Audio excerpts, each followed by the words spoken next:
It's on takeoff is when the plane crashed. And there's also a word that is coming out of the Gujarat Chief Minister. We have to wait and see what exactly is he saying, because this is a terrible tragedy that has emerged from the state of Gujarat right at the Sardar Vallabhbhai Airport in Ahmedabad. This Air India plane has crashed. Also, we are learning that the Home Minister has spoken to the Gujarat Chief Minister. The Gujarat Chief Minister has also left for Ahmedabad from Surat. He was in Surat. He has quickly rushed to Ahmedabad, and Air India's Ahmedabad London flight, in fact, has crashed. These are details that have emerged now. Terrible tragedy that has happened. The crash has happened near a residential building. 220 passengers were on board, 12 of them crew members.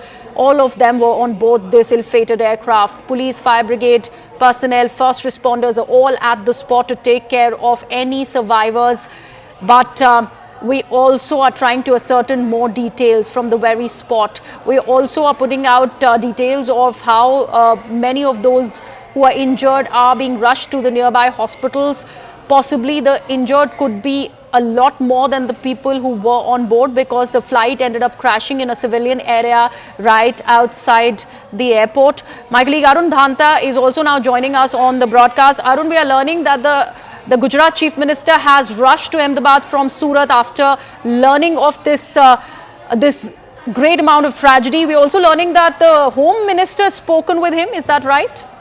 Absolutely. Griha Chief Minister is rushing to the spot, and we're given to understand that the Home Minister Amit Shah has spoken to both the Police Commissioner and the Chief Minister, Bhupen Patel of Gujarat, and ensure all support from the central government side, which is needed. And perhaps that's the reason why you see the Chief Minister is also heading towards that side. There is no clarity, of course, at this point, how many passengers were on board. But as we've been reporting, that the Dreamliner big aircraft, the capacity is more than 220 passengers. So this seems to be a very big, unfortunate incident, which is, in fact, the story is developing at this point in time. The fire services, police, everything there is on the spot. But of course, it's a big crash, if we can call it. And Home Minister Amit Shah ensured all central support assistance to the Gujarat administration and the government at this point in time. And in fact, we are also told that a Chief Minister and the Police Commissioner briefed Amit Shah about this entire incident. But still, we are waiting for some sort of a confirmation coming from either the government, Gujarat government side, or from the Air India's side. But as reports are suggesting that it was a big aircraft, the Dreamliner, and the capacity is, above 200. So this, could potentially be a huge loss. But of course, we'll have to see as and when the official confirmation comes from the Air India side. Right, Arun, you are mentioning that state has assured all central assistance, of course, in the face of this massive tragedy. We are also now learning, Arun, that the Aviation Minister Ram Mohan Naidu is heading to Ahmedabad very quickly. He is, in fact, rushed from Vijayawada after learning of this tragedy. So all of these developments are constantly happening in the face of this massive tragedy that we are seeing come out of Ahmedabad in Gujarat.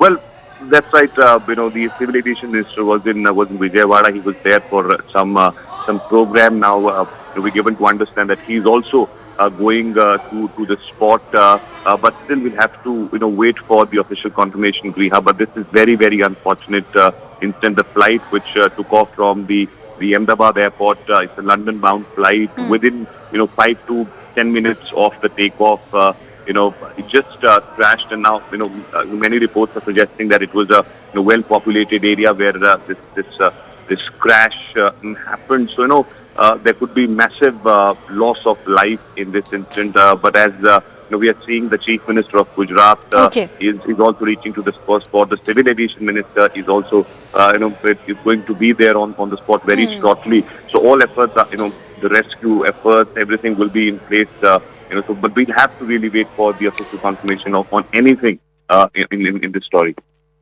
Thank you so much for all of that information. In fact, we have got more details about this aircraft AI-171 Boeing 787 that we have been talking about.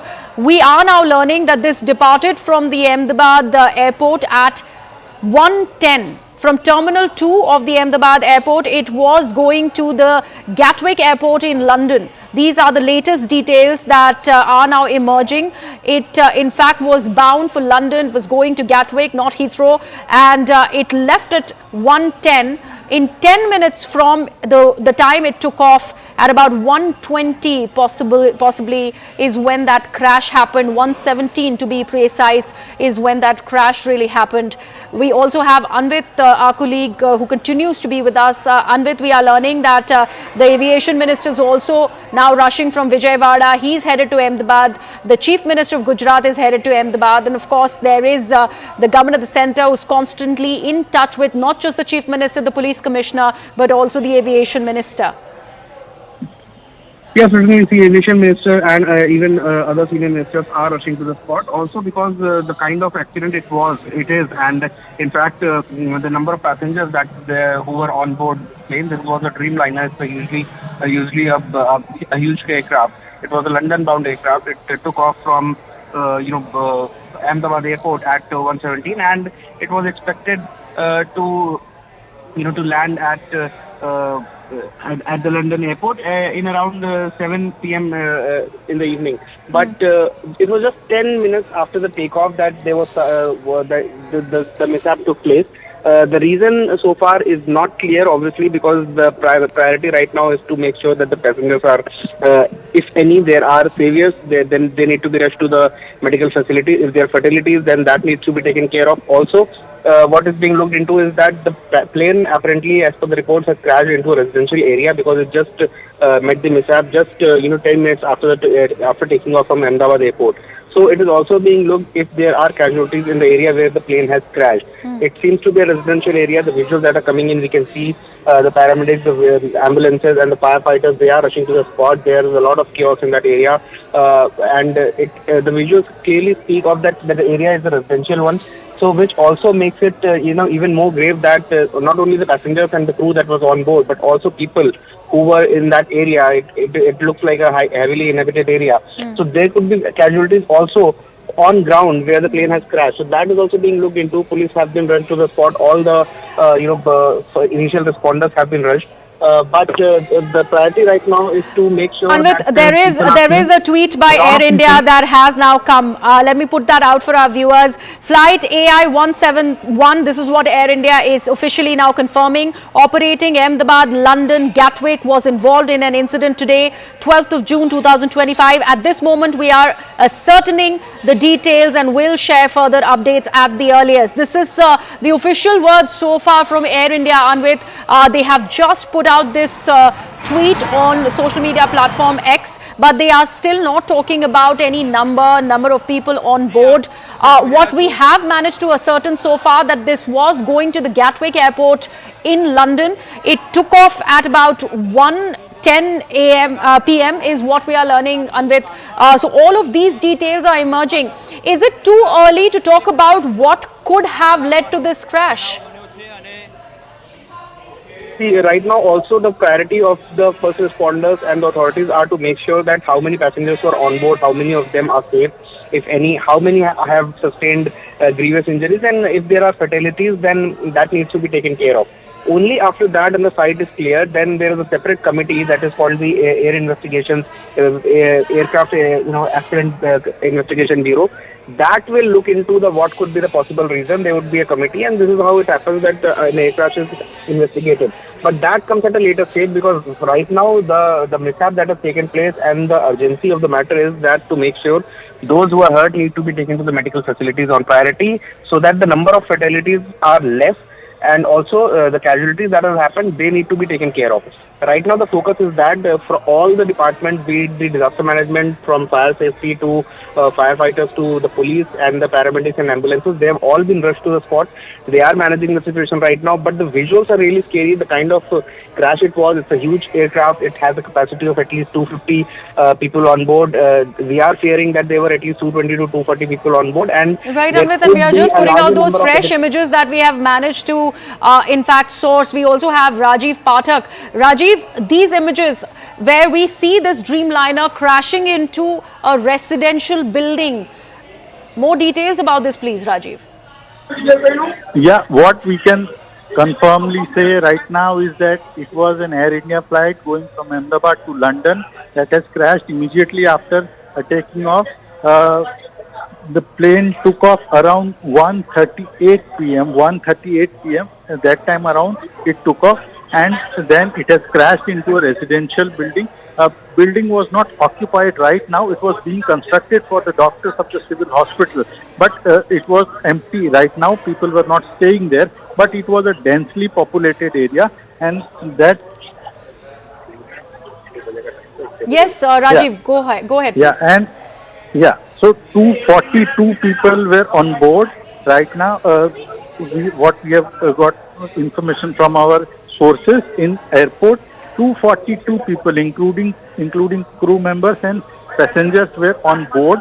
High casualty is feared.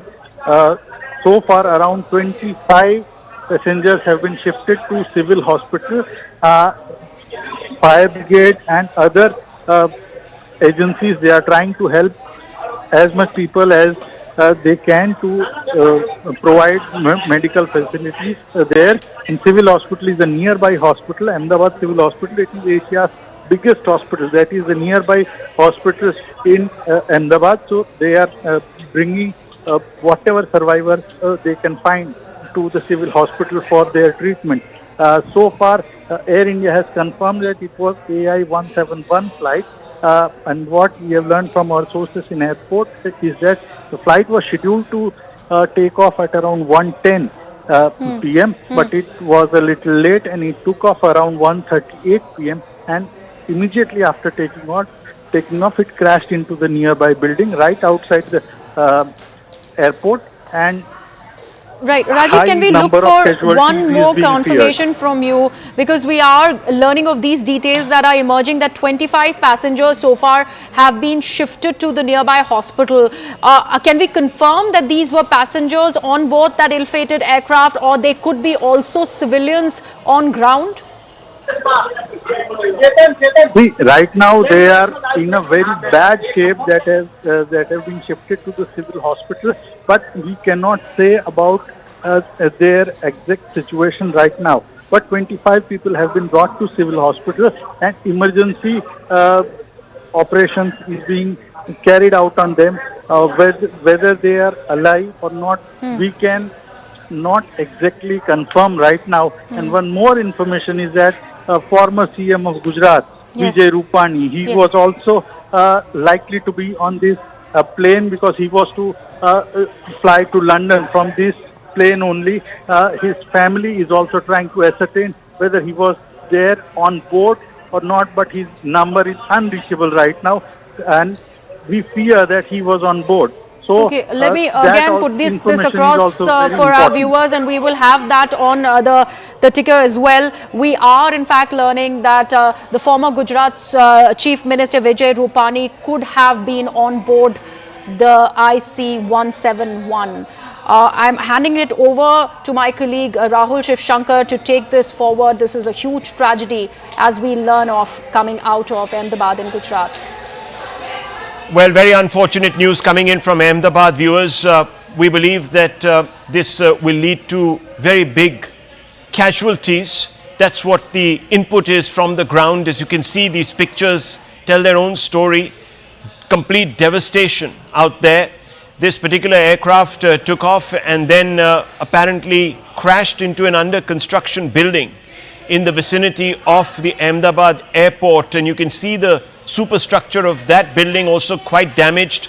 This is the moment, just moments after the crash. It's a video that is capturing, of course, the aftermath. This is a very, very, very big catastrophe that has taken place, and that's the picture of the moment of crash. For some reason, the plane lost power moments after takeoff, and within seconds, that's what we saw. Remember, a plane that has just taken off would be loaded with fuel. There would be a lot of fuel on it because it's a long haul flight. It would take about 12 hours to London, given the new flight path, etc. As a result of which you see that huge ball of fire erupting into the sky. Griha, these pictures obviously very disturbing. We don't have updates as of now on who might have been lucky enough to survive this. We also don't want to hazard, even though there is news coming in of certain people who might be on board. We don't want to really second guess the official sources, so we're going to hold back on that news. But Griha, these pictures, these are very, very devastating for any viewer to see. Absolutely devastating, Rahul. You said it right there. We're talking about AI-171. This is Boeing 787. It has crashed as we see these visuals, rather distressing and disturbing visuals. Our colleague Anvish Srivastav is also with us to explain to us moments into takeoff is when this crash happened. To be precise, 8 minutes after the takeoff at about 1:38 p.m. today, this Air India flight outbound to London crashed. Anvit, we are just putting out these visuals of the crash.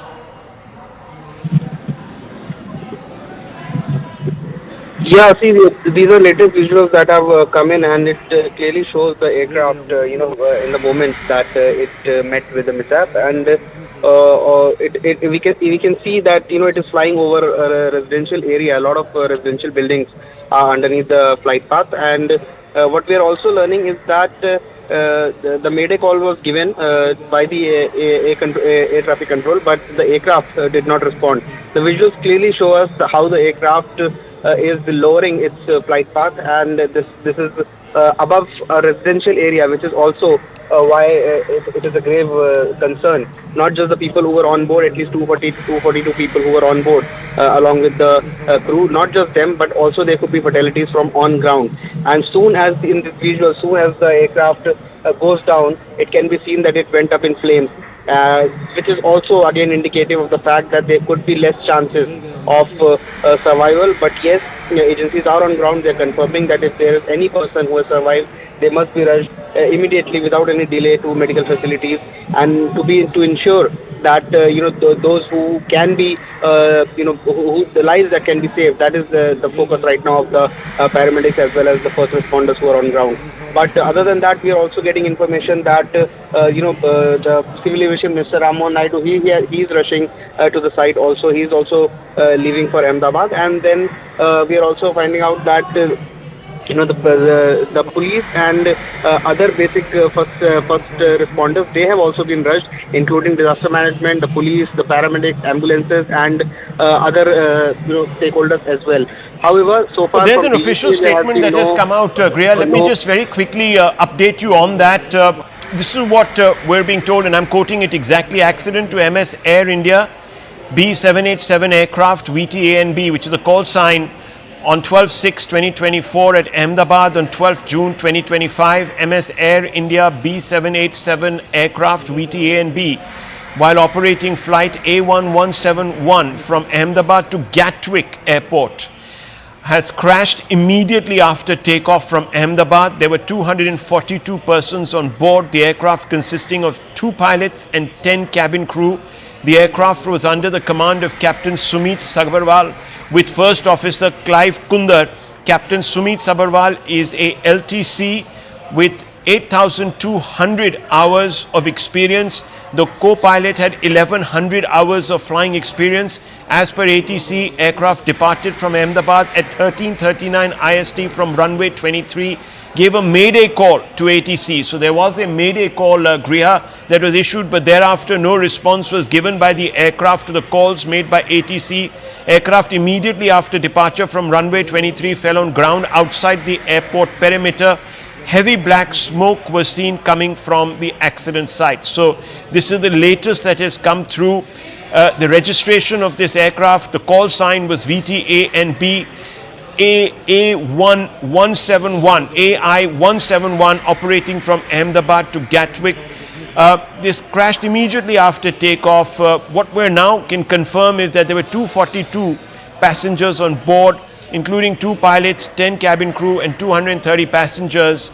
The flight crew, the captain Sumit Sabharwal, who had 8,200 hours of flying experience, a very, very experienced flying officer. The first officer, Clive Kundar, had 1,100 hours of flying experience. It made a mayday call, but after that no contact was establishable with this craft. And you see those pictures, devastating, heart-sinking moment there, live. Griya.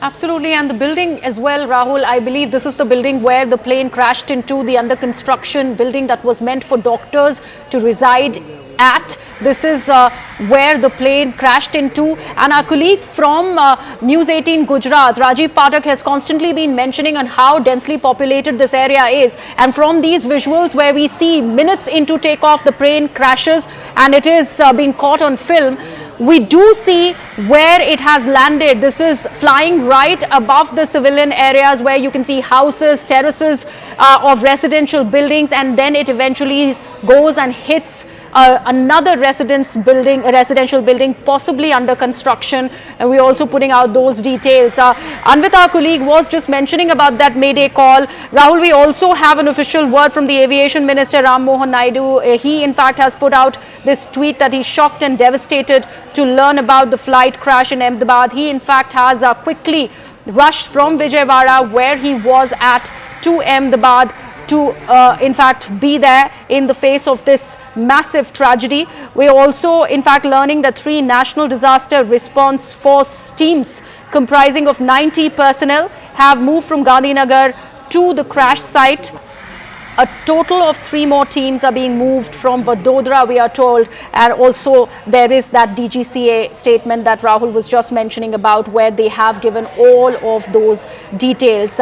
If we once again give our viewers a recap, this is today at 1:39 p.m. is when the crash took place. This is Air India B787 AI-171 Air India Dreamliner. It was operating from Ahmedabad. It was going to Gatwick in London. This crash immediately happened after 8 minutes of takeoff. Very, very close to this residential society. These pictures, Griha, once again, of course, very disturbing pictures. You can see that the landing gear had also not really retracted. So this was almost immediate after takeoff. And clearly the plane was laden with ATF, given the fact that it's a long-haul flight. So it turned immediately into an incendiary ball of fire, and what we're seeing really are pictures of that heart-sinking moment. Now, mayday call went out. The pilots were experienced. Clearly they knew that something had gone wrong there. The problem was, of course, the reaction time. When you've just taken off, the flight is the most vulnerable at that moment. You can't really do much. Usually, as the flight takes off, it is only that point assuming power. Of course, we will have to speak to experts to figure out the aerodynamics there. But the fact of the matter is that at that time, there's only very little you can hope to do. You can just hopefully, that you are landing on an open field where you could make some sort of a stable landing. But with that amount of fuel, you can't even jettison the fuel.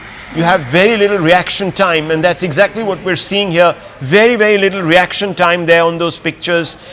Clearly, there was just time to issue a mayday call, but no time really to avert the consequences. And those consequences, as you can see from the pictures on the right, as Griya has been describing them, are devastating. This is also a residential area, so we don't quite know what the scenario is on the ground.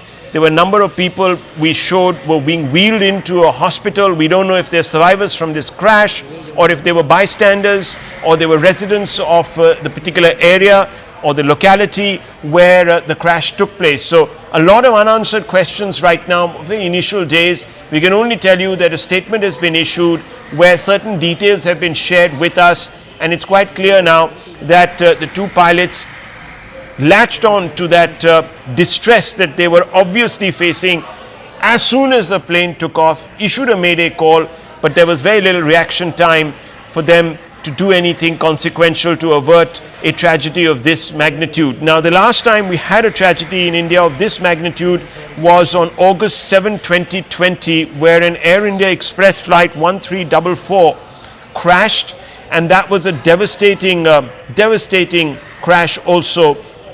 And that was a repatriation flight actually, and it was an incident that happened at the time of COVID. I can quite clearly remember it. It was very difficult at that moment in time to even report on that story, because obviously the country was under various forms of lockdown. But today circumstances very different. Air India is privatized. It is an airline that is now in private hands, not in government hands. The government, of course, relinquished charge of Air India a few years ago. It has been, of course, facing some difficulties in making that transition. There have been complaints, Kriya, of faulty service, but no one could have imagined this. Could they have? The flight was a bit delayed. It took off about 20-25 minutes after the scheduled time of departure, STD. Kriya. Absolutely. Also, Rahul, we are learning that the Gujarat Chief Minister has in fact put out an official word on social media platform, and he in fact speaks about the plane breaking down. That is how he is putting it across, and he said that immediate rescue and relief operations in this accident, as well as immediate treatment to the injured, the point here to be underlined, have been in fact meted out. Officials have been instructed to make arrangements for this on a war footing. That's official statement by the Gujarat Chief Minister. One concerning piece of information that is also emerging, Rahul, is possible presence of the former Chief Minister of Gujarat, Vijay Rupani, who could have been on board that London-bound flight. We still do not have confirmation, but we do know how family members of Mr. Rupani are trying to reach him, but his phone is of course not available. But there are in fact distress calls that were made, and there is a word on social media that is also coming out. Several people, including the Gujarat Chief Minister, we also have many such people, several important celebrities also now beginning to more tweet about updates it. coming through. More updates coming through. The pilots had reported a mayday because they had obviously encountered a devastating loss of lift, and that's really what perhaps has caused this. Why it happened, we don't know, viewers. We're updating you in real time. This crash took place just about 25 minutes ago. News is trickling in. It is trickling in slowly, and one cannot obviously jump ahead and draw conclusions, because fundamentally you have very little news coming in from the ground. Air India Ahmedabad London international flight crashed during takeoff in Ahmedabad just about half an hour, 40 minutes back. In fact, to be exact on time now, it's going on to be about an hour. Disturbing pictures are coming through, viewers, so discretion is advised. Very disturbing pictures, some of those. So we're obviously extremely concerned about the extent of the casualties. They are high. It is to be expected, because there was very little response time to take any action that could avert a disaster of this magnitude. As you saw in those pictures, and if you look in the right of your screens, viewers, that's really the moment of the crash. Within minutes, the flight takes off. Its landing gear has not even retracted. It's laden with ATF, naturally, because it was ready for a long-haul flight to Gatwick airport in England. And it crashes because there was a catastrophic loss of lift, which is very, very apparent. And this crashes into an area where there is an under-construction building. But we're also told that it was a densely packed residential area. So there is a possibility of ground fatalities, of bystanders, collateral damage, so to speak. 250 on board, two pilots, as well as, of course, 10 cabin crew. We're also told that former Gujarat Chief Minister, Mr. Rupani, was also on this flight. We don't know the status of his condition right now. We will get updates and we will report to you. Anvit is here with us. Anvit, what can you tell us? Take us through some of these pictures. Rahul, see, the latest video that we are seeing, that in which this Dreamliner that was London bound could clearly be seen that how it was lowering its flight path, and it clearly can be seen in the visuals that it is flying over a residential area, an area heavily inhabited outside of Ahmedabad airport. And there were, in fact, the visuals that have come in from ground also shows how locals have gathered around the crash site. A lot of people are there. The first responders have also reached, the police, the disaster management authorities, and the paramedics and ambulances are also at the spot.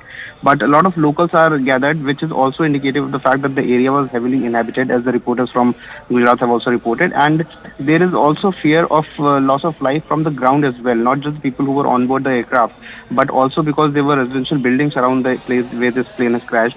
So there's also fear that people who were on ground, they might have sustained injuries, there could be casualties, and there could also be fatalities, the kind of crash it is.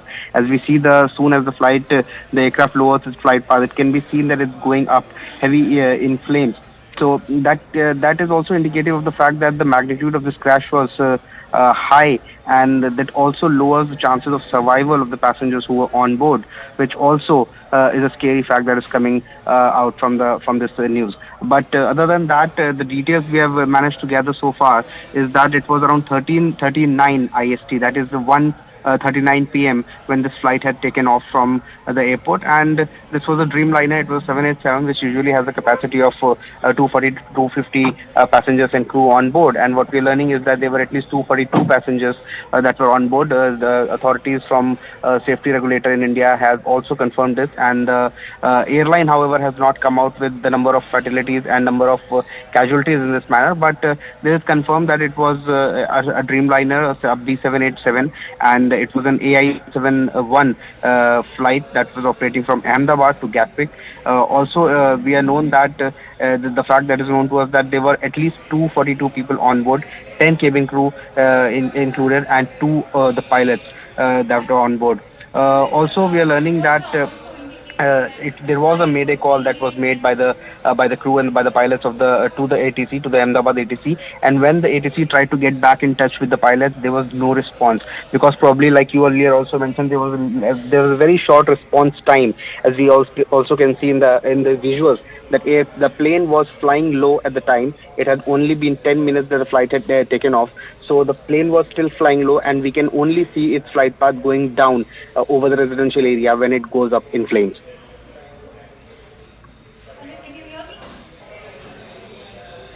Anvit, can you hear me?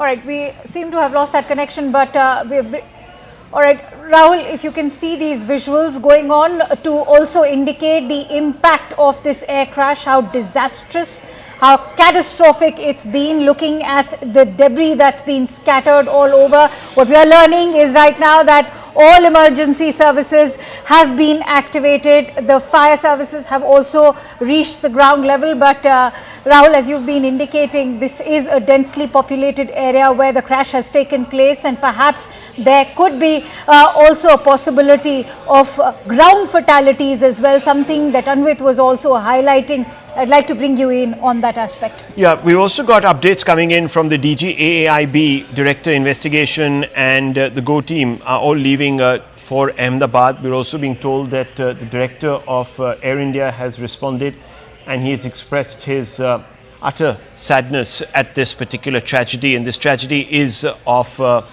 particularly large magnitude, viewers, because there was very little reaction time. The plane took off, and immediately after taking off, it most likely experienced a loss of lift. Why it did so, we don't know. But you can see the landing gear had still not been retracted, so the plane had just about crossed the perimeter wall of the airport when it found that it was losing power, and it crashed to the ground laden with fuel. There wasn't even time to jettison the fuel load, and it did issue a mayday call. The pilots issued a mayday call, but it did not obviously result in any bid to avert the crash, because no one had reaction time here. It was very limited reaction time, and what you're seeing, is the aftermath of that crash. That plane goes down, and immediately as it goes down, there is a huge ball of fire that erupts, completely overshadowing the horizon, and you can see a number of those chawls, a number of very densely packed residential areas are right under the flight path of this plane. So we're expecting news of collateral damage on the ground. We also have no updates. We have no updates really, viewers, on the casualty figures, but we are being told that 250 passengers in total were on board, including 2 pilots who had a lot of experience between them. Anvit, what are the details that you're getting now about who was aboard this flight, the pilots who were in charge of this flight? See, if we talk about the people who were on board, starting with the captain of the flight, the captain Sumit Sabarwal was handling the flight. He was an experienced pilot with more than 8,200 hours of flying, and his first officer was Clive Kunda, who also is said to have at least more than 1,100 hours of flying experience. Now, these were the 2 pilots. Other than that, there were 10 cabin crew that was on board the aircraft, and other than that, so in total, there were 242 passengers that were on board this aircraft. Now, this was a London to Ahmedabad to Gatwick flight.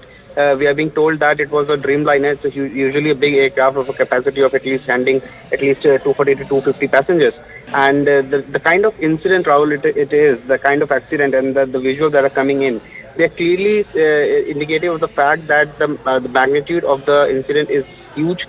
Not just the people who were on board the aircraft, but also because when we see in the visual that the aircraft's flight path is lowering, the flight is going down instead of taking off. Yes. Then it clearly suggests that the flight is right above the residential area. In fact, the visuals that have come on from the ground, they also show locals have gathered around the crash site.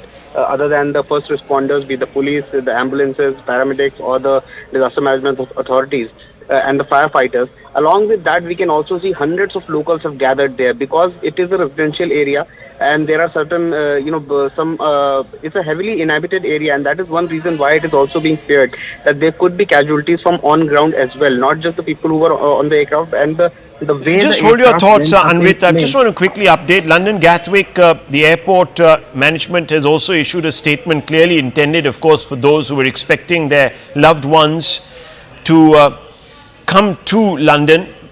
As you know, viewers, this is peak holiday season in India, and there would be a lot of flights between India and London, London being one of the favored destinations for Indian passengers. So these pictures, Anvit, a confirmation really of the fact that the flight would have been packed really. This Dreamliner plane, Boeing Airlines in any case, has been under a little bit of controversy over the past few years. Anvit, over to you again for updates. And Rahul, also keeping the incident in mind, as a result, this Sardar Vallabhbhai Patel International Airport, that is the Ahmedabad airport, that has also been made non-operational right now. So all the flight operations are temporarily suspended until further notice, and the airport authorities have said that passengers are advised to check their status of flight and with the airlines and check the latest updates before proceeding to the airport. So following this incident, flight AI-171 that had crashed outside Ahmedabad airport, that was bound to London Gatwick, that has crashed, and following that the airport has shut its operations. Let me also very quickly read out this statement, Anvit, stay on with me. N. Chandrasekharan, chairman of Air India, has put out a statement saying, with profound sorrow I confirm that Air India flight AI-171 operating Ahmedabad London Gatwick was involved in a tragic accident today. Our thoughts and deepest condolences are with the families and loved ones of all those affected by this devastating event. At this moment, our primary focus is on supporting all the affected people and their families. We're doing everything in our power to assist the emergency response teams at the site and to provide all necessary support and care to those impacted. Further updates will be shared as we receive more verified information. An emergency center has been activated and support team have been set up for families seeking information. Anvit, do we have any idea about casualty figures as of now? We are being told that unofficially there are 30 deaths that have been verified, but these are not still confirmed officially. These are first responders who are relaying information. Anvit. Yes, around 30 number of 30 people, 30 fatalities is coming out, but certainly in these incidents, what really happens is that number of fatalities go up Yes. gradually, because the number of people who are being taken out of the aircraft and from the debris, they will be rushed to medical facilities. Many of them, there is a possibility, it depends on the magnitude of crash, however, but there is a possibility that many of them can also survive the crash, given the fact that they are provided with the medical facilities on priority and with no delay. But that also certainly, and completely depends on the kind of injuries they have sustained. If it is an injury that can be managed, and if it's not a fatal injury, then certainly there are chances that when you get medical facilities in time and without any delay, then certainly their chances of survival increase. So gradually, given this, what we are learning from the sources that from on ground is that the number of fatalities, unfortunately may go up. But yes, initial number is somewhere 25 to 30 people who have been confirmed. With a green corridor to transport injured passengers for treatment into hospitals is being established as we speak. So we've already seen certain people being wheeled into hospital. We don't quite know if they're passengers or if they were bystanders. Anvit has been telling us that the area that the plane crashed in is heavily residential in nature and densely packed, and you can see in fact those visuals in the middle of your screens. That's the moment of the crash. You can see that it flew over a number of chawls and densely packed locales which are in its flight path. Now Anvit, if you really look at these pictures, it shows you that there was not much lift that the plane acquired right after takeoff. That's not the normal trajectory of a plane. Mayday call issued. The wheels, entire landing gear has not even been retracted, Anvit.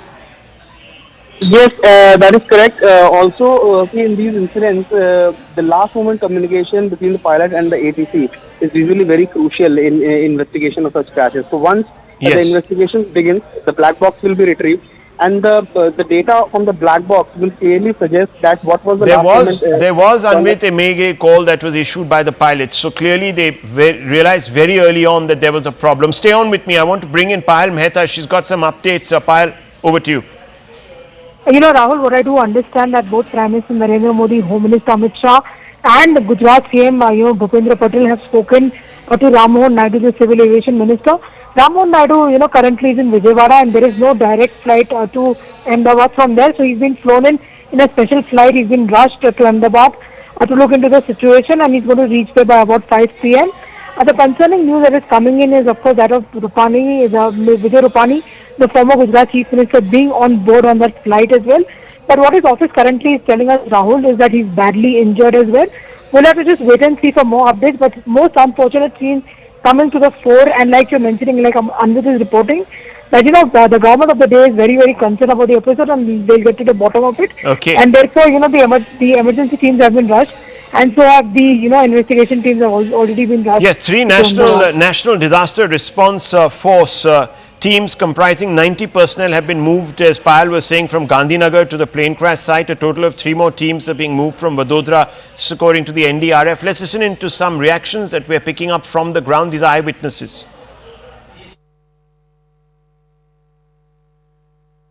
Air crash जो भी हुआ, जो उसमें शायद विजय भाई उसमें आज होंगे, ऐसा थोड़ा बहुत न्यूज़ आता है. ये न्यूज़ कंफर्म है या नहीं, it is very difficult to say. So we are highly intense situation कि क्या होगा क्या नहीं होगा. अब प्रेस वाले जो है हम उनसे पूछते हैं कि भाई ऐसा क्या हुआ और कैसे हुआ. यदि आपके पास कोई कंफर्म न्यूज़ है तो आप हमको बताइए. क्या बीजेपी लंदन जाने वाले थे? Well, those were updates coming in on the identity of at least one passenger, former Gujarat Chief Minister, Mr. Vijay Rupani, who's on board. We don't know his condition as of now. We're getting conflicting details really about whether he's injured, but we will update you on all of that. The fact of the matter is, right now, viewers, at 5 minutes past 3 in the afternoon, we have a statement, and that statement seems to suggest the following, and let me read out this statement to you. Flight AI-171 from Ahmedabad to London Gatwick earlier today was involved in a crash shortly after takeoff outside the airport. Those pictures in the middle of your screens tell you exactly what happened, because it captures the moment of the crash. Because of the crash, Sardar Vallabhbhai Patel International Airport, Ahmedabad is currently not operational. That's the latest detail there. All flight operations are temporarily suspended until further notice. So if you were expecting to travel from that airport, we'd advise you to check with your airline. And of course, people who were expecting to land in a particular space time after taking off from this airport will also be advised to contact their loved ones and relatives and inform them. We're putting out this statement. Passengers are also advised to check with their respective airlines for the latest updates before proceeding to the airport. This is a statement that has been put out by the Sardar Vallabhbhai Patel International Airport spokesperson. We also have some other news coming out that seems to tell us now a little bit more about the scenario on the ground. So this is a report that has been filed. Let's go straight across to it. इस वक्त मैं मौके पर हूँ, ये मेघानीनगर का इलाका है। मैं कैमरामैन को बोलूँगा कि आप देखिए कि यहाँ एयर इंडिया की जो टेल वो टेल यहाँ पर दिख कर आई है और सामने वहाँ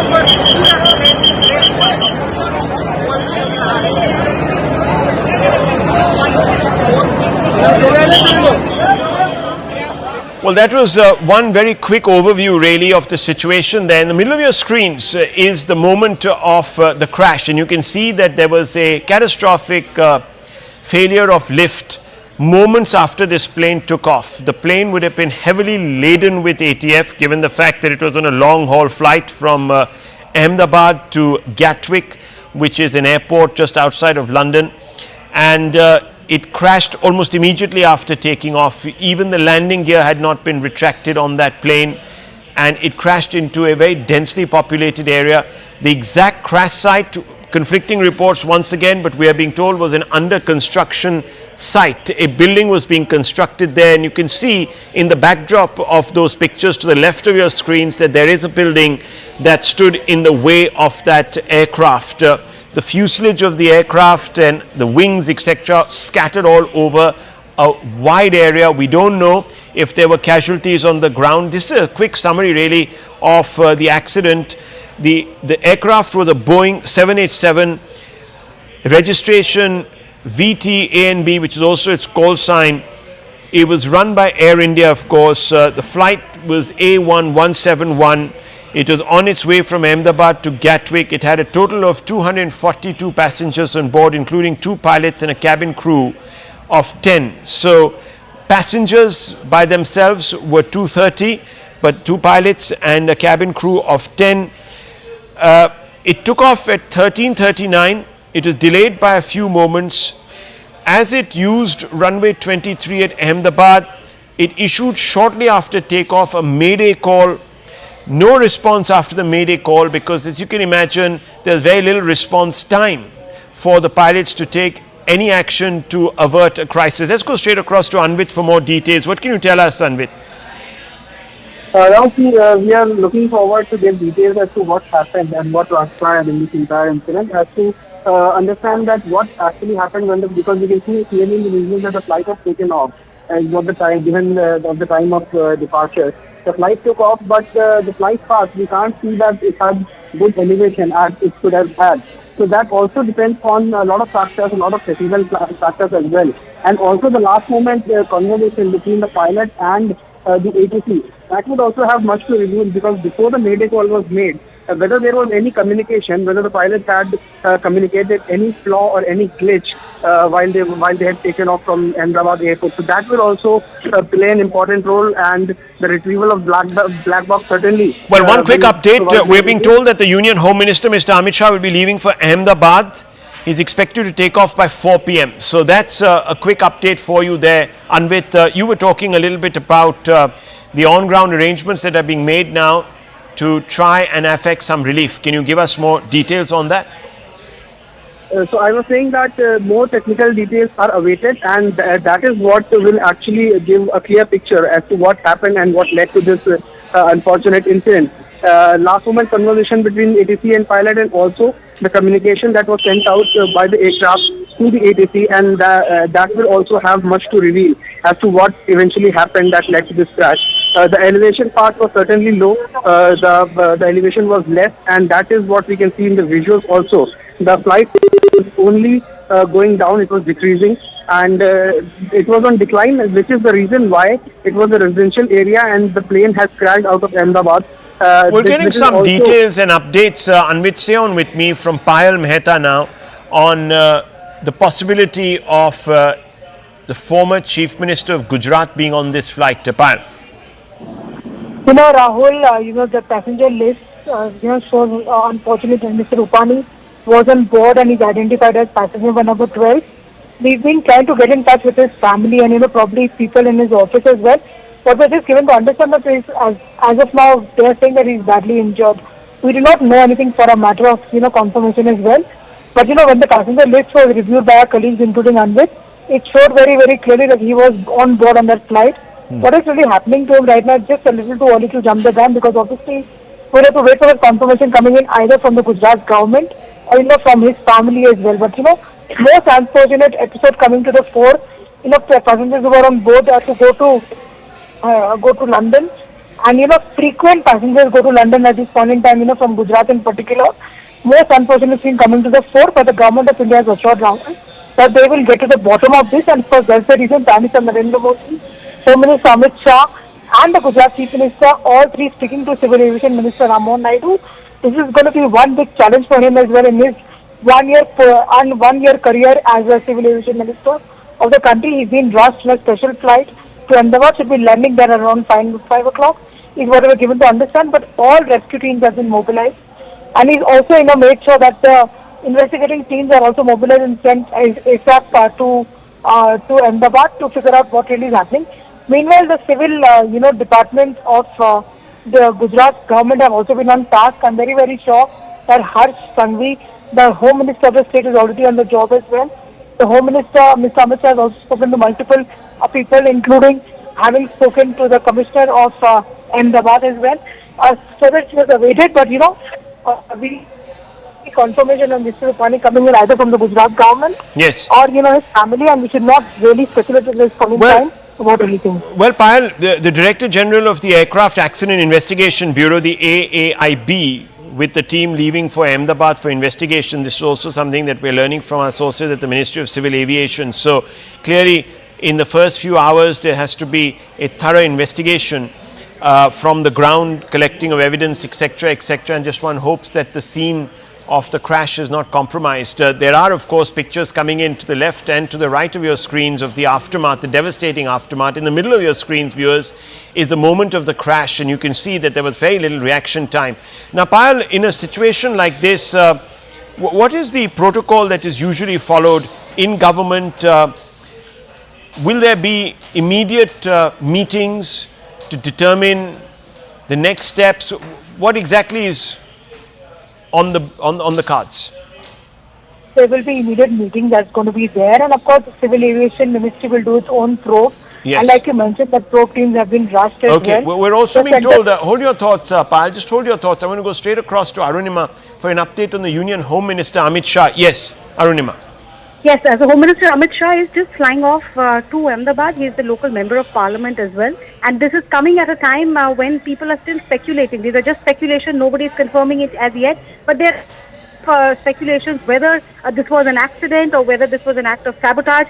So since he is also the Union Home Minister, both in his dual role as the Home Minister and the local member of parliament, and somebody who knows Gujarat like nobody else does, he's already spoken to the Chief Minister, and his presence there is aimed to aid rescue and relief efforts.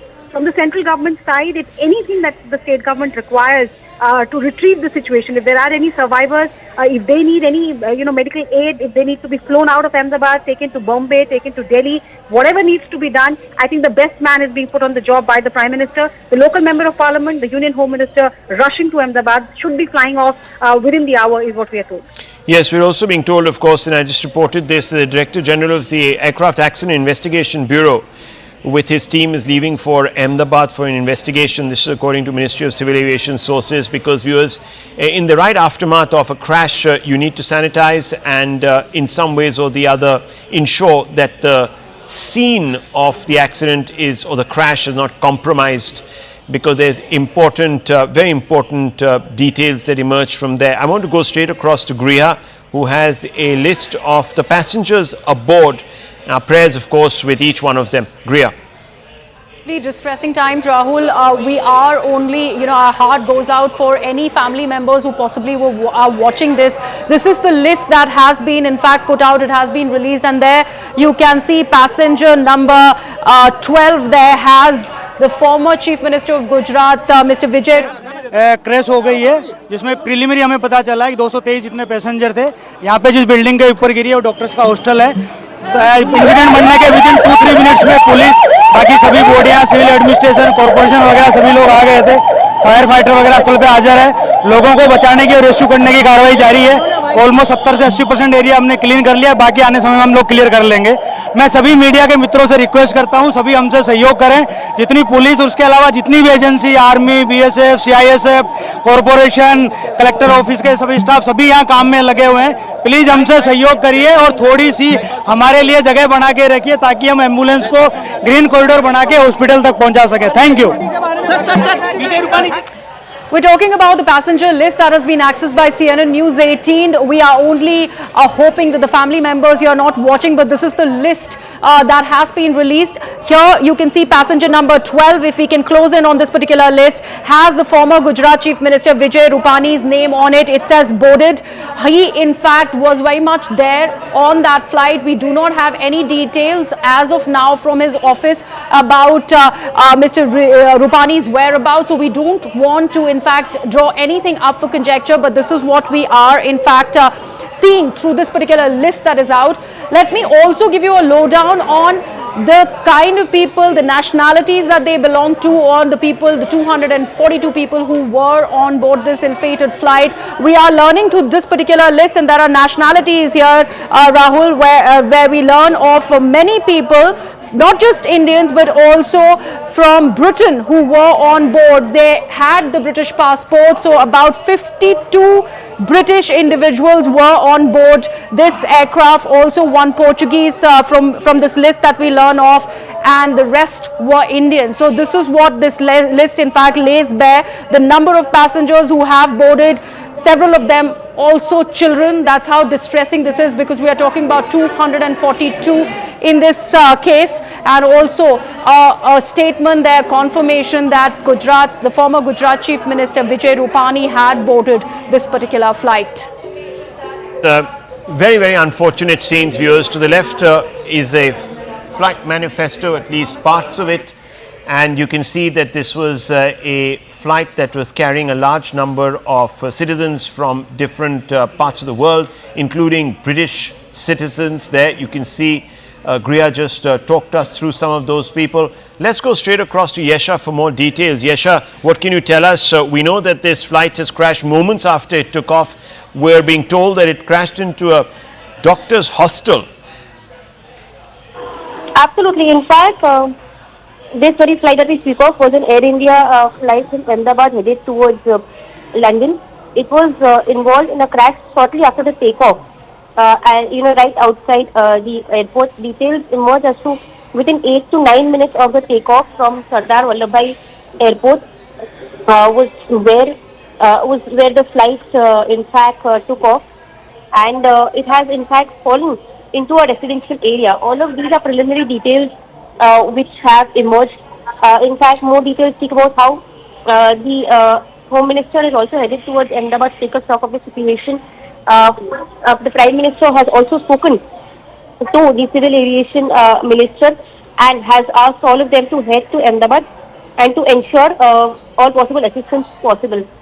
What's also important to note is that as of now, details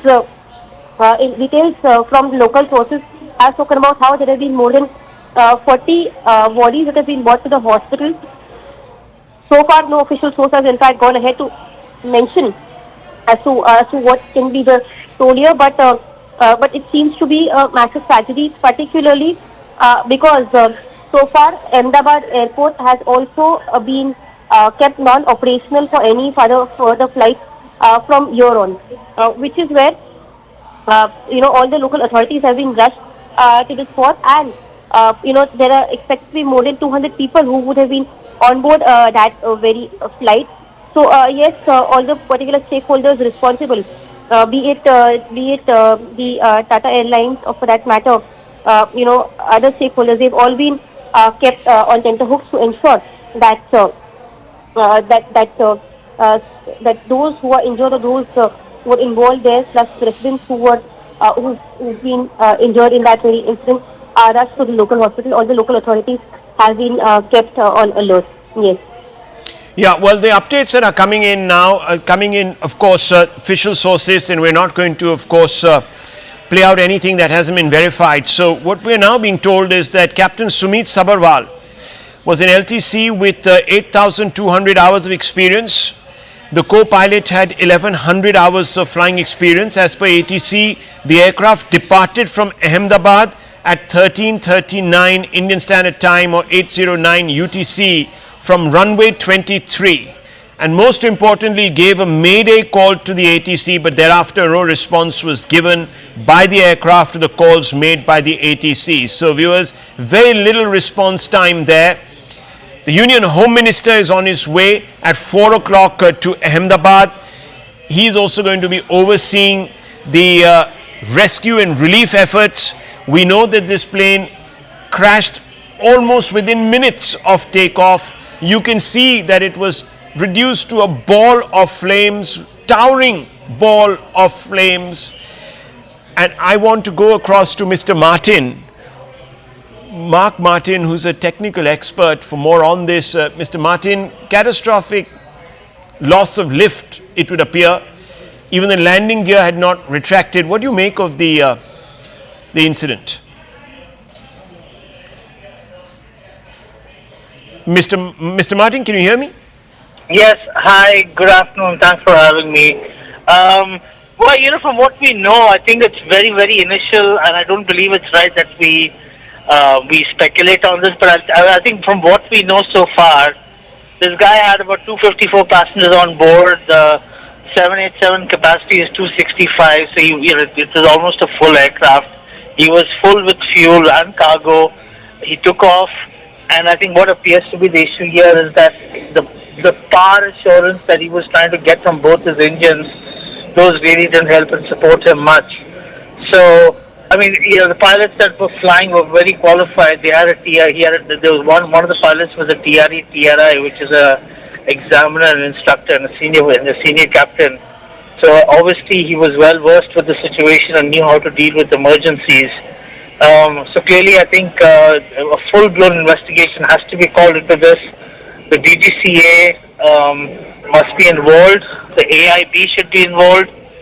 We should also get EASA and the FAA and TSB, because this is the world's first 787 crash. Never have we seen a crash. And what is worse is that the 787 has been flying with Air India for the last 15 years, and with zero incidents except for minor maintenance issues and spare parts. And this is the first time we've seen a catastrophic event after the takeover of Air India by Singapore Airlines. So clearly there has to be a holistic investigation into the entire incident and event, and we need to get to the bottom of this, because this is going to send a rippling message to the world on the efficacy and safety of the 787, which has been one of the safest aircraft ever produced by Boeing. So are you saying that there has been no crash prior to this of this particular airline? Is that what you're saying? This particular aircraft, the 787 Dreamliner, 787 sorry, what I meant was the aircraft, yes. Yep. Yes, the 787-Dreamliner, this aircraft, there has never been a crash ever. Even when this aircraft was operated by Air India and the Government of India management, the 787 performed beautifully for Air India, because Air India was the launch customer for the 787 and it had error-free flying. Sure, there were maintenance issues, there were groundings, but back then this aircraft was one of the best, and it still is. It still is a technology trendsetter. Well, so clearly, let me just hold on, Mr. Martin. I'm also being joined by Mr. Devesh Agarwal, who's an aviation minister. I would like, aviation expert. I want you to stay on with me. I want to also bring in Mr. Agarwal and involve him in this conversation. You've probably seen the pictures, Mr. Agarwal. They obviously tell a catastrophic story, horrific story, heart-sinking visuals. Moments after takeoff, the plane loses what appears to be power and crashes into a very densely packed residential slash habitated area right outside the perimeter of the airport. What do you make of this? What's your assessment, preliminary assessment? Let me first preface by offering my deepest condolences to the families of the bereaved and my prayers that they find survivors. In fact, my cousin sister works in the civil hospital where the aircraft crashed. She was unable to talk because there was quite some smoke. She was telling me that there is a student hostel immediately adjacent to the building in which the aircraft crashed, and there are students who are not accounted for. So again, prayers that they have not been victims of this crash and they may have just stepped out of the building. So that is where I'm going to preface it. I was listening to what Mark was saying. Yes, this is the first quote unquote accident. There have been, I think, I'm not sure if there has been a hull loss earlier due to the grounding. For sure, India's AAIB, Air Accidents Investigation Board, will be involved. And from the United States, you will get the NTSB because it is the aircraft is made in the United States. I don't see EASA playing any role because they are the European regulator. Definitely there will be representatives from Boeing and from GE because this was a Gen X engine. The launch customer was All Nippon Airways in, I forget the exact date, but they used the Rolls-Royce engine on their 787s. Japan Airlines and Air India, they used the General Electric Gen X engine, and there was an issue right at the beginning which delayed deliveries of the GE equipped or rather GE powered 787s. So this was delivered in January 2014, but its serial number is 26. That means this was the 26th aircraft or 787 that was made. But as I said, 11 years is nothing in terms of this aircraft. It's a very modern aircraft, as Mark said very correctly. Modern systems on board. I see the video, and obviously there has been a loss of lift. Why that has been a loss of lift is what I think everybody's going to focus on. From what I could discern from the ADSB data, the aircraft was traveling at roughly around 174 knots, which is close to 350 kilometers. It achieved a height of right around 700 odd feet. It was ascending at roughly about 900 feet per minute, which is pretty decent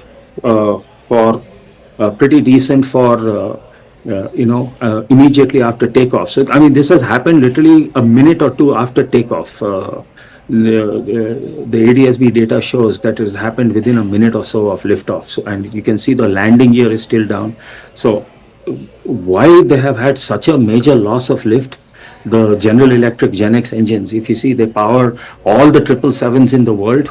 They power the 747s and a good number of 787s, and they are a very, very, very reliable engine. To the extent, I think, you can see India operates, Air India operates the San Francisco to India flights, and they spend large periods of time over the North Pole near the Siberian Arctic, very far away from airports. And the GE engines are rated to allow pilots to fly as far as 6 hours away from the nearest airport. That's how reliable these engines are. And whether it's regulators or designers, they feel confident in terms of the engine reliability that it will not fail. Even if one engine fails, an aircraft is certified to at least take off.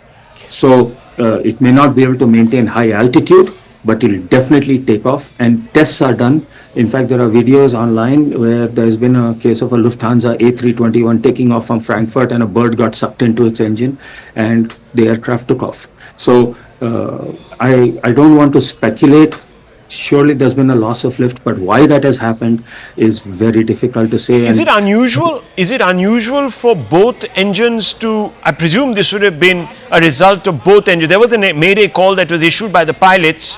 Of course, the ATC didn't have time to respond because obviously there was very little reaction time. But is it usual for both engines to pack up? No. No, sir. That's what I'm saying. It is unusual for even one engine to fail. That's what I was saying. The GE engines, this is based, the Gen X engine was a derivative of the very famous GE 90 series engines, which are extremely long-lived engines. I can't even hazard a guess.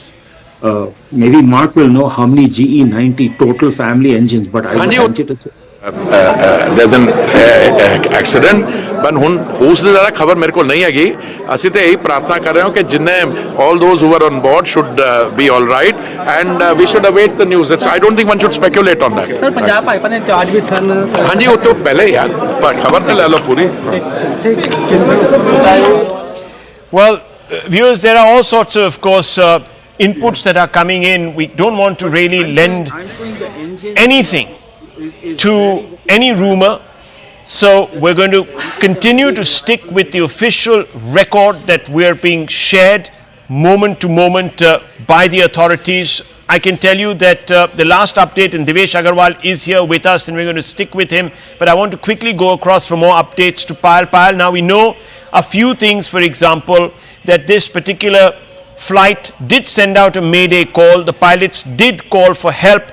There was very little time for the ATC to do anything about it, and clearly for the pilots to also react. It was a craft laden with ATC, which explains why there was this huge ball of fire and flame that rose up into the horizon. But what are the updates you have, Payal, right now for us to share? You know, Rahul, of course, the investigation teams are on their way, and it's just for them to come out and do the entire investigation. You know, of course, a lot of talks have been doing the rounds as far as the, the efficiency of these engines are concerned. The expert that you were just speaking to, as in terms of what could be the reason as well, we do not want to speculate at this point in time. And added us, the government has also assured us that they will be giving us timely updates, from time to time, telling us what really is happening. But the man whose soundbite that you just played right now will definitely, Rahul, know a thing or two about how the aviation industry really works. Hardeep Puri has very successfully led the country as a civil aviation minister. It was during his regime that the entire merger of Air India and Vistara took place, and the Tatas took over as well. So he definitely will know a thing or two about the technicalities as far as that is really concerned. But like I said, at this point in time, the government of the day wants to make an effort to have all the hands on the deck, whether it's the rescue and relief operation that is being, of course, led by the Gujarat state government, and therefore you have the Union Home Minister, who is also a member of Parliament from Gandhinagar, which is of course the capital city of Gujarat. He's rushing there. He also, he also controls the disaster management teams across the entire country. So his being present there on ground will also give a lot of solace to the locals once he goes there and gets the situation on ground. And a short time, after which, of course, Rammohan Naidu, civil aviation minister, very young in his civil aviation ministry days, his first year just about getting complete, reaching there as well. So obviously that's going to be a all hands on the deck approach that has been put in place. Bhupendra Patel, in fact, has also spoken to Home Minister Amit Shah in the past, and has also spoken to Rammohan Naidu as well. So he's also marshalling on the resources, including his ministers being on ground as well. We can just hope and pray that the casualties are minimum, but we'll have to just wait and see on the numbers, because many people are being rushed to the nearest hospitals possible. All kind of help is being given, and therefore the Union Health Minister has also asked for all medical help to be rushed to the accident site as soon as possible. Well, let me go across to Devesh Agarwal. Thanks indeed for that update from Payal there. We're also being told that the Union Home Minister is on his way to Ahmedabad. He's going to depart at about 4 o'clock from Delhi. The AIB is already sending 3 teams to go and scour the crash site for clues, etc. We were speaking to Devesh Agarwal, aviation expert, who expressed dismay at the catastrophic failure of the Gen X series of GE engines, which he says are very, very reliable. In fact, Mr. Agarwal said that the plane can fly on one engine. For 2 engines to fail is very unusual. Would you still stick by that statement, Mr. Agarwal, and give us a little bit of a background on this engine? One thing, please, as I said, I never ever said that there's a failure of the GenX engine at all. I said there is a loss. From the video, we can make out that there is a loss of lift on the aircraft. Okay. Why that has happened is obviously going to be determined by the accident investigators. I was only saying that the GE GenX engines are extremely reliable engines. They are fitted on more than half of the world's 787 fleet, and I can't even recall how many 787s are currently operating, but they're in the hundreds. And it's a very reliable aircraft. Please, I've never made that statement. Please, is my humble request, because this is a sensitive time, and I am a person by nature. I don't like to speculate on reasons for a crash. We have seen a loss of lift, and that is, the crew has been very experienced. It's a very experienced crew. It is a stable aircraft. What has happened will obviously be, What can sometimes trigger a loss of lift, Mr. Agarwal? See, you could have a loss of engines. You could have, and why did those engines lose the power? Is it a bird strike, or is it possible that you get what is called a microburst wind shear? What happens is, in this normally though happens in thunderstorm conditions, you have air rising and a column of air shooting down towards the ground. And so it sort of tends to push the plane down. If you remember, Delta Airlines had a crash, if I remember, Delta 191 back in Dallas-Fort Worth, which was as a direct result of a microburst right as they were getting ready to land at the airport. So we don't know why there is a loss of lift. And to be honest with you, one engine failing itself is out of the very, very far-fetched possibility. Both engines failing is an impossibility. There is obviously something else that has happened that has caused the loss of lift. These two engines are too reliable. And as I pointed out, the aircraft could have climbed with one engine. So definitely there has to be some other reason. We just don't know. We absolutely don't know. You can see the pilots have not even retracted the gear. So the aircraft is not in what we would call in a clean condition. So it's what, 700 feet off the ground. It's at a climb rate of 1,000 feet per minute. That means that 70% of a minute, less than 45 seconds after takeoff. It's just within 45 seconds to a minute after takeoff. There's obviously something else that has happened that has caused this loss of lift, and that's what needs to be investigated.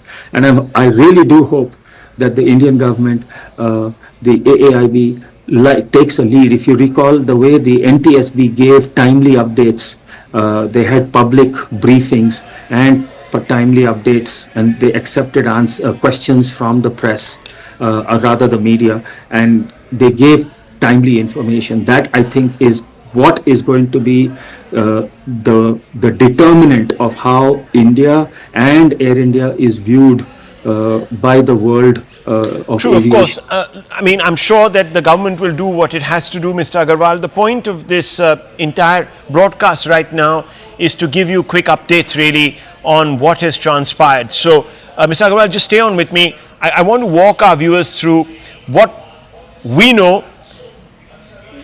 Definitively, about 2 hours back, the Air India plane, a Dreamliner, takes off from Ahmedabad airport. It is on its way to Gatwick, but the moment after it takes off, even before it could retract the landing gear, there is a catastrophic loss of lift. The aircraft collapses through the sky. You can see those pictures in the middle of your screens, into what we're being told is a doctor's hostel attached to a medical college. Immediately you see a fireball that emerges above the horizon. The crash site is a very, very thickly populated area just beyond the perimeter of the Ahmedabad airport. The flight path directly under it are a large number of residential buildings. We don't have updates from whether there have been casualties on the ground unrelated to the passengers who have been on board. If there has been collateral damage, we have no clue about that. We can confirm that some people who are injured have been rushed to hospital. Whether they were passengers or others, we can't confirm. On your right is the immediate aftermath. You can see almost nothing is left of the plane. There is a picture of the tail sticking out of a portion of the building. What we can tell you is that the two pilots were very, very experienced and that they had issued a mayday call. Why this particular flight lost lift, we don't know. Nothing on record as of now. I want us to go straight across and listen into this soundbite from the local police authorities.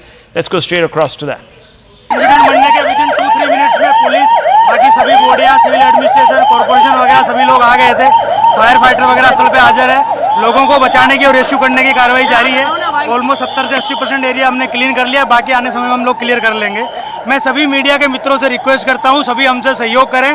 जितनी police और उसके अलावा जितनी भी agency, army, BSF, CISF, corporation, collector office के सभी staff सभी यहाँ काम में लगे हुए हैं। प्लीज हमसे सहयोग करिए और थोड़ी सी हमारे लिए जगह बना के रखिए ताकि हम एम्बुलेंस को ग्रीन कॉरिडोर बना के हॉस्पिटल तक पहुंचा सके। Thank you.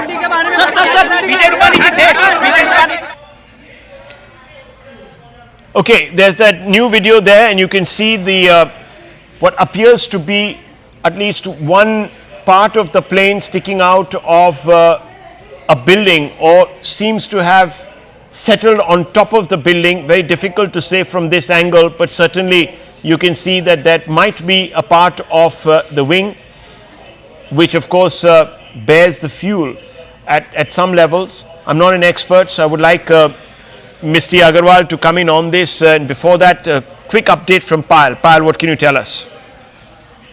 In the wake of this unfortunate episode which has taken place, Rahul, a helpline has already been issued by the Gujarat government, by the Gujarat state government, and also by the Ministry of Civil Aviation for anybody who wants to establish contact if they can't find their loved ones.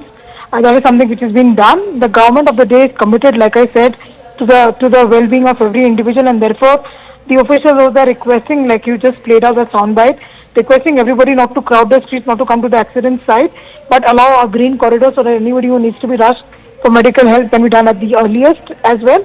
And we've just got a tweet which has been put out by Dr. Jaishankar, who is of course a Rajya Sabha member of Parliament also from Gujarat, and he said that he's very, very deeply shocked and he's pained to learn about the flight crash in Ahmedabad, and his prayers are with the passengers and their families as well. He's currently overseas, so he's putting out that tweet expressing his deepest condolences for what has really happened. Well, the nation in shock, viewers. We're getting a lot of reactions from the Prime Minister, the Home Minister, to several Chief Ministers of different states, to the Aviation, Union Aviation Minister, who's on a special flight from Vijayawada straight across to Ahmedabad because there is no direct flight from there, at least available as of now.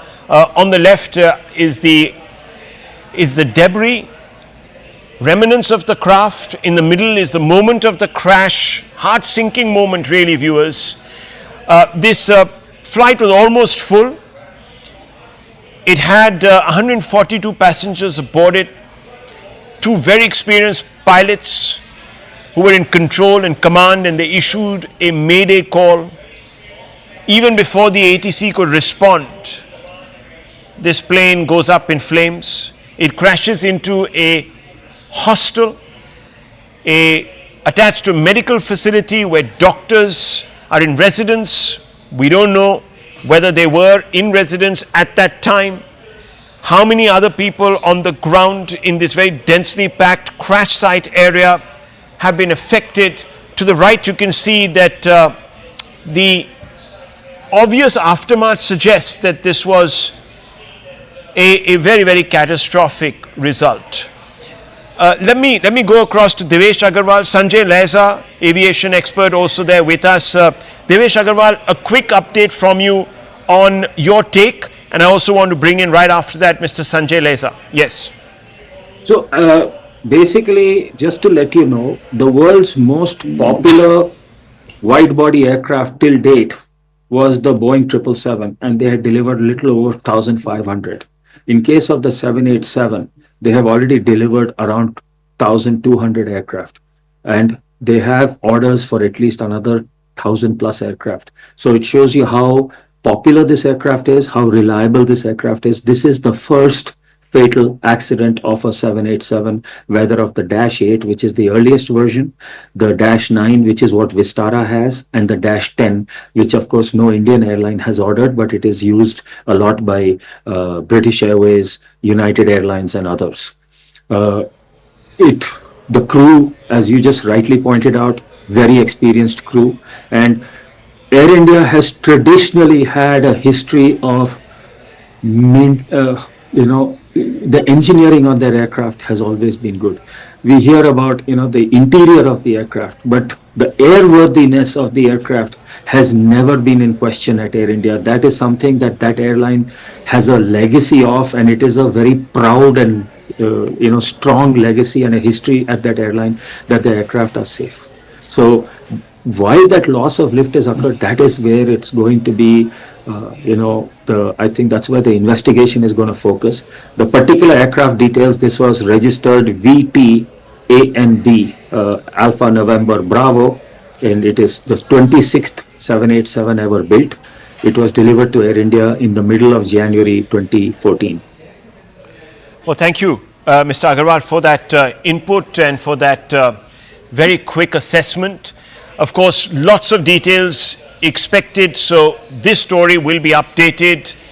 The causes and the consequences will also, of course, become clearer as the day proceeds and perhaps over the next few days. Sanjay Lezar, aviation expert, also here with us. Mr. Lezar, what do you make of these pictures? Catastrophic, sinking feeling when you look at the picture in the middle specifically.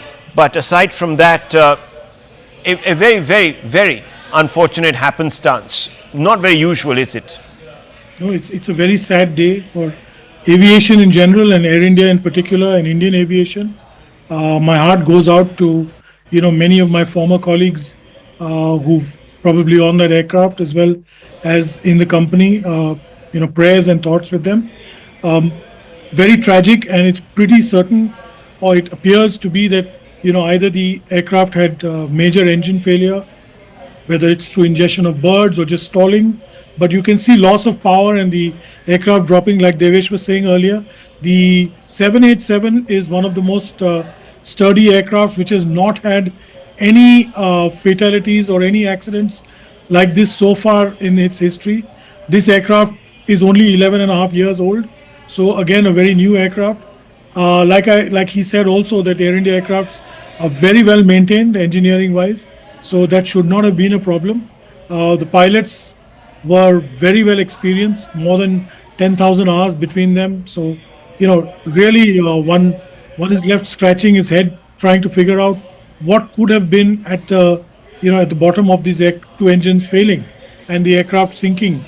Also, it's rammed into a building which is a medical college and a medical college hostel. It was afternoon time, and we believe, the lunch mess must have been full of kids who were studying in that hostel. So I worry about what may have happened over there. Part of the aircraft tail seems to have, been lodged on the roof of that building, and the rest has collapsed beyond that. It's a very, very grim situation. We can see, we've already heard from sources in Ahmedabad that, almost 40 bodies have been recovered. We don't know what's happening so far. I think 11 or 12 were taken to hospital. Whether they have survived or not, we're not certain. We're still in the realm of speculation as far as that is concerned. But it's a black day for aviation in India and the world over, really. Mr. Lezar, from what we gleaned from our short conversation with Mr. Agarwal was that the Dreamliner can fly also on just one engine. So this sort of adds another layer to the fact that there was this catastrophic failure of lift. I don't know if it was engine induced, and neither did he want to actually hazard that guess, but what do you think really happened here? A mayday call was issued, the landing gear hasn't been retracted, so it's very, very early in the flight. How would something like this anomaly gone undetected? Is it possible? Would checks have been, are checks conducted before a flight takes off for a long haul? What kind of checks are they? Can you just walk us through some of the preparatory procedures? Well, there's no question about checks. Checks are taken whether it's a long haul or a short haul. There are detailed checks that go on by the ground engineers as well as the pilot himself. You know, either the first officer or the PIC does a walk around. Typically it's the first officer, they check. Systems are checked, so there's absolutely no question of not having been checked. You're right, so is Devesh, that, you know, the one engine could have helped it, but obviously, you know, it's clear from images. We don't have any data. We know that it took off 175 knots was the speed. We know it was a hot day, so the profile of the weather profile, takeoff profile must have been built according to that. Also very heavy aircraft, 240 passengers plus baggage plus fuel for a long haul flight to London. So it's not exactly light. Possibility of perhaps both engines having stalled is all I can say, because there's absolutely zero lift. When you look at the image that you're playing on your screen right now, it shows that the aircraft has struggled to lift off and is just not climbing. There's zero climb. And rightly, as you mentioned, the pilot did issue a mayday call, which the DGCA itself has reflected in its press statement. And before the ATC could respond, it just hit the building and, you know, went up in a ball of flames. He couldn't direct the aircraft anywhere, could not, you know, maneuver it to safety. So, correct me if I'm wrong, Mr. Leza, the GE engine, the Gen X series of GE engines are known to be very reliable. Very reliable. They are very reliable and very, very powerful engines. So, you know, I'm only speculating that there were birds that, bird hit that happened. That's about it. I can't think of anything else. This was a major ingestion or, you know, something that caused both engines to stall. Because even in the videos that I've seen, I've not really heard the engines, you know, the togas being introduced or the power of the engines coming into force. So I really can't tell, you know, from this distance, sitting far away as we are, and we really is not fair to speculate beyond that. True. A bird hit, could it result in this kind of an incident? Multiple bird hits could stall the engine. It's about stalling the engine, and this is the most critical phase of flight, takeoff. As you all know, you know, landing and takeoff are the most critical, but takeoff is particularly critical because, you know, you could lose complete power as we see as happened here. And the fact that he issued a mayday call, you know, just pushes us towards that conclusion, unless there was catastrophic failure in both engines that we do not know about as yet. Mr. Leza, we were told that the Boeing could actually fly on one engine also, in case there was a bird hit to one. In this early period of flight, is that possible? Well, I don't know if one engine would be able to lift an aircraft with, you know, at this stage of flight with all that load. But be that as it may, it's pretty clear. You can't see the aircraft bank to either side. It's obvious that there seems to be total loss of power in this aircraft. Not from one, possibly both engines. That's what I can surmise from the videos and the data that we've received so far. Yeah, well, I mean, the data, of course, at this instance is very, very sketchy, viewers. We're only getting information that we're reeling that has been confirmed and put out by the authorities in question, because doing anything else would be to hazard misinformation, which is not our intention at all. But the pictures are now quite clear. There are first responders on the scene, a building, as you can see on the right, there's a lot of smoke emanating from that building. Clearly, it's the ATF that is cloaked to that building. Whether there have been people inside that building that have also been affected, we don't know. We have seen bodies and being pulled out of the wreckage. We also have seen people being wheeled into hospital. Obviously, we can't tell you if those are passengers or if there were people on the ground, but the scenes are extremely overwhelming. Let's go straight across to the MOS of Civil Aviation, who has spoken to our network. Let's play that out. Sir, हमसे बात करने के लिए शुक्रिया। मैं जानना चाहता हूं कि अभी फिलहाल वहां की स्थिति क्या है, किस तरीके से सरकार जो है वो मदद कर रही है। जी, अभी तो वहाँ की जो गवर्नमेंट है, स्टेट गवर्नमेंट के साथ हमारे अधिकारी संपर्क में है। राहत बचाव का कार्य भी शुरू हो गया है जी, और हम भी घटनास्थल पे पहुंच रहे हैं। मैं भी थोड़ी देर में वहाँ पे पहुंचूंगा। माननीय HM सर, देश के गृह मंत्री अमित भाई भी वहाँ पे पहुंच रहे हैं।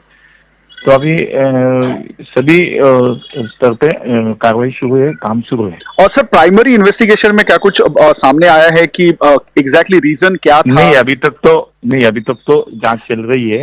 अभी कुछ हम इस पे बात करना उचित नहीं होगा, लेकिन उसकी जांच चल रही है। मैंने अभी भी मिनिस्ट्री में सभी वरिष्ठ अधिकारियों के साथ मैंने मीटिंग भी करी है, लेकिन उसका सामने आएगा एक्चुअली रीजन क्या है, वो सामने भी आएगा। लेकिन अब तो पहला काम हमारा है कि वहाँ के राहत बचाव का कार्य में हमें ध्यान देना है, पहले वो तो काम करना पड़ेगा। मोर जी, मुझे ये जानना है कि आंकड़े जो है कैजुअलिटी हो या फिर इंजर्ड हो, उनके अलग अलग आ रहे हैं क्या आपकी तरफ से? नहीं, अभी तो कुल 242 लोग थे जी, 230 उसमें यात्री थे, 12 क्रू मेंबर्स थे। तो अभी तक तो कैजुअलिटी आ रही है सामने। अभी तक कोई ऑफिशियली कैजुअलिटी हम नहीं बोल रहे हैं, सभी जांच भी चल रही है। पहले तो राहत बचाव का काम शुरू है, बाद में उस पर। ये जो फ्लाइट क्रैश हुआ है वो रेसिडेंशियल एरिया में हुआ है, तो क्या वहां पे लोग कितने इंजर्ड हुए या वहां की कैजुअलिटी का कुछ आंकड़ा? वही तो मैंने अभी कहा कि राज्य सरकार के संपर्क में हमारी सभी टीम है वहां पे। तो अभी सामने नहीं आ रहा है कि, लेकिन वहां भी राहत बचाव का कार्य जो शुरू है उसमें पहले तो इन लोगों को बाहर निकालना है। इनको इमीडिएटली वहां पे मेडिकल इमरजेंसी को पहले उनको वहां पे हॉस्पिटल में शिफ्ट करना है, मदद करना है। I'm also joined by Captain Kishore Chinta, who is the Chief Pilot of Sirius India Airlines Private Limited. Thanks a lot, Captain Kishore, for joining us. I want to understand from you first, from what we know, within a minute or so of takeoff, this plane has crashed, and it has crashed in a scenario where it seems the pilots were not in control at all. They had already issued a mayday call, and they actually crashed into a building. What do you make of what could have happened?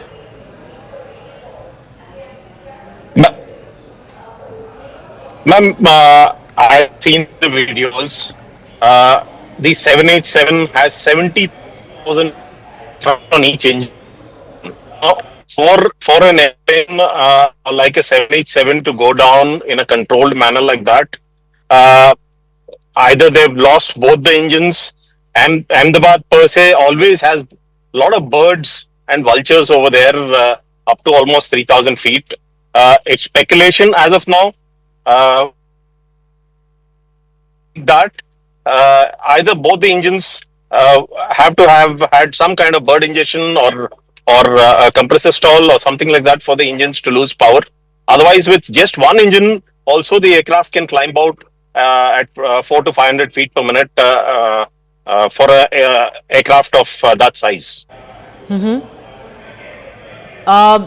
I just want to understand from you, these bird ingestion issues that you're talking about, how frequent are they? Bird ingestion are infrequent, but there is always that risk, especially in airfields like Ahmedabad and Baroda and some other airfields. Ahmedabad has historically had bird activity in and around the airfield. So I am not saying that it could have been birded, but the fact that the pilots gave a mayday and we see the aircraft climb to max altitude on flight radar close to 625 feet, which would be about 425 feet off the ground. The airfield elevation is about 200 at Ahmedabad. So they did climb to 425 feet. On the aircraft, they could have engaged autopilot, but it appears to be that they've lost power in both the engines for the aeroplane to have come down in a controlled manner like that. Yes, and because most experts like yourself are suggesting that even loss of one engine should not lead to a crash like this, I want to understand from you, if this was, let's say, a bird-related incident, can it take off both? Can it take out both engines like this so quickly after takeoff, within a minute or so? It is possible, ma'am. Like the United aircraft where Captain Sully Slumberger, went down into the Hudson. It is possible for both the engines to get affected by birds. Okay, and looks like there would have been very little reaction time to control anything.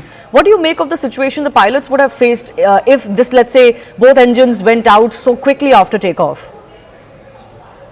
The pilots did a fabulous job keeping the wings level to minimize any kind of damage, and the aircraft's gone down in a controlled manner. They probably have done everything possible which they have been trained for a situation like this. But the rest we'll only come to know once more specifics come out from the flight data recorder and cockpit voice record. I just want to understand from you also, because you are an expert in this field. Apart from a bird hit, what else can lead to a crash like this so soon after takeoff, where the speculation is that not just one but both engines went out? What else is a plausible reason? I don't see another plausible reasons, ma'am. This has to be loss of both the engines for the aircraft of the magnitude of 787 to go down in this manner. And this is the world's first ever Boeing 787 crash. So that's the track record of this aeroplane. And the pilots are highly experienced, well trained. So the only probable cause would be loss of power on both the engines, just at the time they were getting airborne. And that's extremely rare, isn't it? It's probably 1 in a million kind of scenario. There's probably nothing anyone could have done in this case. If there was no obstacles immediately after takeoff, probably they could have glided down onto the ground to as minimal damage as possible. But with buildings over there, they seem to have landed on top of one of the under construction buildings. We do not know the damage or the loss of lives on ground, but more details will be coming out as and when the DGCA Aircraft Accident Investigation Bureau brings out details. Just stay with me. Speaking of those buildings that this plane has crashed into, and I'm sure the pilots would have tried to avoid as much as possible, but it looks like they really couldn't avoid crashing into a building. We have information that the flight has crashed into BJMC, which is a hostel where many MBBS students stay. And these are some visuals also that we were running earlier of the hostel, including the canteen, etc., where there is damage because of the impact of this airline crash. And we don't quite yet know what the damage could be as far as students there in the building is concerned. But certainly news is coming in that some of them have been injured, and we hope that they get quick treatment. Praful Patel, former Aviation Minister, is also joining us over the phone line. Mr. Patel, thanks a lot for your time. Extremely sorry scenes that are coming in from Ahmedabad, and of course news of heavy casualties as well. Very saddened to hear and very distressed at the same time. One of the biggest tragedies in our country, and unfortunately whatever visuals we are able to see on TV, that's all information we have. But considering that today's aircraft are very sophisticated, very technically advanced, to see a situation like this, unless we know the full details, will be very difficult to comment on that. But at the same time, whatever visuals we see on TV, our hearts go out to the passengers and their families. We don't know what is the fate of many, so I only pray and hope that most people survive this horrific crash. Yes, the pilots were extremely proficient. Praful Patel, there are 133 casualties that we are getting latest updates on. We are hoping that some rescue operations are able to find some injured who can receive some treatment. But many international passengers on board as well, and many countries on alert now, including UK. We are told that as many as 50 plus passengers were from UK. We are also told that former Gujarat Chief Minister Mr. Rupani was on board. Well, I've seen Mr. Rupani's name on television, and having been a person who's known him for many years, I only hope and pray that he is well. But at this moment, there is no information Yes. about any of the passengers. And Yes. of course, as you said, there are many passengers of different nationalities, mostly UK, besides Indians. Yes. And I think we really feel very sad, because at the same time, I would like to repeat that today's aircraft are very, very sophisticated. The pilots, especially who fly 787 Dreamliner, are obviously very well trained, and they are very senior commanders. Yes. And they've gone through many hours and hours of flying, and they would have obviously, it seems to me, whatever little I can make out from that the plane was on climb mode, and suddenly it's lost power or something else has happened, or maybe it was struggling at the time of takeoff. These are all very speculative things. But one thing is certain: if the pilot gave a mayday call, we don't know the exact time of when he gave the mayday call. Was it just immediately on climb, or Yes, soon after was he takeoff, sir. rolling? In fact, within a few minutes, it seems this flight has crashed. It had barely reached the height of 700 feet.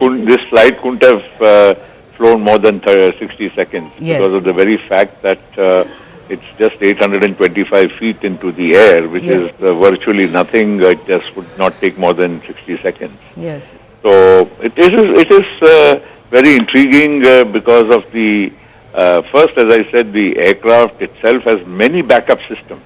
These are very fly-worthy, very safe aircraft, and 787s are flying all over the world. In fact, I would be surprised to see that probably this may be the first major incident with a 787. Yes, actually we have been confirmed, sir, that as far as the 787 Dreamliner is concerned, this is the first major such incident that has come to light. Boeing has had some issues with grounding and all. There have been investigations whether they have, not done enough as far as maintenance and certain other activities on planes are concerned. But this certainly is the major crash of its first of its kind when it comes to a 787 Dreamliner. Well, absolutely. A 787 Dreamliner, as I said, is being flown by most airlines of the world. And it's a very, I would say, a workhorse. It's a good aircraft. And in this case, it's flown from Delhi to Ahmedabad. So obviously it was absolutely flyworthy. Otherwise, no aircraft takes off. And pilots also, before they take off, they go through all the checks. And if they find anything missing, and especially if they are on a long haul flight like London, they would be absolutely very careful to see all parameters are fine before they would take off. Okay. So obviously something has gone wrong after they started their roll on the runway for takeoff. Yes. And in between that and the climb, those 60 seconds have been, I'm sure, very, very the reason for whatever has happened. Yes. I do thank you for joining us, Praful Patel, the ex-aviation minister. Also reading out what Prime Minister Narendra Modi has just put out. The tragedy in Ahmedabad has stunned and saddened us. It is heartbreaking beyond words. In this sad hour, my thoughts are with everyone affected by it, have been in touch with ministers and authorities who are working to assist those affected. We also know that Home Minister Amit Shah is travelling to Ahmedabad. My colleague Payal Mehta is also joining us with more on this. Payal, words coming in from Narendra Modi as well. Everybody offering, of course, their deepest thoughts to those who have been affected, including, of course, the families. Already 133 have been confirmed dead. Yes, it is of course heartbreaking beyond words. That's what the Prime Minister really said. And this has happened in his hometown, which is in Ahmedabad. The tragedy in Ahmedabad has stunned and saddened everyone. He has been in touch with the ministers and the authorities who are working to assist those who are affected. He has already spoken to Bhupendra Patel, the Gujarat Chief Minister, already spoken and asked Ram Mohan Naidu, the Civil Aviation Minister, to rush as well, and constantly been in touch with Amit Shah, another Union Minister in his government, the Home Minister, another son of the soil. So they've all been rushed. Maximum help needs to be assured is what the Prime Minister has also indicated in as many words as well. But a real tragedy coming to the fore as well. Many people have been feared dead in this, in this ghastly crash that we've really seen. Of course, the investigation will follow soon as possible is what the government is assured. But it's a very, very heartbreaking moment because many citizens on board Shivani were not just Indian nationals, but foreign nationals as well. But the government of the day has assured that they will get to the bottom of this and understand why this really occurred. But like I said, the Prime Minister joining the nation in expressing his condolences to what has really happened and to the loved ones. One of the biggest aviation crashes in Indian history, and of course certainly the first concerning a Dreamliner. I want to go across to Rajesh Patani, who's an eyewitness to what happened. Rajesh ji, आपने क्या देखा जब ये crash हुआ? आपने क्या देखा? आपको क्या दिखा? ये बताइए. राजेश जी, आपको मेरी आवाज आ रही है?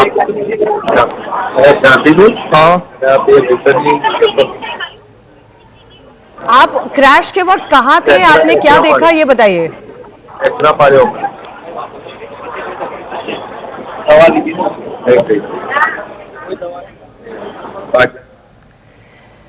Let's try and reconnect. We're trying to get you some more eyewitness accounts, but of course visuals of the crash are on screen, and they show that the flight had barely taken off. Within less than a minute, of course, this flight has crashed. It seems the pilots have lost all control because they couldn't even deviate the flight from a what seems to be a residential area. There was in fact a MBBS students hostel that has come into the path of this crashing airline, and the aircraft burst into flames immediately upon impact. Those visuals have also been caught by those who were living in the vicinity of the Ahmedabad airport. Captain Kishore Chinta continues to be with us. Captain, I want to understand from you, in such a short span of time, if both engines are lost, how much can captains do? How much can the pilots and the crew do in such a situation? What can they do? There's not much the pilots can do other than look for an area where they can crash land the aircraft in the safest possible manner. So in this case, they barely had any height in hand to change the direction of the aircraft anywhere. See, the most prudent thing they could have done was to keep the wings level and glide into a path which is most safe, which would minimize casualties on impact with the ground, rather than having bank on, wherein the risk of the aircraft cartwheeling and more damage and more casualties. So the pilots probably did the most prudent thing, having probably lost power. Okay, and how does this loss of power really happen? What causes it? Loss of power could be either due to bird ingestion, the engine compressors stalling and not producing any more thrust. It would be really unlikely for engines of such magnitude and to lose power for any other reason for a technical defect just after takeoff. It's unheard of. It's those engines with 70,000 pounds of thrust have been tested multiple times, and one of the safest engines in the aviation world. So nothing else could have caused, in my opinion, the loss of power. So this couldn't have been any kind of technical failure, and the most plausible reason you can think of is bird ingestion, but of the kind which took out both engines. Yes, that's, like I said, we can only speculate as of now. I haven't heard of a technical defect taking out both the engines just after takeoff ever in the aviation history. Right. Certainly what has transpired is shocking everyone. This is already, as experts have told us, the first of its kind crash, including involving a 787 Dreamliner. And the way this crash has transpired, soon after takeoff, within a minute of takeoff at very low altitude, seems to suggest the pilots lost all control. They couldn't even divert the plane to a safer area, and it crashed immediately within a minute of takeoff. What also is concerning is that they seem to have lost all control, so both engines were out. There was a mayday call given, but agencies tell us they didn't really manage to contact this flight after that.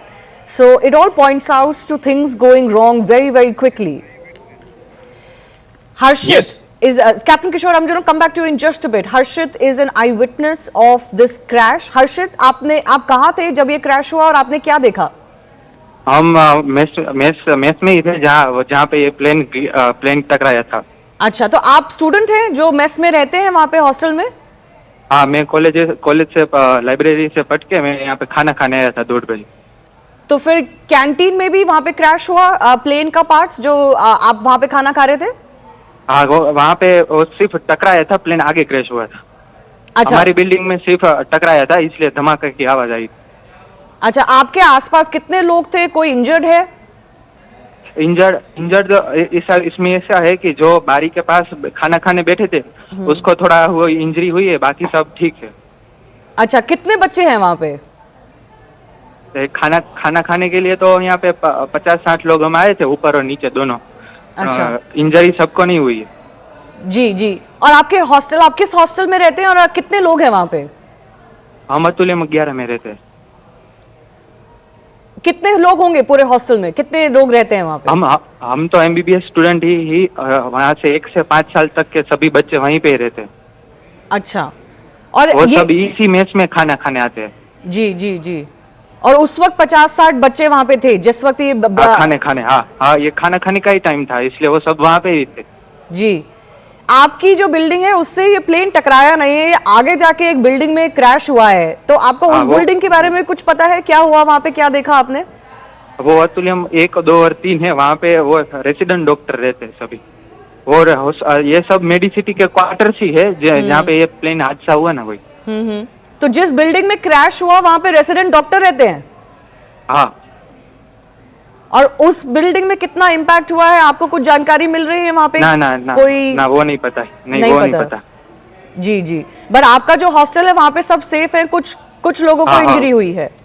हाँ, hostel से ये mess पड़ा 1-2 kilometre दूर है, इसलिए सब बच्चे hostel से मेस तक चल के खाना खाने जाते हैं, तभी ये सब हुआ।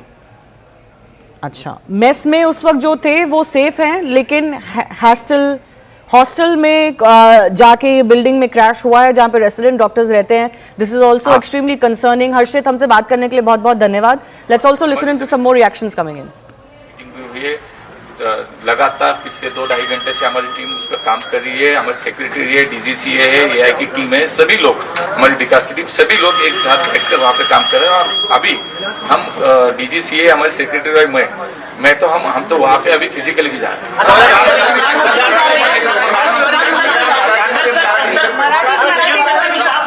प्रधानमंत्री जी इसका मॉनिटरिंग कर रहे हैं। माननीय प्रधानमंत्री जी ने नायडू जी से हमारी सभी लोगों से बात भी की है, वो मॉनिटरिंग कर रहे हैं। हमारे होम मिनिस्टर वहाँ पे पहुँच रहे हैं और मुझे लगता है कि सभी स्तर पे ये अभी राहत का कार्य बड़ी इमरजेंसी के तौर पर शुरू होगा। क्या सभी प्लेन का इंडिया के ऑडिट होगा? नहीं, अभी तो आज मुझे लगता है कि पहली बात तो यह है कि हमें इससे पहले बाहर निकलना है। बाद में सब होगा, उसकी जांच होगी, उस पर रिपोर्ट आएंगे, उस पर असल में क्या रीजन है वो भी सामने आएगा। ये आज मुझे लगता है कि थोड़ा टाइम इन दिनों कंपनीज जो है, सारी एयरलाइन कंपनीज, क्या वो बहुत सस्ता ले रही है क्या लोगों के जान को लेकर? क्योंकि कोई भी बारिश हो जाए तो प्लेन में कुछ होगा। मुझे लगता है कि कोई जो रियल उसका रीजन है वो सामने आने तक थोड़ा सा सर, जहाँ पे प्लेन गिरा वहाँ पे कुछ कैजुअलिटी हुई है? लगता है, ऐसा लगता तो है, लेकिन थोड़ा सा मुझे लगता है कि ऑफिशियली थोड़ा सा बिल्डिंग में कुछ लोग रह रहे थे ऐसे भी। सर, डॉक्टर्स हॉस्टल बताया जा रहा है। नहीं, यहाँ से NDRF की टीम भी गई है, वहाँ पे बाकी सेना दल की टीम भी गई है। मुझे लगता है कि सभी जो टीमें हैं सभी लेवल पे वहाँ पे काम शुरू है।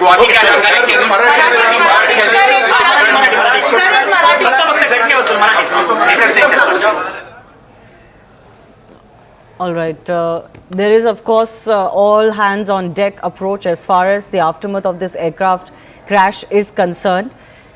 Not only are concerned ministers moving to Ahmedabad, Home Minister Amit Shah is also expected to travel to Ahmedabad. Captain Kishore Chinta continues to be with us. This is, of course, a situation that will possibly need a lot of investigation to figure out what exactly happened. Because it seems like a crash that hasn't really been seen of this nature and also of this aircraft itself before. So much deep investigation required as far as this case is concerned.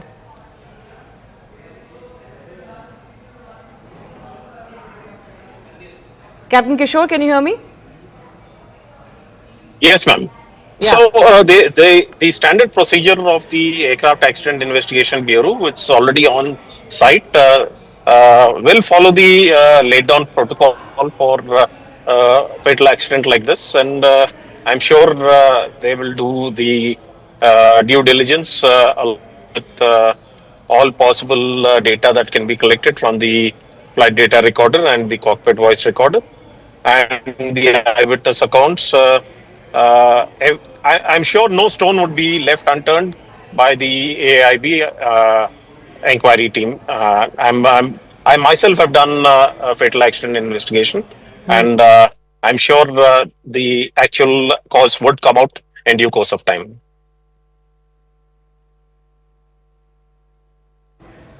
Can you just take us in detail into what exactly will go into the investigation of this crash? The black box is going to become extremely crucial.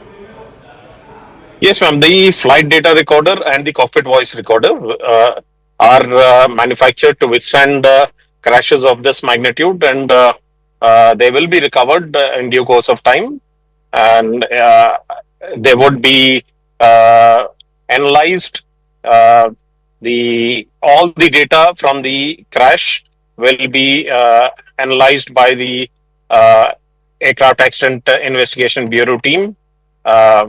They will piece together every single aspect of the flight path and the possible causes of why and what happened, whether it was loss of power, whether it was a technical defect. Everything will be there in the flight data recorder, and they will be analyzing that, and they will analyze the flight path of the aeroplane based on the data available, and the Mayday call will be recorded on the CVR as well as the ATC transcript of the radio transmissions which they received. All this will be correlated, and then the inquiry team will piece together their facts and figures and come out with the conclusion on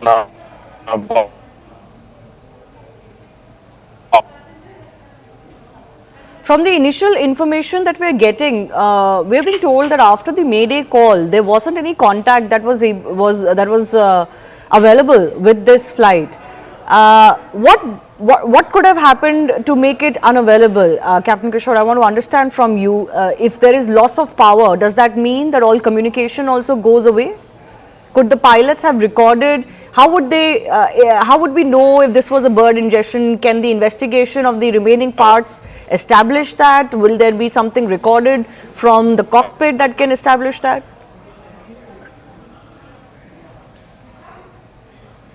There are enough standbys.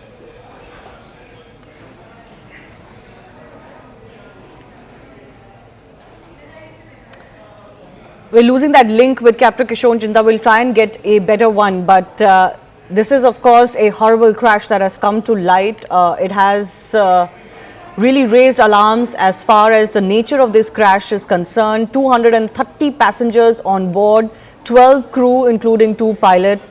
Already we're getting figures that 133 have been declared dead, but of course rescue operations are ongoing. There is firefighting operations that are ongoing. You can see those visuals where parts of the plane have actually crashed into the building and they have been stuck into the building debris as well. My colleague Payal also continues to join us. Payal, more updates coming in from your end. What all do we know about the efforts that are ongoing? Plus, who all is expected in Ahmedabad? We've just learned that Civil Aviation Minister of State Muralidhar Mahol, the DGCA team, and of course Civil Aviation Secretary Mr. Sameer Sinha, they're all being rushed to Ahmedabad also to be alongside Ram Mohan Naidu, Amit Shah and the others as well. and go into a thorough inquiry mode as far as this was concerned into the entire matter, and we're given to understand that they're currently on their way to Ahmedabad, and they will also be, joining the team and joining the rescue and relief operation as far as this is really concerned, because it's an all hands on the deck approach that Prime Minister Narendra Modi really spoke about. Shivani, it is of course a very, very tragic episode which has come to the fore, and therefore Mr. Muralidhar Mohal, the Minister of State for Civil Aviation, along with the entire team from DGCA, the Civil Aviation Secretary, and the other technical officers are also being rushed to Ahmedabad just as we speak. Yes. This is a crash that has really, in aviation history, experts point out, Payal, that this is definitely one of the worst crashes we have seen, and also given the aircraft involved and the nature of the crash, but also in India's history, this is one of the worst aviation tragedies we've seen. Well, absolutely. Nobody ever is prepared, for something like this as well. But what really led to this crash? What were the technicalities involved? We will only know once the DGCA team reaches there, the investigation team reaches there, and they find a black box that, Anvit was speaking about a little while ago. And only then will we know what really led to the crash, because it is pretty important to understand what led to the failure and what led to this tragedy within probably 40 to 50 seconds of the pilot, reaching out to the ATC. So obviously, all of these things are going to be there, but as of now, the most important thing is to in fact ensure maximum rescue and relief operation. Therefore, all hands on the deck. But it's the Gujarat administration, the Gujarat Chief Minister, the Gujarat Home Minister, Union Home Minister, who is also a son of the soil. Ram Mohan Naidu also currently on his way. He's a Civil Aviation Minister, and so is Muralidhar Mohal. Updates that we're getting, Payal, also tell us that the railways have also decided to operate certain special trains to and from Ahmedabad. Anything more you're learning on that? Special trains are going to be in place for passengers to fly either from there to Mumbai or to Delhi, because currently the airport at Ahmedabad stands shut as well. A lot of international flights are also likely to be diverted to other locations as well. So preparing for that, Ashwini Vaishnav, the Union Railways Minister, has just put out a series of tweets, essentially speaking about the kind of work that has to be done, and even if medical teams have to be rushed from nearby locations, the railways will also be putting in their maximum efforts as far as this is concerned. And again, like I said, it is an all hands on the deck approach that the Union government is adopting over here, because nothing more valuable than human lives being lost over here. So, Payal, you're reporting that MOS Civil Aviation and DGCA Chief, Civil Aviation Secretary, all being rushed to Ahmedabad. They're about to reach the Delhi airport. But these are, of course, going to be special flights, isn't it? Because as you're mentioning, the Ahmedabad airport has been shut for civil activity as we speak. We're also getting updates that the Gujarat Chief Minister has reached the civil hospital where most of the dead are being taken. Most of the people or the dead bodies that have been taken there have, I believe, been declared dead on arrival. So not many survivors so far, but we're hoping for some good news as rescue and relief operations continue. But this is also going to be a huge challenge on ground. Those are some of the visuals coming in from on ground as well, Payal. Huge challenge on ground to ensure or to try to race against time to see if you can find any survivors. Absolutely. Like I said, that no country can ever be prepared for a tragedy like this, while all hands on the deck approach, and therefore the Civil Aviation Ministry has put all the resources together. The civil administration has also put in all these efforts together. Appeal is being made to all the citizens saying that do not rush to the airport or do not crowd around these areas. Make sure that we are able to get a green corridor in place should we need to rush somebody for medical emergency. Given the fact that, there are also the building on which the aircraft really fell also had some doctors who were housed over there. Yes. As well, so obviously the number of casualties are likely to go up. As far as Mr. Mohal is also concerned, it is pretty possible that he might just be on that flight with Union Home Minister Amit Shah. He's also Mr. Amit Shah's, MOS in the Ministry of Cooperation. So obviously he's been rushed. He was at the Civil Aviation Ministry just a short while ago. He's just been asked to rush from there immediately, along with all the officials as well. So obviously that is something which the Government of India is looking to do to make sure that maximum efforts are there on ground. Yeah. A high-level meeting has in fact been held at the Civil Aviation Ministry. Secretary and DGCA officials have attended. All of them have now been directed to move to Ahmedabad as well. Let me also go across to Mr. Sivaraman, who's formerly with the DGCA, joining us. Sir, your first thoughts on this massive tragedy. It seems like one of the worst airplane crashes, not just in India but worldwide as well. Yeah, I agree with you. First of all, my condolences to all those people who have lost their lives, and I pray for the recovery of any injured in this crash. It is really surprising to me also because I have seen a couple of accidents in my career as DGCA, investigated some of them, and also seen other accidents outside India. This is really strange because the aircraft had taken off normally, and at 800 feet it started going down flat, which means it had lost its lift. I mean, that's what I can guess only because I am not an expert in this area, neither am I a great pilot or an engineer. But however, it seems after the first Mayday call, the pilot could not communicate with the ATC, which means a lot of things could have happened inside the aircraft, might have been filled with smoke, or the pilot would have been unconscious. Nobody knows what has happened because normally this is a very, very fine aircraft and very few crashes like this have taken place. And that too immediately after takeoff. Even if one engine had failed, the pilots are quite competent to handle it. And that is, it had taken off after 800 feet, he could have very well handled it. If both the engines had also failed, it would have been possible for him to land it. But quite possible that the plane did not have any lift at all for him to maneuver it to some space where he could have landed. One should not make any wild guesses. I am reasonably certain that how they would be able to recover the black box, the CVR, and moreover, this aircraft can transmit its engine parameters to the ground. And I am sure Air India would have set up these facilities. Similarly, the DFDR, which records all the flight data, they could have also been transmitted to the ground. Because these facilities have been in existence for a very, very long time. And I am sure Air India would have seen to it that these facilities are available. And in this particular case, when I contrasted with the accident that took place of the Air India 320 in Bangalore, the authorities have acted very swiftly and they have acted magnificently, I must say. All the required help has been rendered to the people there on ground, and also people have been moved very fast from the accident area. I only pray that at least some people come out alive from this accident, and I hope that the authorities will be able to find out what really went wrong. One should not miss any aspect of investigation, particularly in these very tense times. Because, I'm not trying to, I don't want to be very explicit on this matter, but every angle should be explored and every possible agency should be involved in investigating this accident. Sir, in your experience, what follows next as far as the investigation itself is concerned? See, as far as investigation is concerned, earlier as DGCA, I used to conduct the investigation myself. Now they have got an investigation board, and I am sure accident investigation board, the DGCA authorities should be fully involved along with them, and they should not be excluded from it. The Federal Aviation Authority, they have got excellent facilities. They have investigated many accidents in the world. They should be involved. The engine manufacturer, particularly the GE, should be involved. The aircraft manufacturer, Boeing, all of them without hesitation should be part of the accident investigation. Because we must get to the truth of this entire thing.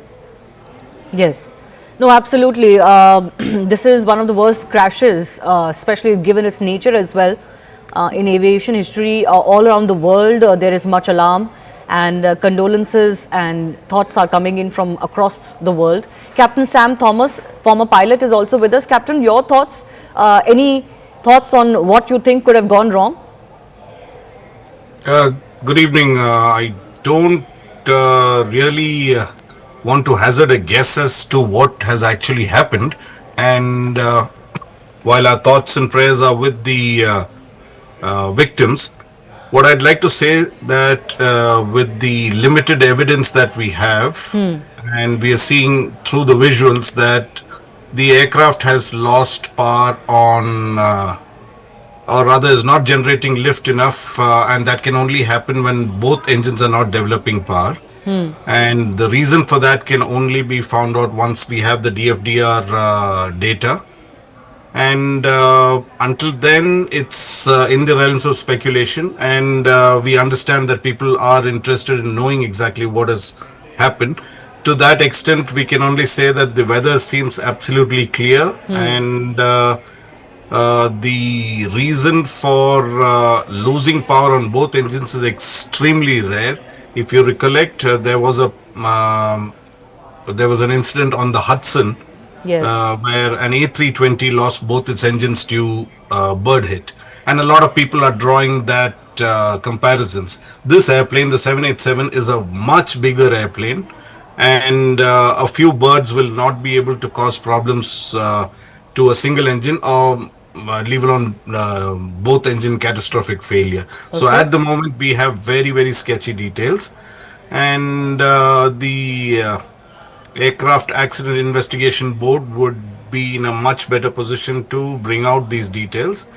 And at the moment, the incoming details that we have is that both the engines did not develop sufficient power. Yes. I'm going to come to you on that issue of how both engines can go out, because that's extremely rare. That doesn't really happen. And that is really raising alarm here. But we also have a video that has been shot by one of the passengers. I'm told a British passenger who was on board before the crash. Let's just play that out. We are at the airport, just boarding. Goodbye, India. Goodbye. Thank you. 10-hour flight back to England. What's your biggest takeaway, Jamie? We've done this already. On a different thing. All right. What's my biggest takeaway? I don't know. Yeah, fascinating. Great. Thanks. Thanks for your contribution. Okay. Yeah, my biggest takeaway is don't lose your patience with your partner. Yeah. You're already starting to. You've already snapped at me while we're having chai at the airport. You see, you've learnt nothing. Going back happily calm.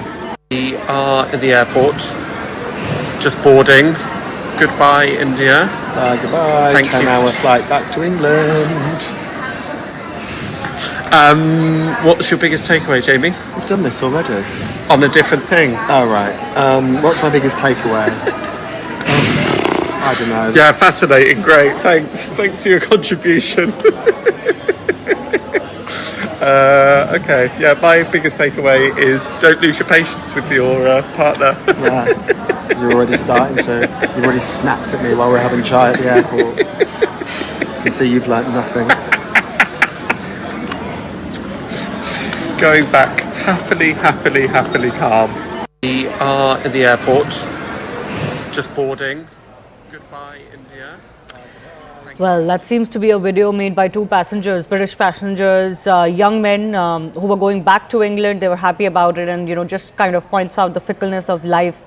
Nobody could have really seen this coming. Captain Sam Thomas, former pilot, and Mr. Sivaraman, who's formerly with the DGCA, both on the show with us. I do thank you for your time. Captain Sam Thomas, I just want to take your thoughts once again, because our viewers will be curious to know, how can both engines go out? That seems to be the case here, given how quickly the flight crashed and the fact that the pilots didn't seem to be in any control. They didn't seem to have any communication left with the ATC. What can really cause this? A variety of reasons can cause it, but in this particular case, what has happened, we would not know until we have the details. Now, you asked of both engine failures. It has happened just short of London Heathrow once with a 777, and that was due to fuel starvation. Now, if both the engines do not get adequate fuel, it could result in both the engines flaming out. Now, but that is a very, very, very rare scenario, and in this particular case we don't know how both the engines have failed, or indeed we are speculating this from the visuals that we have. So it's evident to a certain extent that there is a loss of thrust on both engines, but we would not be absolutely sure on that till such time that the DFDR shows us the results. I want to ask Mr. Sivaraman also, how long do you think an investigation into a crash like this will take? All right, I think I've lost Mr. Sivaraman.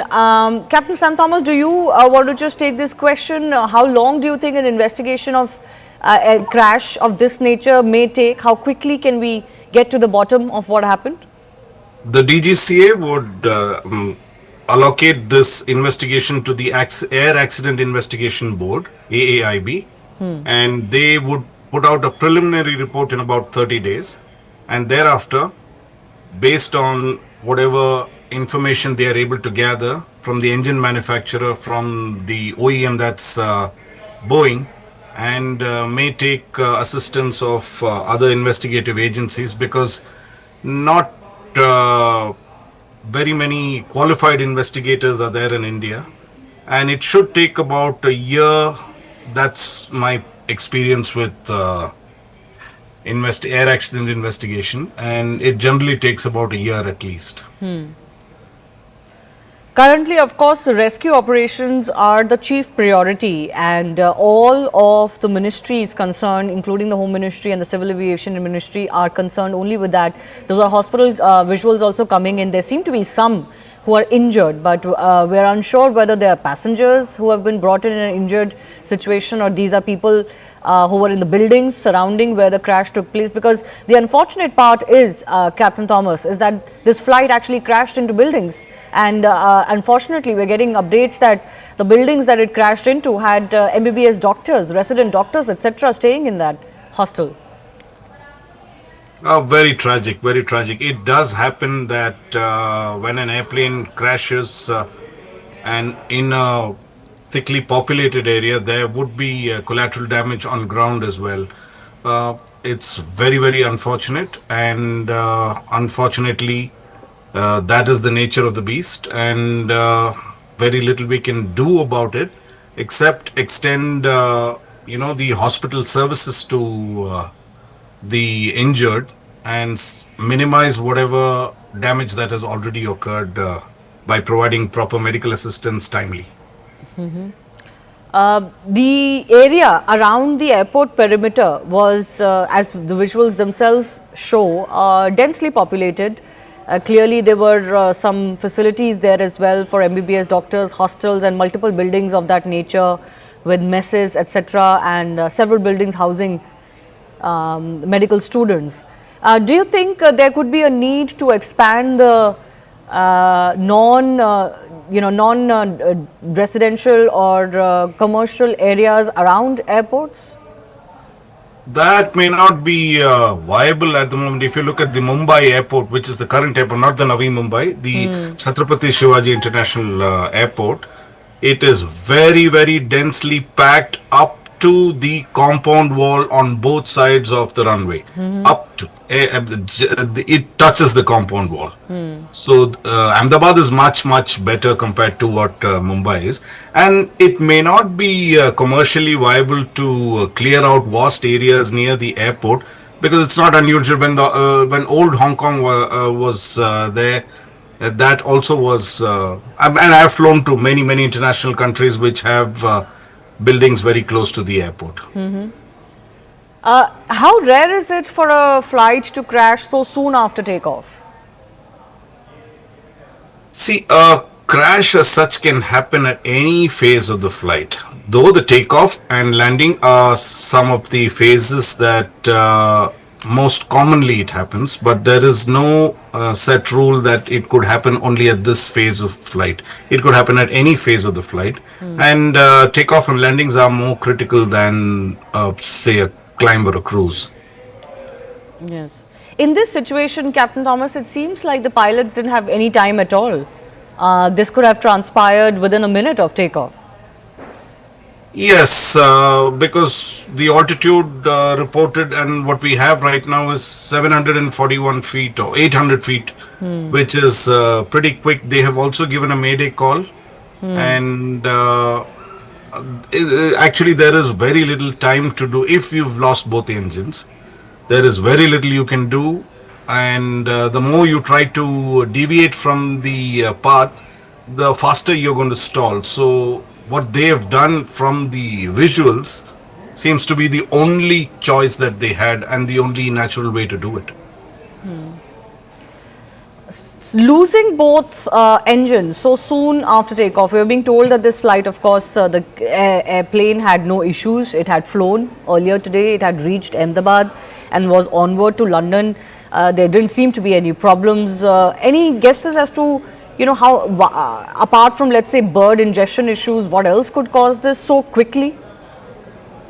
I mean, our business, you really don't hazard a guess, because then we lose face within the community. So, because that is not something that is done. I understand. But any technicalities that could come into play here? Very difficult to say, ma'am. It's how to lose both engines. I can't recollect. I mean, except for the Hudson landing and the Heathrow, I think in the history of aviation, we've had very, very few dual engine failures. So there is not sufficient data to point to the fact that, this could cause, of course, fuel starvation or fuel that is contaminated is one of the reasons. But other than that, I don't know anything else that could bring down both engines, that too of a 787. Yes, and this is why whatever experts we're speaking to, Captain, we're asking the same question and again, because the nature of the crash is raising alarm, isn't it? So soon after takeoff, even though takeoffs are sensitive, but losing both engines, crashing into a building, and literally no time that had elapsed for a flight that was clearly deemed to be fit. There were no issues with the airplane that had come to light. Earlier I was speaking to a captain who pointed out that around this airport there are many bird related issues. Is that the only plausible reason that comes to mind? I do understand. I have operated to Ahmedabad several times and there is a bird issue, but once again, you would need very large birds and a large number of birds to put both the engines off. Which is very, very unlikely. I know all over India we have a bird problem. That's in Bangalore we have a bird problem, but not significant enough to affect the engines of a 787. These are very big engines, very reliable engines. Even if you were to hit a bird, it will ingest it and throw it out pretty quickly. Right. We're also playing out those visuals that are coming in of the Chief Minister having reached the civil hospital. Major focus right now is on getting help on ground, both at the crash site and also, of course, as far as medical facilities are concerned. We're getting to know from CRPF that about 150 personnel are involved in rescue operations. And we're also getting to know that some operations have begun, in fact, at the Ahmedabad airport. SpiceJet, one of the airline operators, have put out a tweet saying that operations have resumed. Passengers are advised to check their flight status regularly via their website. So we were being told earlier that till 5 p.m. there would be a cancellation of all airport activity, given the nature of this attack having, the nature of this crash having taken place so close to the airport premises. But at least as far as other operations are concerned, we are being told that they may be up now. People in Gujarat, the government, the agencies are working against time to ensure that they can mobilize as much help as possible. Visuals coming in from that civil hospital as well, where the Gujarat Chief Minister is also visible. He's visiting the facilities. I'm not sure of how many injured have been brought in so far. We don't have any update on that. But certainly we did get an update earlier that 133 have already been declared dead. That's almost half of the passengers list. 30 passengers were on board, plus 12 crew, including 2 pilots as well. All authorities are working to ensure that they can first focus on ensuring that both the crash site and other facilities are up to speed. BSF has also pushed 2 teams. CRPF Rapid Action Force 100 personnel have been sent, and from Group Center in Gandhinagar 50 personnel have been told to reach Ahmedabad. I'm also joined by Captain C.S. Randhawa, who's President of the Federation of Indian Pilots. Thanks a lot for joining us, Mr. Captain Randhawa. Your first thoughts on this crash that has taken place? It was an extremely tragic crash which has happened in Ahmedabad, and I came to know about just about 1 hour and 30 minutes after the crash. And I could attribute this maybe due to birds, because Ahmedabad has got a big problem about birds. So until unless, because the captain has given a mayday call. So a mayday call, if it was one engine failure, he could have easily handled it. Even if it was an engine fire, he could have handled it. So the two possibilities which are very, very likelihood which could have taken place is both engine failure due to bird strike or some jamming of the control. And how does that, we've spoken about bird ingestion issue and how rare that would be for both engines to go out because of that issue so quickly after takeoff. But you're talking about these jamming issues. Can you explain what they are and how they happen? The jamming of the control could have taken place, maybe the elevator, because that is what is responsible for the aircraft to lift off, and I presume that the aircraft has initially taken off and maybe about 200-300 feet, and 200 feet you engage the autopilot, and thereafter it has started descending, if you see the video. Now I'm going by the total video clip. Rest will come out in the DFDR and the CVR, what has taken place, because there has been no call after the pilot has given the mayday call. Right, exactly. There has been no communication after the mayday call. Yes. No communication whatsoever, and like once in a million chance it does happen, like we saw the Hudson crash where the aircraft was ingested, both the engines were flamed out by the ingestion of the birds.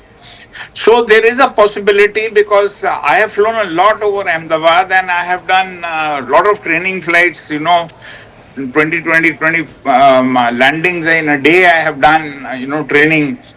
So birds are a big problem there. There is no doubt about it.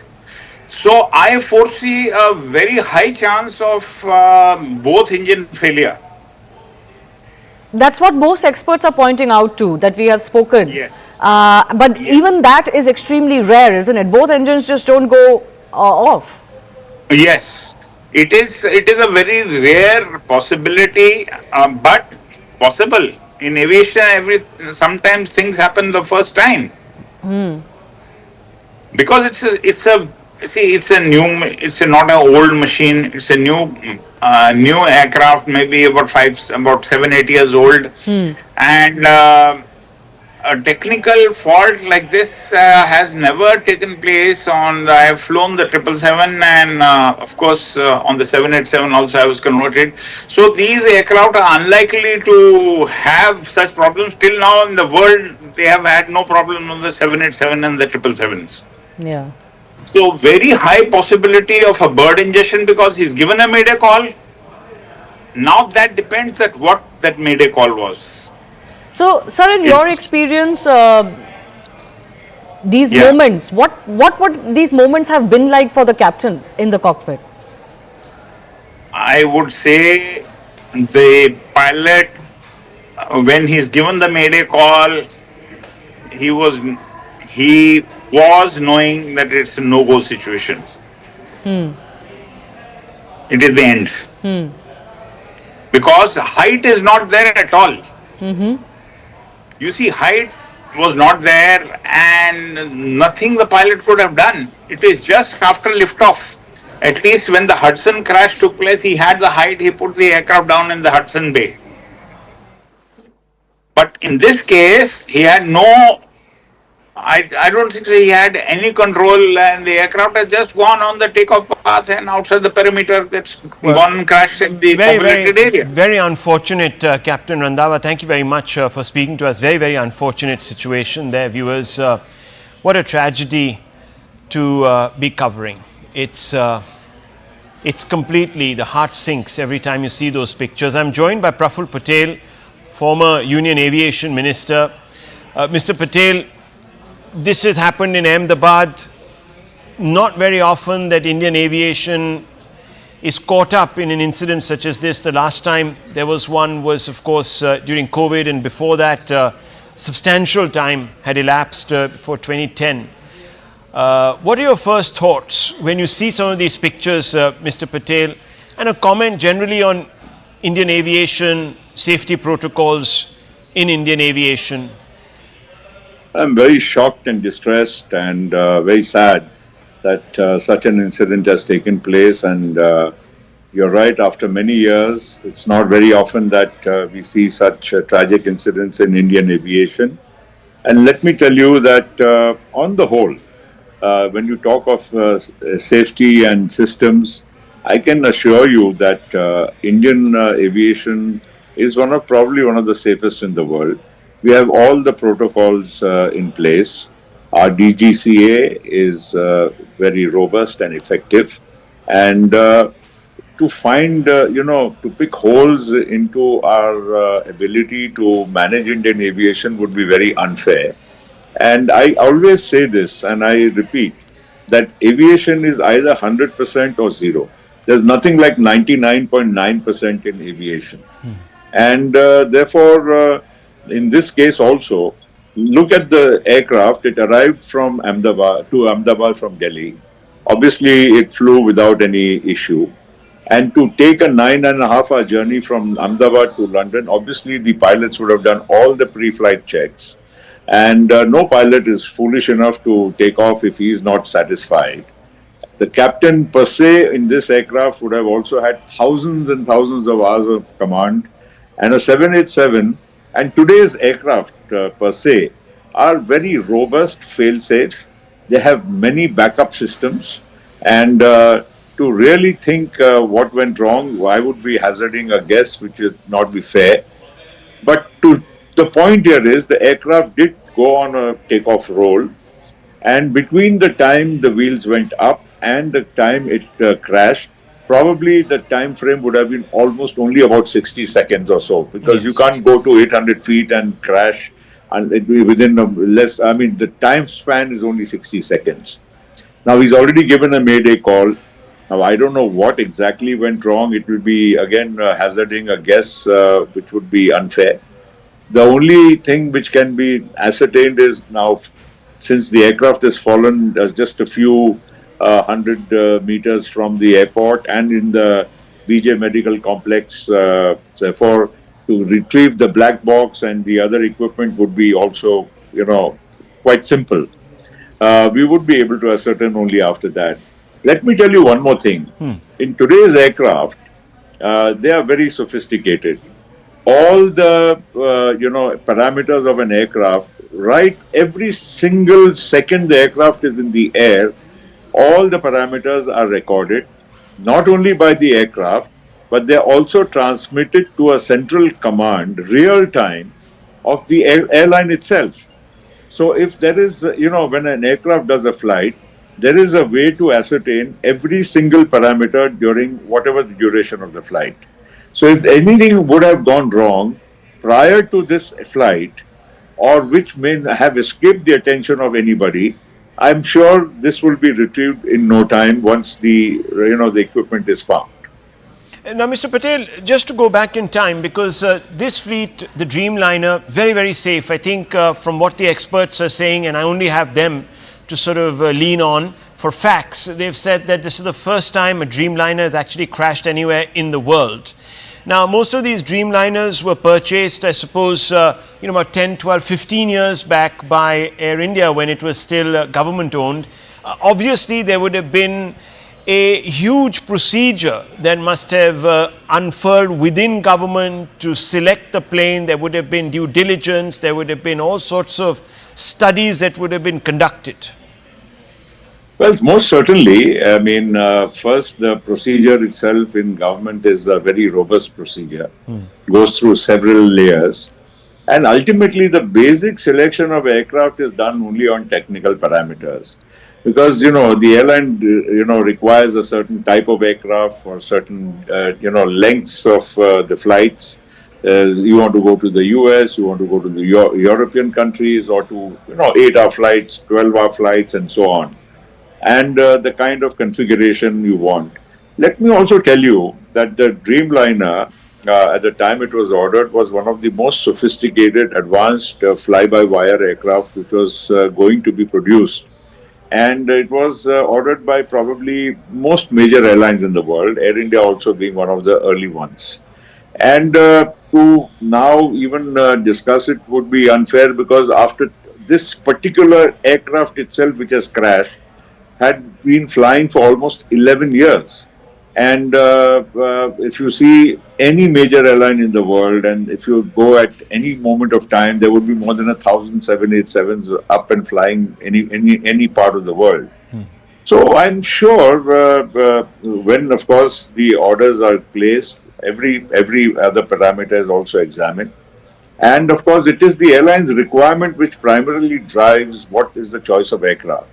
Let me also remind you that in the world for wide body, you only have two aircraft manufacturers. You have a Boeing and an Airbus, and the comparable aircraft are a 350 for the Airbus or a 787 Dreamliner for Boeing. So it's not really that we are ending up, with too many choices. And let me be honest, whether it's a Boeing 787 or an A350 of Airbus, technically, technologically, they would all be on par in terms of efficiency. So it's a minor thing between one and the other. But the fact of the matter is, all the machines flying today, irrespective of this type of aircraft, are very, very robust and sound. And every aircraft has backup after backup. I don't think, of course, the pilot's efficiency, his knowledge, his presence of mind is the most important factor in any aircraft flying.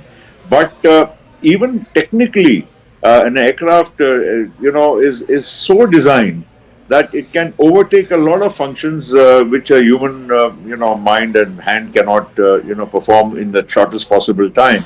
So the response time of an aircraft, its systems are very, very robust.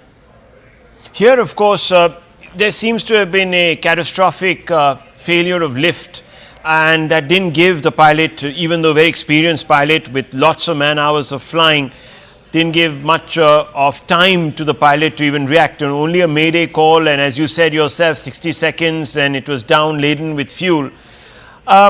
Obviously, there will be questions asked. I'm at this moment as in the dark as anyone else, Mr. Patel, about what could have been the reasons, but there has been a lot of internal strife within Tata. After it took over this particular airline, Singapore Airlines came into it, and so on and so forth. There are a lot of cost cutting, lots of valuable AI senior engineers were sort of let go of. Could this have at some level affected operations, maintenance, checks, all of that? Do you think, or it's too premature to get into any of this?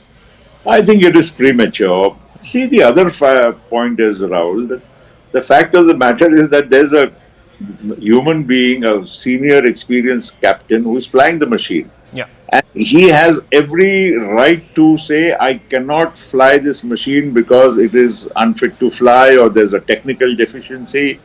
And if there was one, he wouldn't have done it himself. Yes. So I think it's hazarding a little bit of a wild guess. Yes, but I would also like to say that, the maintenance of Air India compares to the best anywhere in the world.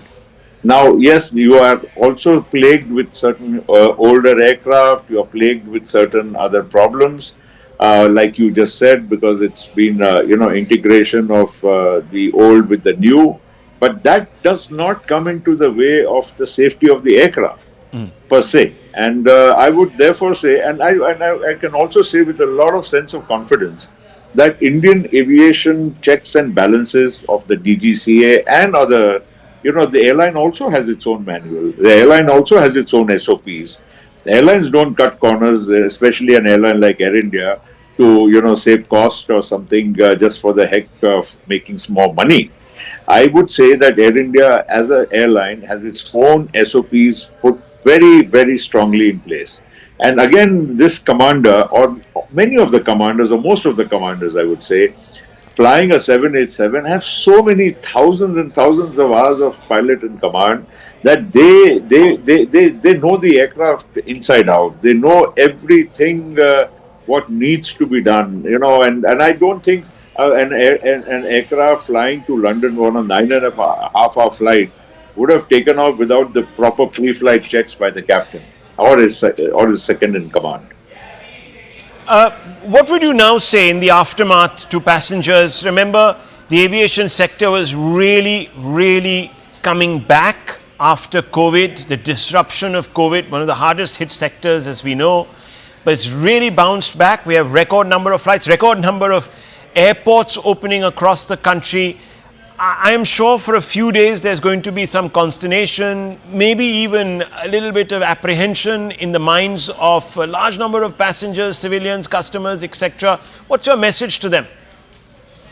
Well, my message is that, very sad and tragic. I'm sure people do get shaken up when they see such, visuals on their screen.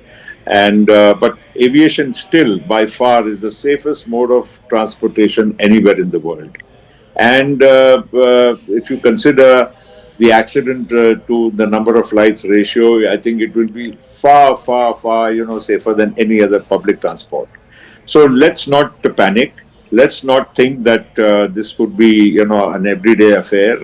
And we should be patient, confident, and also be confident that our aviation in India is absolutely in good shape. Let's not, see one incident. This accident unfortunately happened in India. Probably it could have happened anywhere in the world. When we see a visual in any other part of the world, we don't get so upset. Because it's happened in our country, we will certainly be, stirred and shaken. Let's just have faith.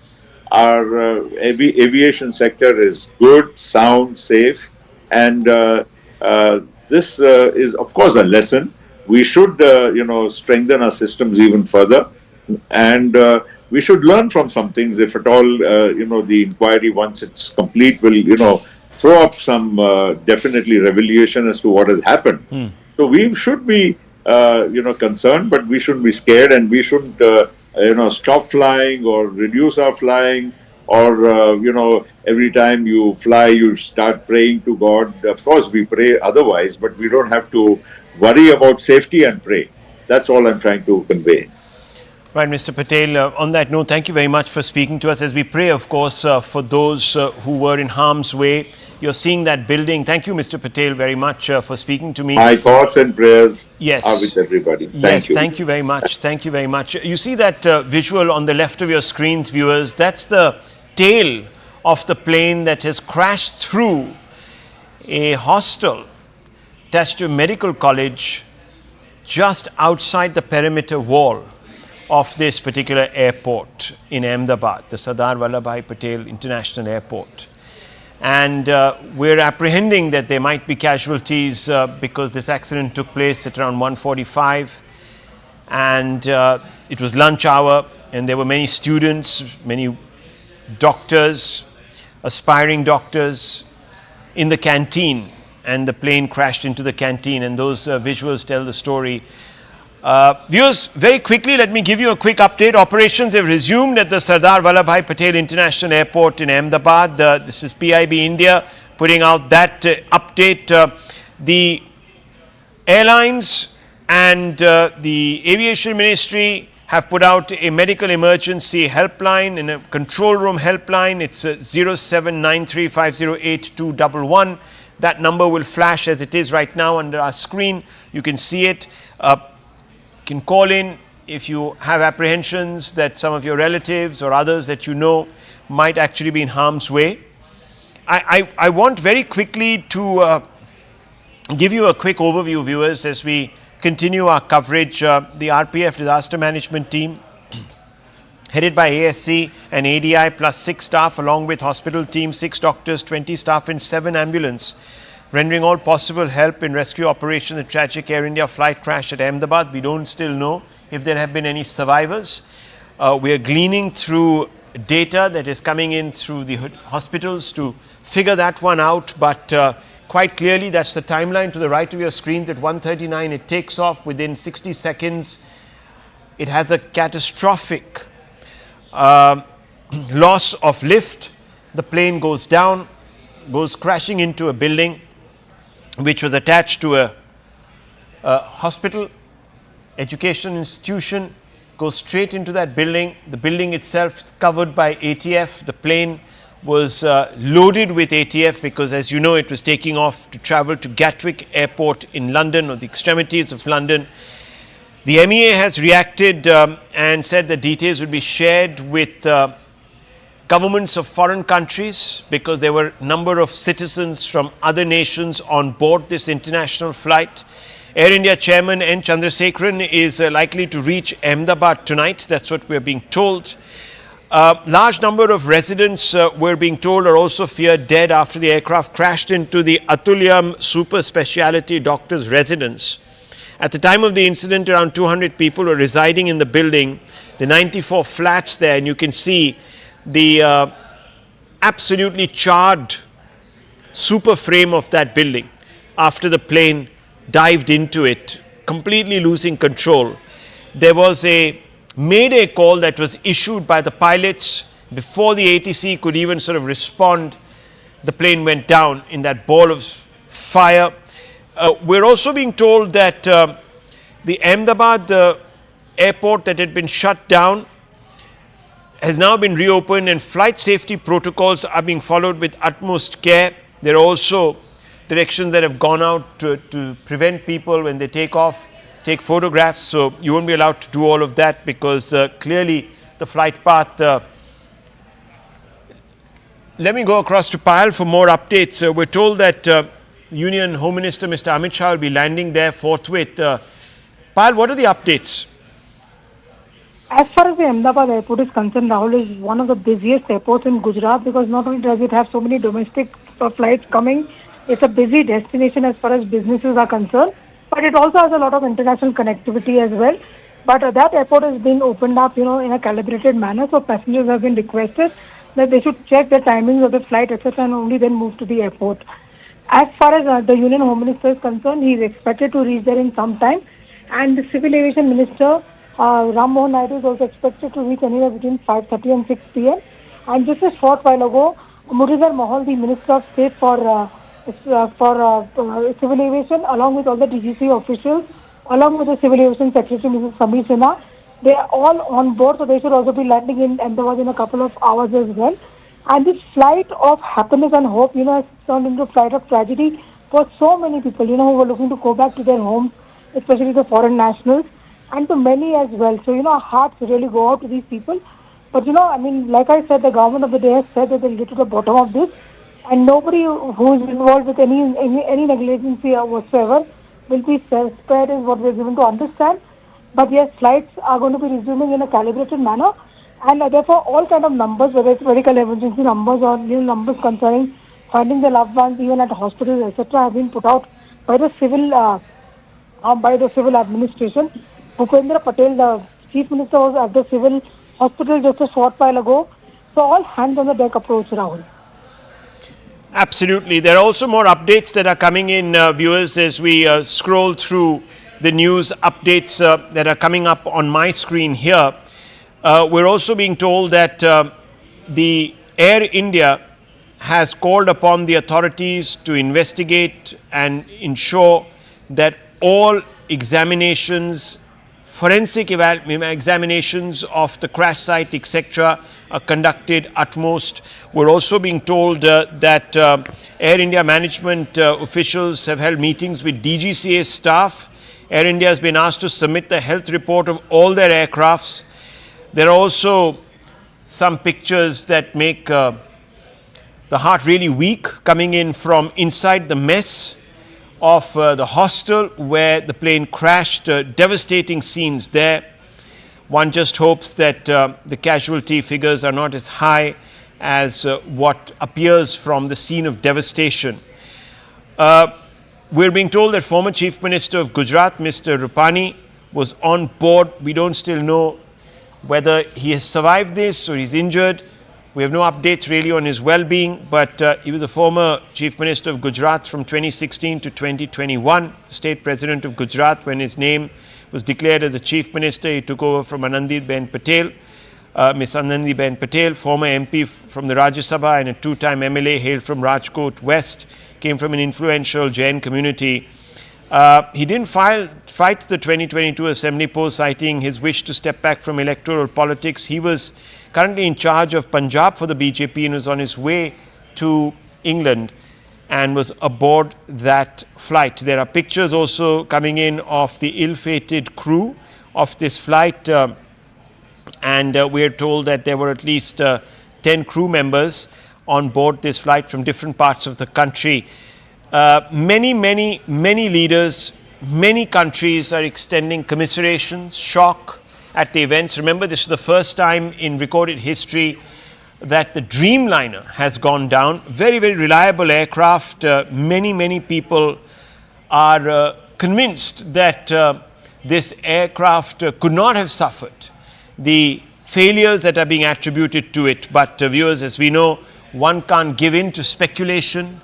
This is an extremely sensitive situation right now, and therefore one cannot hazard any information on what could have gone wrong in a speculative way. We're being told now, no survivors of this crash, but we are going to not take that at face value till the authorities come out and give us some sort of a confirmation. But Payal, it does seem that the outlook is not good. Okay, we don't have Payal. We're going to go back to Payal in just a few moments. But hotline numbers have been set up for people to check in and find out on the state of affairs and, of course, on their own relatives. We are being told that there were 53 British nationals, 7 Portuguese and 1 Canadian on board this Air India flight. 169 Indian nationals were on board. It was a flight that was almost full, Ahmedabad-London flight, and at this time of the year, viewers, there is huge traffic between the two destinations, given the fact that this is a peak holiday season. I want to go straight across to Anvit. Anvit, a lot of people heading out to London on this particular flight. We're getting some details. We're being told unofficially that the possibility of survivors is very slim. What's the update that you're getting? Yeah, certainly, you see, Rahul, that toll is what we are being unofficially confirmed by the sources on ground. It is being said that it has already been counted up to 150, and it certainly is unfortunately expected to only rise from here, because the kind of incident it was, and we initially also saw how the plane went up in flames. It clearly was indicative of the fact that the number of casualties and fatalities would certainly be high. Not just those in the plane, but also on ground. The collateral damage that it has caused, because it was a heavily residential area, and the building in which the plane had crashed, which was the doctor's hostel, that also, from there also, a number of occupants had to be rushed to medical facilities, and deaths have been reported from there as well. So ground damage certainly is there, but all what we are being told by the officials who are in this rescue operation, that number of survivors is really bleak, as what we are getting from the ground. Also, because the incident that this is, and what we are being told by the experts, is that the two major chances that this incident took place, one is dual engine failure, which could be, one reason could be power outage, or another reason could also be bird ingestion. But it is also being said that it's very unlikely that bird ingestion would cause both engines to go down. Another reason what we're learning is could be control jamming, which is also a subject matter of investigation, and the AIB will now take over the investigation, as their teams are already on ground, and investigation in this manner will also be done. But what we are learning from the ground is, yes, that the fatalities have increased to more than 150, and chances of any survivors are really bleak, which is unfortunate. Well, that is very sad news, if true.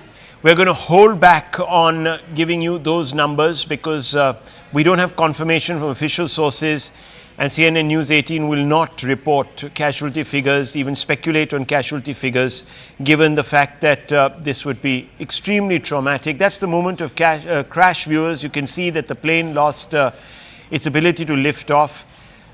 Even its, as you can see, landing gear had not been retracted. So moment the plane takes off, it presumably experienced a catastrophic loss of lift, as some of our experts have told us. The pilot had very little time to react, about a minute, in which a mayday call was issued to the ATC. The ATC responded to the mayday call, got no response, looked out and saw a ball of flames engulfing the skyline. And a minute after crash it was, because as you know, planes do travel at a particular speed, therefore it becomes easy to assess the length that they would have traversed and therefore back calculate the time that they would have spent on air, in air that is. And you can see that ball of flames going up, lighting up the sky and completely overshadowing the afterground, and that is because this plane was laden with ATF. It had just been refueled, it's taking off. It had come in from Delhi, we are told, landed in Ahmedabad, was obviously surveilled for and examined for any technical issues, maintenance, etc. The plane then crashes into a building. The building is part of a medical establishment, and the exact building it crashes into is a canteen.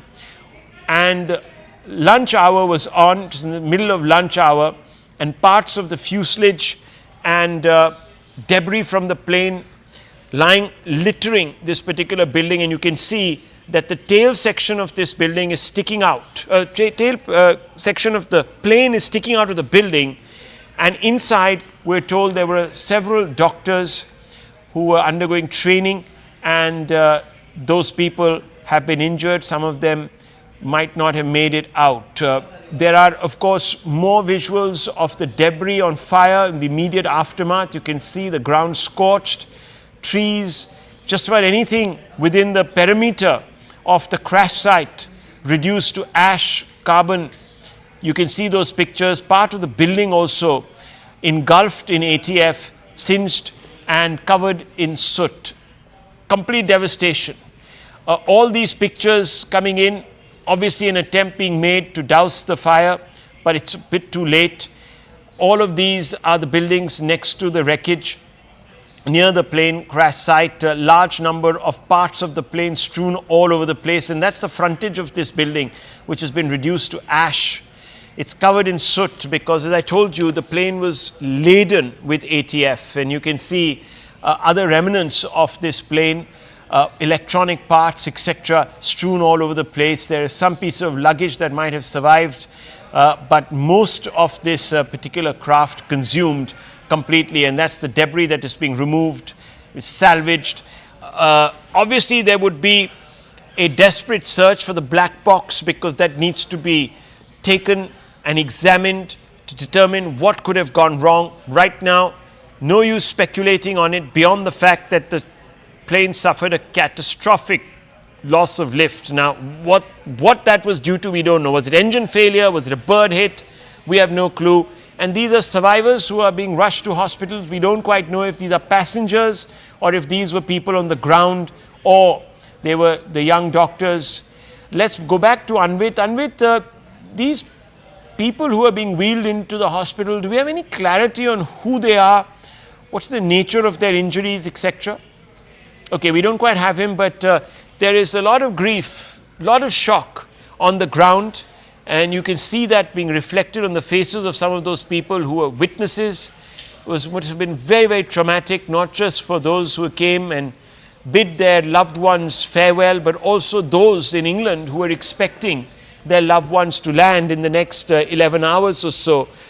These scenes, viewers, are extremely unfortunate. This particular brand of aircraft, the Dreamliner, has not in its history suffered a crash. And we can tell you that Boeing shares are crashing right now across the globe, because once again there are questions being asked to the company.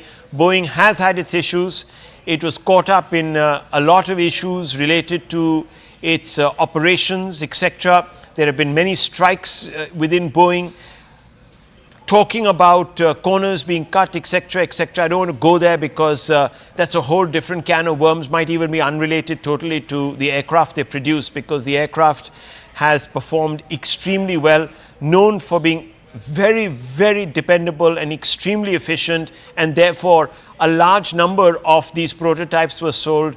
More than 1,000 have been sold since the Dreamliner, this particular Dreamliner, was brought into service and incepted and inceptualized. So there you have it, viewers. These are the pictures coming from all the parts of the city.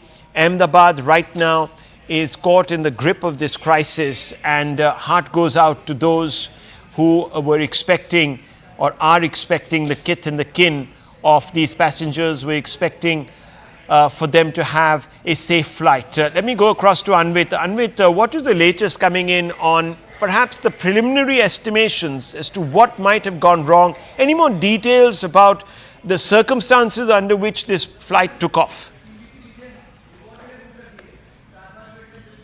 Anvit, can you hear me? Okay, Anvit, can you hear me? Are you there with us?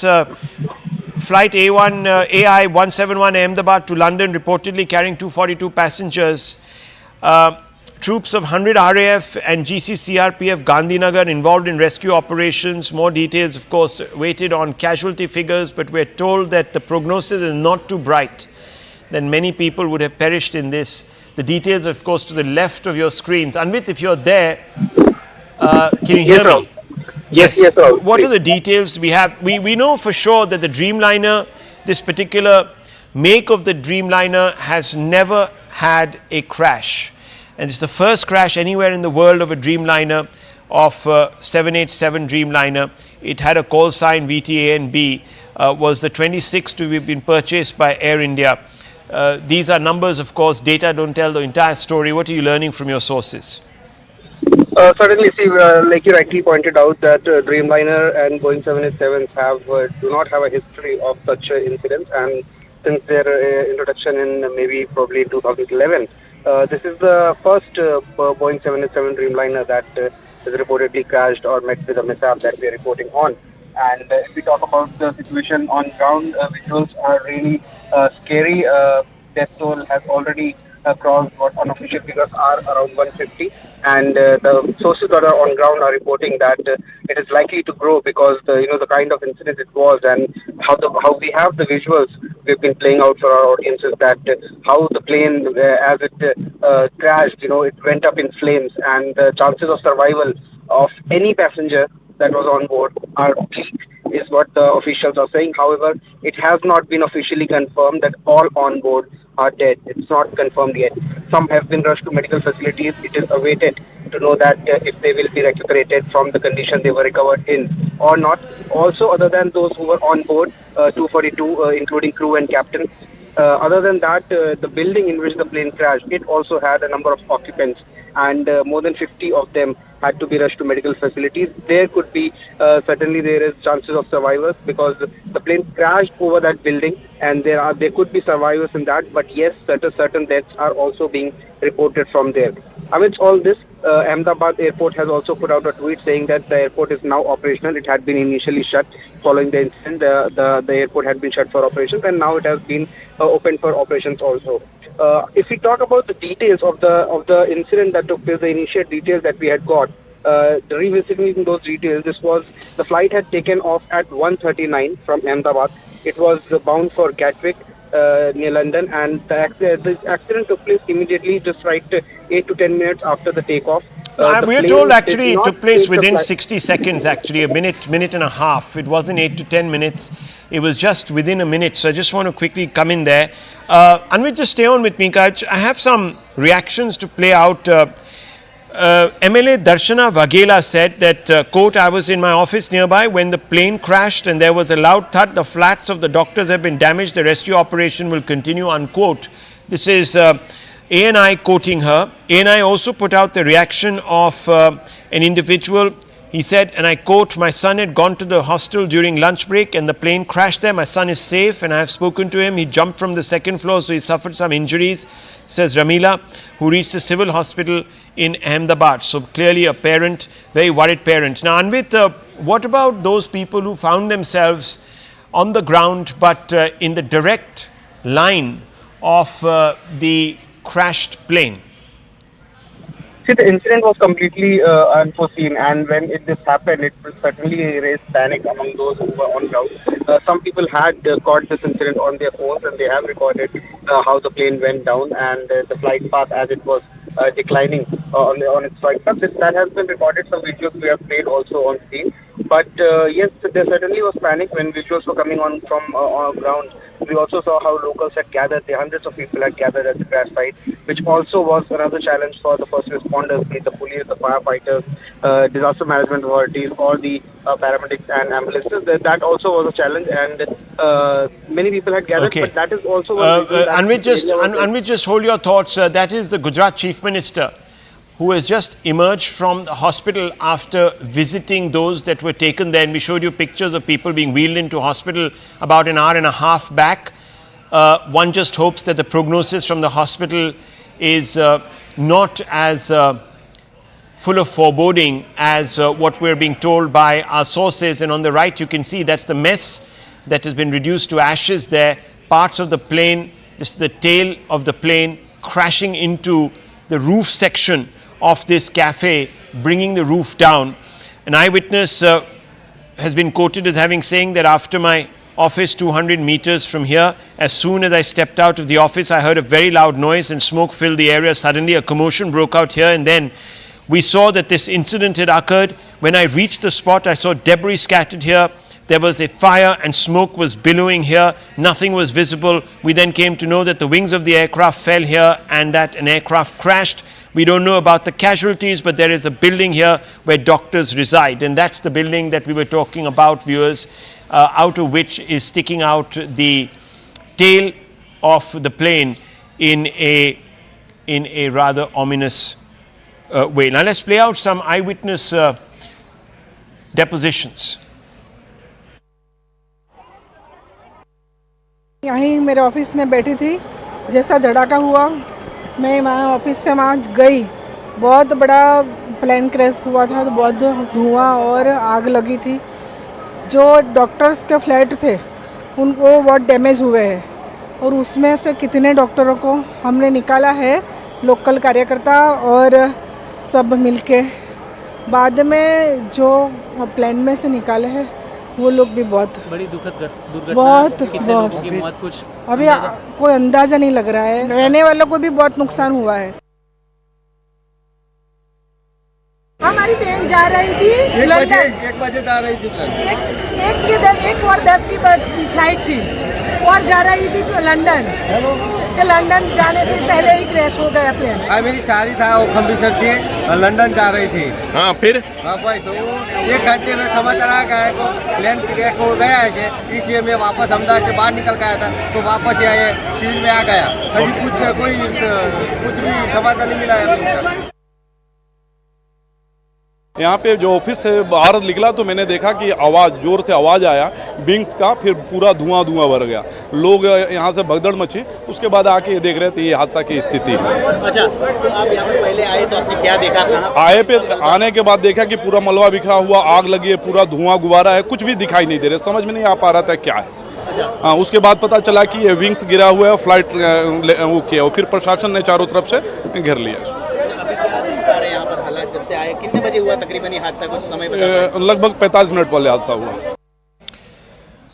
Viewers, everyone expressing shock and pretty much confirming the sequence of events there. The plane takes off within a minute. It's down. It crashes into a building that houses a number of doctors because it is part of a medical establishment. In fact, the building was the cafeteria. You can see the pictures on the left of the plane. Tail of the plane that is sticking out of the top of that building, the roof section of the building. Below, those are the pictures from within the building. A lot of material there reduced to dust, burnt to smithereens. Anvit is with us. We're also being told that Jamie Ray Meek, a British citizen listed as a passenger on Air India flight 171, reportedly shot a final Instagram short story just before takeoff, and that remains his final testament to the world. Very, very, very sad situation. Passengers from across the world on this flight. Remember, there were Canadians, there were British nationals, more than 50 British nationals, 169 Indian nationals, a number of Canadian nationals.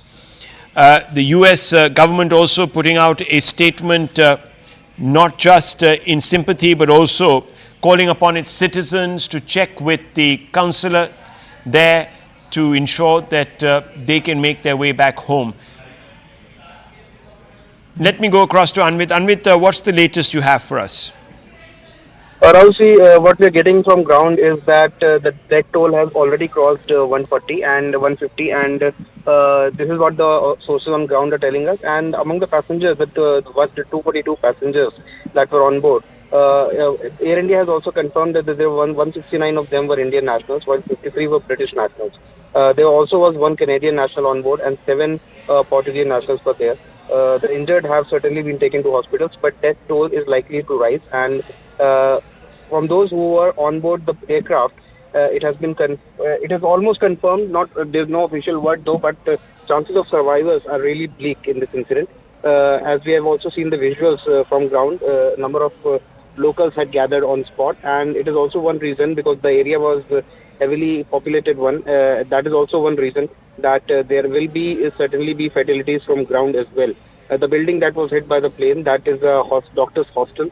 Many of the occupants of the building have also been rushed to medical facilities, and there certain deaths have also been reported. The exact numbers are not still out, but it is expected that agencies certainly will be putting out the numbers soon. The police is expected to give out the numbers soon, but so far, even now, hours after the incident, focus is on rescue, because many people who are under the debris, who are in the building, they are being taken out. They are all being rushed to medical facilities, and soon we'll get the numbers also as to how many have been injured and what are the exact number of fatalities. But what we are learning is that out of 242 people, which includes 2 pilots and 10 cabin crew, number of survivors who were on that plane is really bleak to me. Well, hoping against hope, praying that we get some good news, viewers. What a terrible tragedy to grip the nation. Shocked, many people shocked. Reactions coming from across the world, from pretty much every global leader commiserating with the Indian authorities, with the Indian government and the people of our country. Let me go across to Payal. Payal, what can you tell us about the news that you're receiving on the investigative front? We know that Civil Aviation Minister and the DGCA chief and Civil Aviation Secretary are being rushed to Ahmedabad. They're going to probably meet there. There's going to be a forensic inquiry and a probe into all of this. But what are you hearing from government sources? Well, as far as the government is concerned, Rahul, one thing is for sure that it will be a thorough investigation which will be done, because this also involves the unfortunate demise of foreign citizens, and therefore the government of India is extremely sure that there will be no lackluster, attitude at all as far as this is concerned, and therefore all the investigating agencies concerning this have been lost to the spot. We'll have to just wait and see how this forensic investigation and other investigation will really follow. And therefore, Civil Aviation Minister Rammohan Naidu is expected to arrive in Ahmedabad anytime now.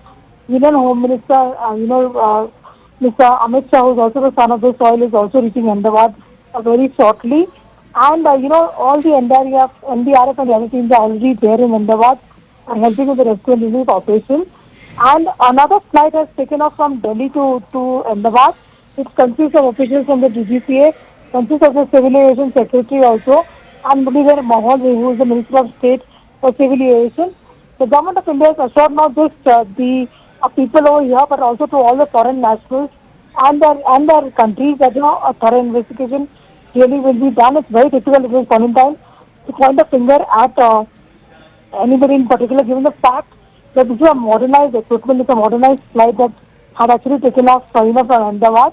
And therefore, all efforts will be made to make sure that we get to the bottom of it as well. Right. And there is something that the government of India has assured. Well, of course, premature viewers to even speculate about the reasons. It's too early in the day to do that. But clearly, there was something very, very wrong that led to this unprecedented tragedy. No Dreamliner has crashed, especially of the 787 Boeing variety, anywhere in the world. India is the first place where this has happened. So obviously, viewers, there's going to be a lot of dismay, and there will also be a huge focus. Muralidhar Mohol, who is the Minister of State for Civil Aviation and Cooperation at the centre, has also spoken on this issue. Hardeep Singh Puri has also spoken on this issue. Let's go straight across to some reactions that we're playing out now.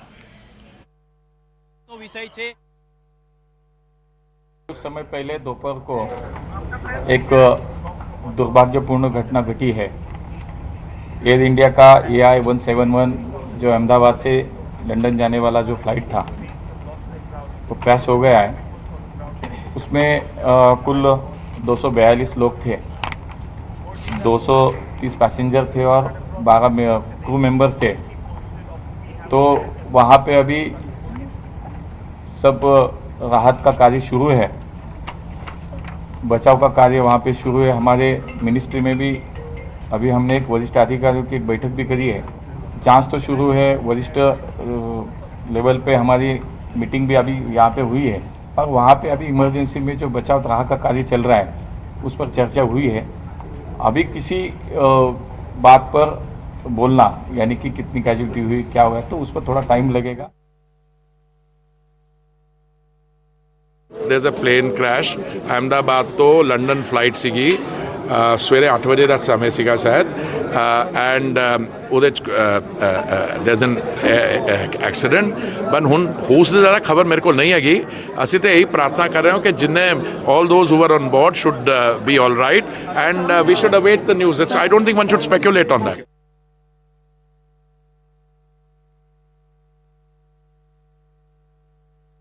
बहुत दुख की बात है, casualty confirm नहीं बटा, बहुत दुख की बात है कि एयर इंडिया का एयरक्राफ्ट क्रैश हुआ है और जब एयरक्राफ्ट क्रैश होता है तो घटना बहुत बड़ी होती है। इसलिए इस समय पर इतनी जानकारी मिली है तो हमारी अपील यही होगी सरकार से, हालांकि सरकार खुद कोशिश कर रही होगी कि सभी यात्रियों को बचाएं, सुरक्षित पहुंचाएं और उनका इलाज हो। और हमारी भगवान से ये प्रार्थना है कि अगर इतना बड़ा एक्सीडेंट हुआ है तो किसी की जान न गई हो और हमारे पायलट भी सुरक्षित रहे हो। Viewer statement coming out from Boeing.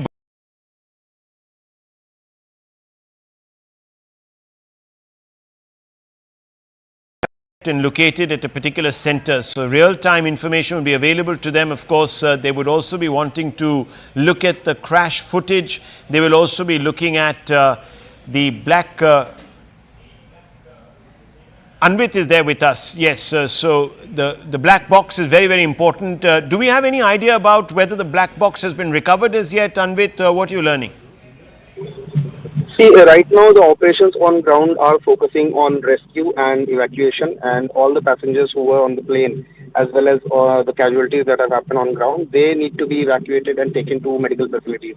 Even the bodies, the charred bodies that we've seen visuals, they need to be moved to mortuaries and PM will be conducted, and those formalities need to be done, and only after that, see, AIB teams are already on ground, and there will be DGCA officials are also already there, and they are looking into parallel investigations or have also begun into the cause of the probable cause of this crash.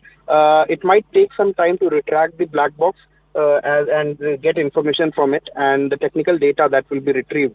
Based on that, it will be ascertained as to what may have gone wrong, because there are multiple speculations as of now. Also, the last moment communication between the pilot and the ATC before the mayday call was given, if there was any communication or if there was any communication from the pilot highlighting that there is some issue with the aircraft, that also will be crucial in this investigation. So far, when we have spoken to the experts, they have highlighted two possibilities. One is the way the plane went down and declined on its flight path. One probable cause could be dual engine failure, which is certainly a rare thing to happen, rarest of the rare in fact, and this however, it is being suspected that there is a birds problem in Ahmedabad. It is also in the Bangalore airport, we have reported in the past, but the menace of birds need to be really huge to bring both engines down. So that is also what makes it a rare happening, and that is one reason why the experts are saying that fuel starvation could be one reason, or fuel contamination could be one reason that why both the engines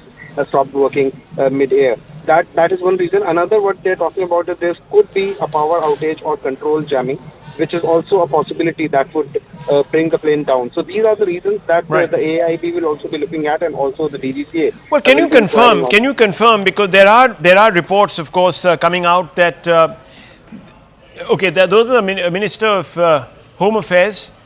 He's taking a flight right now to Ahmedabad. Of course, this area does fall under his constituency, or very near to his constituency, viewers, and he's on his way there. And we know that the Union Home Minister has already expressed his shock at this incident.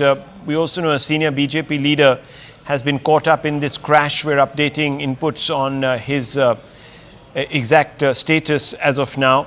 He's a former Gujarat Chief Minister. Mr. Rupani was on board that flight.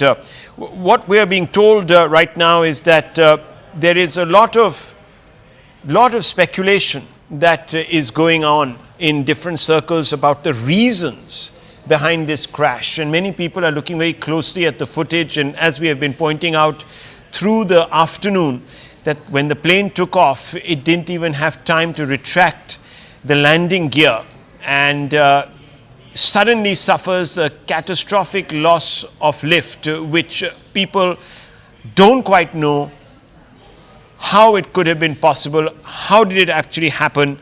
Because fundamentally, the Dreamliner has known to be extremely, extremely robust. There have been questions that have been appearing of recent, however, on different aspects of it. Federal Aviation Administration of America had said last year that it was investigating claims made by a Boeing engineer, and there have been, of course, this is well documented, it's been on various Netflix series, etc., who said that sections of the fuselage of the 787 Dreamliner were improperly fastened together and could break apart mid-flight after thousands of trips. Well, no such incident has been reported of recent, and if clearly that was not exactly what happened here, you can see that it's the engines that, or perhaps some other issue with the hydraulics that caused this loss of lift, because certainly no part of the fuselage here has come undone. Otherwise, we would have seen this particular plane unraveling mid-air. Let me go across to Payal. Payal, on the right, pictures of the Union Home Minister leaving for Ahmedabad. Yes, it seems that the Home Minister will arrive in Ahmedabad in a short while from now. And of course, the Civil Aviation Minister also. What we are also learning, Rahul, that the BJP State President for Gujarat and Union Jal Shakti Minister C.R. Patil is also on his way to Gujarat. He has even also been asked to rush to Gujarat. He's also not just the state president, but he's also the union minister. He's the son of the soil as well. He's also been asked to go there and aid in whatever rescue relief operations are required. With the unfortunate news coming forth that, there could hardly be any survivors as far as this crash is really concerned. And obviously, that is something which everybody is waiting to see what has been the cause of this. Because I've been speaking to at least quite a few experts and quite a few union ministers, including former civil aviation ministers, Rahul. And they're very surprised because this is, of course, a modern state-of-the-art aircraft. What really led to this? So nothing is being ruled out as of now. And our colleague Manoj Gupta had just spoken to us a little earlier, and he basically also said that the sabotage angle is also being, looked into over here, with the fact that several national and international passengers were on board as well. And what an unfortunate, episode coming to the fore, not just for those people who are actually on the flight, but also for the building on which this aircraft fell, where, the doctors were having their lunch break as well. And a complete, very, very tragic afternoon to speak the least as well.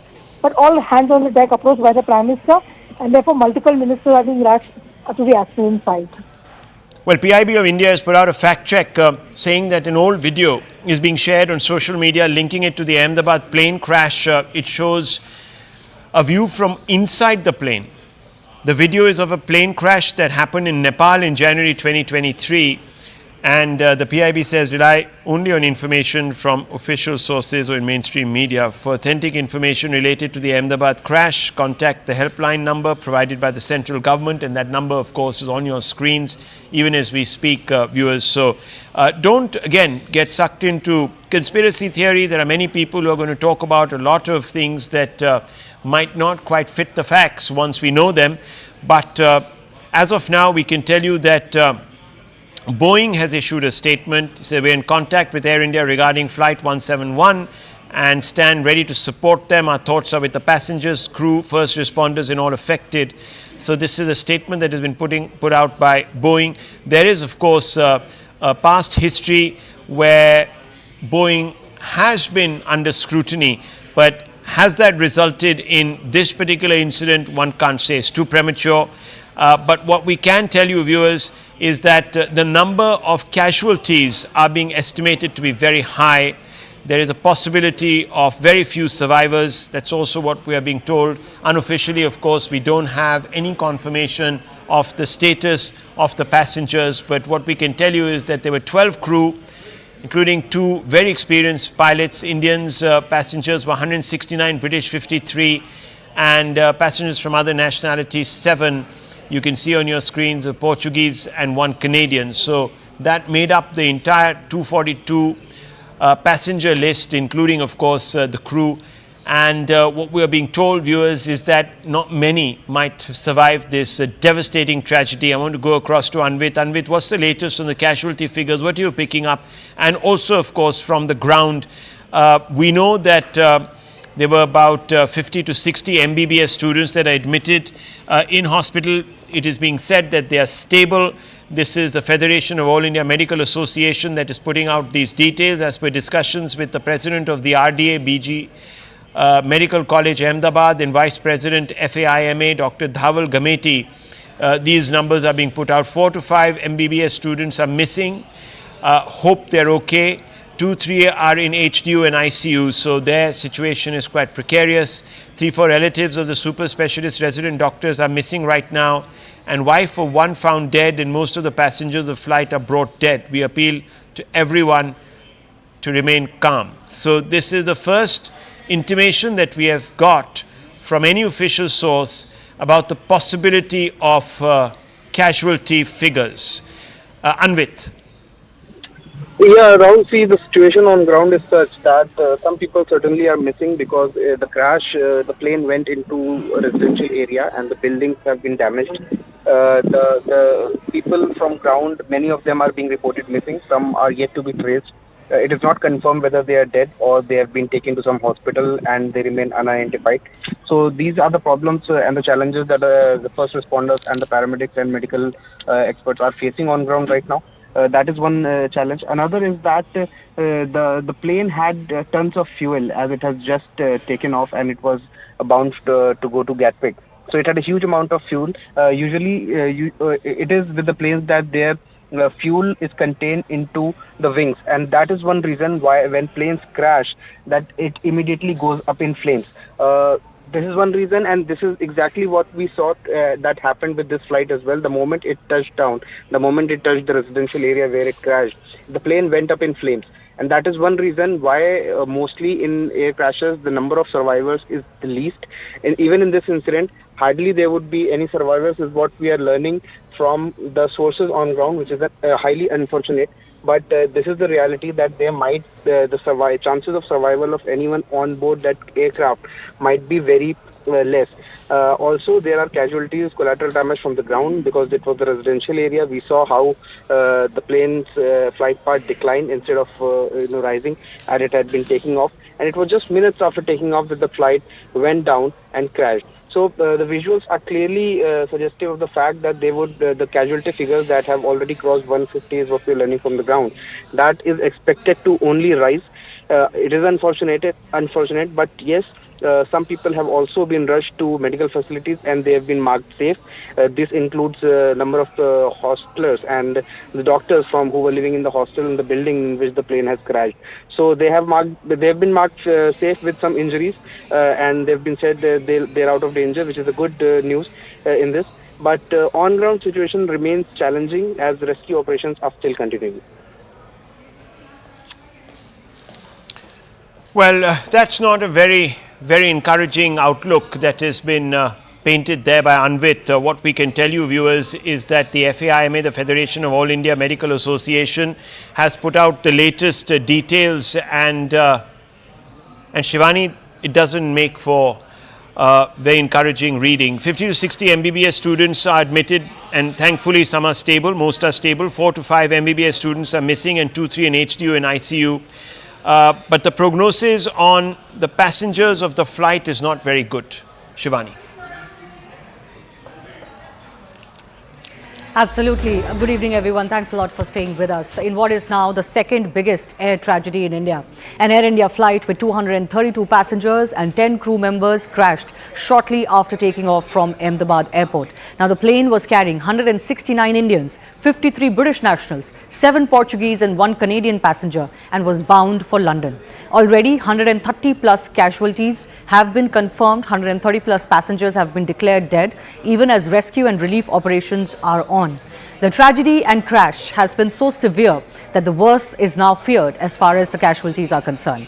The aircraft involved was a Boeing 787 Dreamliner 12 and is believed that the pilots lost both engines and plunged very quickly after takeoff. Before Ahmedabad, Boeing 787, known as the Dreamliner, entered service in October 2011 and had never been involved in a fatal incident. But there have been many concerns over safety and audit-related issues with Boeing, the company itself. Home Minister Amit Shah, Civil Aviation Minister K. Ram Mohan Naidu have travelled to Ahmedabad along with other ministry and DGCA officials. News also is that former Gujarat Chief Minister Vijay Rupani was on the flight travelling to London, where his family is currently, and we are awaiting confirmation on his condition. Let's take a look at exactly what happened. Air India Boeing flight AI-171 from Ahmedabad to Gatwick in London crashed immediately after takeoff from the Ahmedabad airport itself. As per ATC, the aircraft departed from Ahmedabad at 1:39 p.m. this afternoon from runway 23. So it was scheduled to leave this afternoon. It departed or took off at 1:39 p.m. There were 242 persons on board the aircraft, consisting of 2 pilots and 10 cabin crew, as I mentioned. The aircraft was under the command of Captain Sumit Sabharwal with First Officer Clive Kundar. Captain Sumit Sabharwal is a line training captain with 8,200 hours of experience. The co-pilot also had 1,100 hours of flying experience. Now, the captains, the crew gave a mayday call to the ATC shortly after its takeoff, but thereafter no response was given by the aircraft to the calls made by the ATC. Now, the flight is said to have crashed within a minute after takeoff from runway 23. It had barely achieved a height of 600 odd feet. And the worst is that it actually lost control so badly that the pilots crashed right outside the airport perimeter. The Air India flight crashed at an under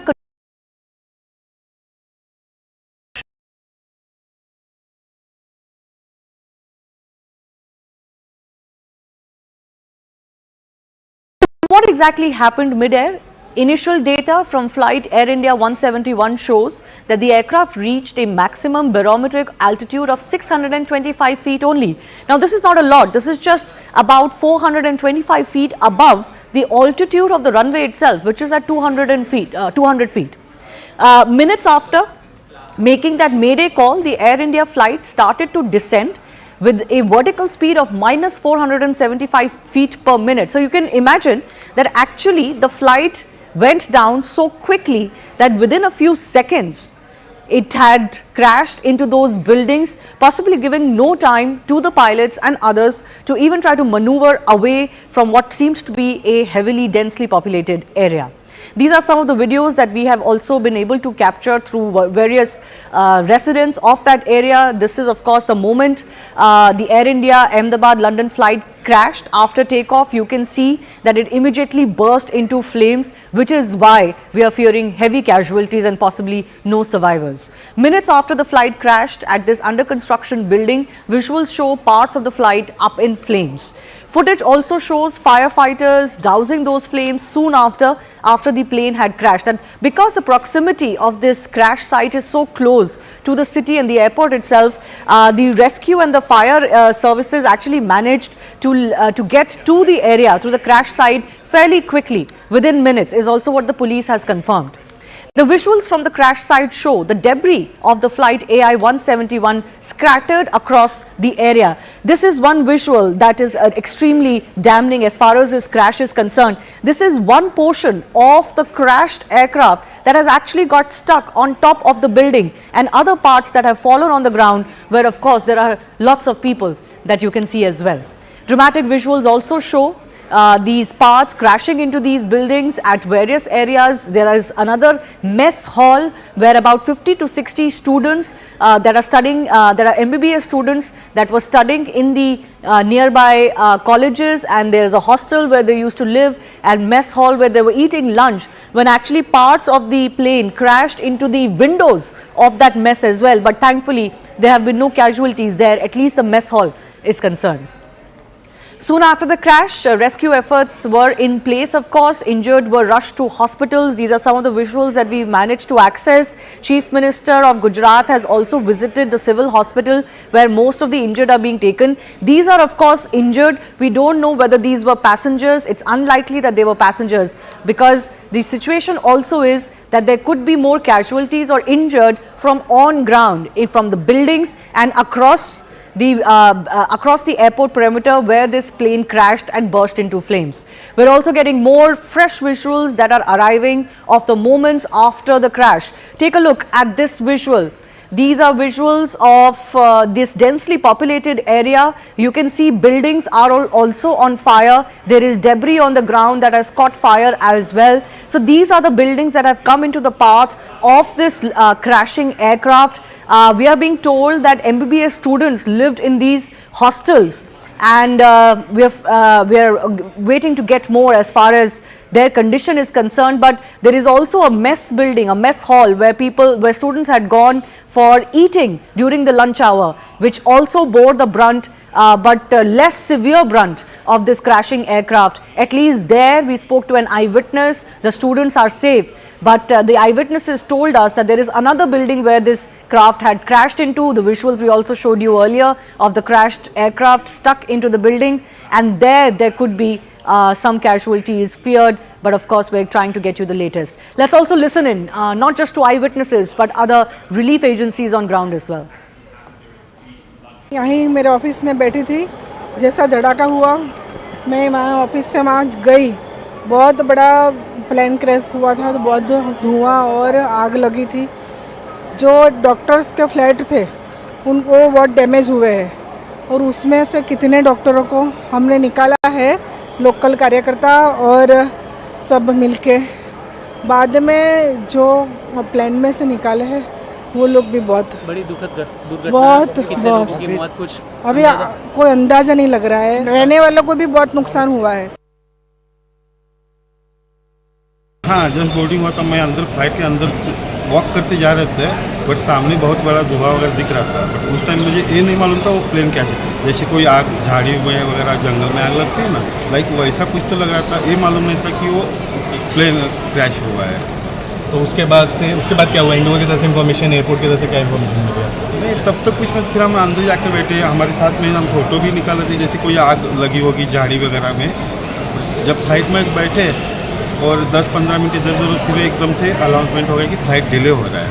but वहाँ पे उन्होंने ये reason नहीं बताया कि किस वजह से डिले हो रहा है। डिले हो रहा है इतना ही बताया था। बट अभी वो वाईफाई मतलब इंटरनेट वगैरह सब चालू था, मोबाइल पे न्यूज़ आ गया, तब हमें पता चला कि वो फ्लाइट क्रैश हुआ है। लड़का है ना, वो ब्रेक पड़ा था खाने का, तो हॉस्टल में खाने गया था इधर, અને હોસ્ટેલ में ही प्लेन क्रैश हुआ, पर मेरे लड़का को कुछ हुआ नहीं। बात हुई मेरी, और इसके भाईबंद है ज़्यादा हुए तो लोग मर गए। ये फिर मेरे लड़का को देखने जाना है अंदर। मेरे को लड़का बोला है कि मैं अच्छा दूसरे माल से कूदा था ना, तो थोड़ा खाली लगा है, ऐसा बोला है मेरे को। पर मैं जाऊँ अंदर तो मालूम पड़े ना। ठीक है। हमारी बहन जा रही थी, 1 बजे जा रही थी फ्लाइट, 1:10 की फ्लाइट थी और जा रही थी लंदन। लंदन जाने से पहले ही क्रैश हो गया प्लेन। मेरी सारी था वो खम्बीसर थी और लंदन जा रही थी। हाँ, फिर बस वो 1 घंटे में समाचार आ गया तो प्लेन क्रैश हो गया है, इसलिए मैं वापस अहमदाबाद से बाहर निकल गया था, तो वापस आए सील में आ गया। अभी कुछ भी समाचार नहीं मिला है। कुछ समय पहले दोपहर को एक दुर्भाग्यपूर्ण घटना घटी है। एयर इंडिया का AI-171 जो अहमदाबाद से लंदन जाने वाला जो फ्लाइट था वो क्रैश हो गया है। उसमें कुल 242 लोग थे, 230 पैसेंजर थे और 12 क्रू मेंबर्स थे। तो वहाँ पे अभी सब राहत का कार्य शुरू है बचाव का कार्य वहाँ पे शुरू है। हमारे मिनिस्ट्री में भी अभी हमने एक वरिष्ठ अधिकारियों की एक बैठक भी करी है। जांच तो शुरू है, वरिष्ठ लेवल पे हमारी मीटिंग भी अभी यहाँ पे हुई है, और वहाँ पे अभी इमरजेंसी में जो बचाव राहत का कार्य चल रहा है उस पर चर्चा हुई है। अभी किसी बात पर बोलना, यानी कि कितनी कैजुअल्टी हुई, क्या हुआ, तो उस पर थोड़ा टाइम लगेगा।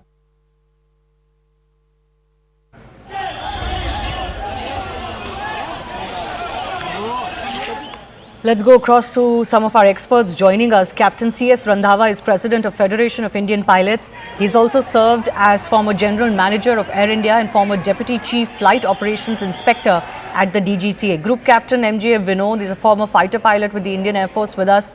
Dr. Vandana Singh, Chairperson of Aviation Cargo, Federation of Aviation Industry in India. V.K. Kukur is aviation expert also with us. I do thank you all for your time.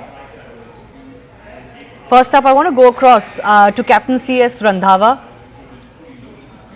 Yes, ma'am. Your thoughts about the nature of the crash first up, because it has happened within a minute of takeoff, giving the pilots and the crew hardly any time to even be able to change their course of line or their direction, crashing into these buildings.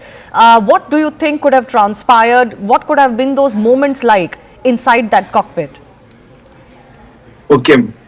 To start with, this was an extremely tragic accident which has occurred. Let me give you some background. This flight was from Ahmedabad to London Heathrow and must be carrying at least 65,000 to 70,000 liters of aviation turbulent fuel, which is highly inflammable. And it is in the category of the kerosene, and it is much more inflammant than petrol. Now, the aircraft has taken off. The pilot must have engaged the autopilot around 200 to 250 feet.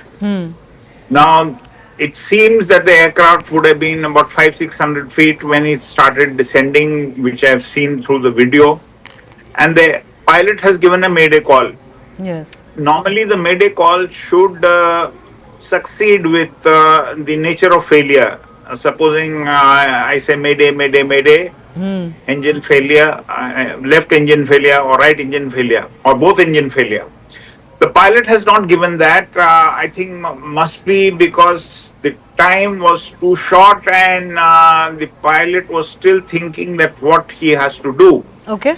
Now there are, I could be wrong, the actual analysis will come after the DFDR, the digital data flight recorder, which will be taken out, which records many parameters of the aircraft, speed, height, engine thrust, your engine oil pressure, temperature.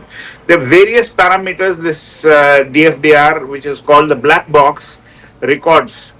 In addition to that, there is a cockpit voice recorder, which has got a recording up to 2.5 hours, and then it starts auto erasing. So these two will be able to tell us during the investigation, which I don't think so, the AAIB, which will be instituted to do this inquiry of the crash, they will take time because even the Boeing company will be involved in, in this investigation. So just hold your thought. Just hold your thought. I'm going to come back to you and all our other experts as well. My colleague from News 18 Gujarat, reporter Maulik Dhamecha, is actually joining us from the BJ hospital where this plane crashed. Yes. मौलिक, हमें जरा दिखाइए वहाँ पे किस तरह का damage हुआ है और आपको क्या इन्फॉर्मेशन, क्या जानकारी मिल रही है कि कोई वहाँ पे जो बच्चे थे, जो स्टूडेंट्स थे, उनके क्या हालचाल है?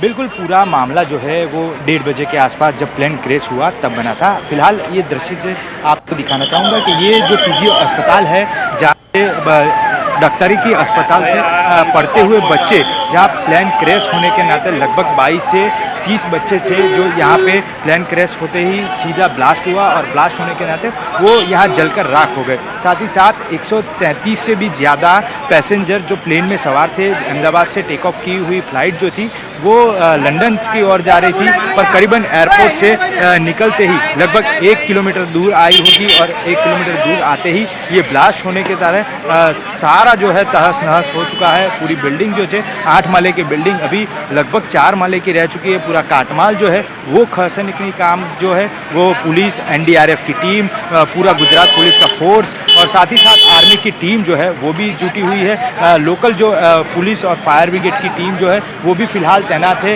एक जो अस्पताल से निकाले गए जो डॉक्टर की ओर से बोले गए जो मृत लोग हैं उनको यहाँ से PM की ओर ले जाया जा रहा है। माना जा रहा है कि आने वाले समय में और भी जो कई डेड बॉडियाँ जो है वो निकाल के यहाँ से रवाना किए गए। कई सारे बच्चे थे, कई सारे युवा थे जो यहाँ से फ्लाइट में सवार होते हुए और कई जो आशास्पद युवान जो डॉक्टरी की पढ़ाई करने आए हुए थे और ये प्लेन क्रैश होने के नाते अभी फिलहाल मौत को भेटे हुए। मौलिक जी, मैं आपसे कंफर्म करना चाहती हूँ एक बार और। मौलिक जी, मैं आपसे कंफर्म करना चाहती हूँ एक बार और। आप कह रहे हैं कि 22 से लेके 30 बच्चे जो MBBS की तैयारी कर रहे थे और इस हॉस्टल में रहते थे उनकी मृत्यु हो गई है, अस्पताल ले जाया जाएगा।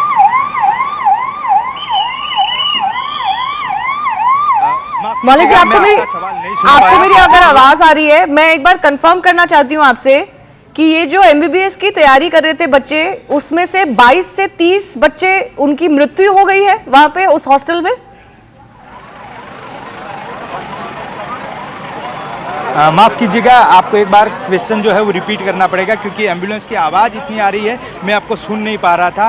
पर फिलहाल एक दृश्य जो है वो आपको दिखाना चाहूँगा कि जो अभी भी फिलहाल कई सारे स्वयंसेवक हैं, कई सारे एम्बुलेंस जो है वो यहाँ के लिए काम में जुटी हुई है, कागजात जो है वो निकालने के जुटी हुई है। फिलहाल एक एक करके एम्बुलेंस जो है वो अंदर भेजा जा रहा है और फिलहाल कोई भी अंदर आ ना जा सके, इसीलिए BSF का जो पॉइंट है वो BSF भी यहाँ अंदर जुटा हुआ है।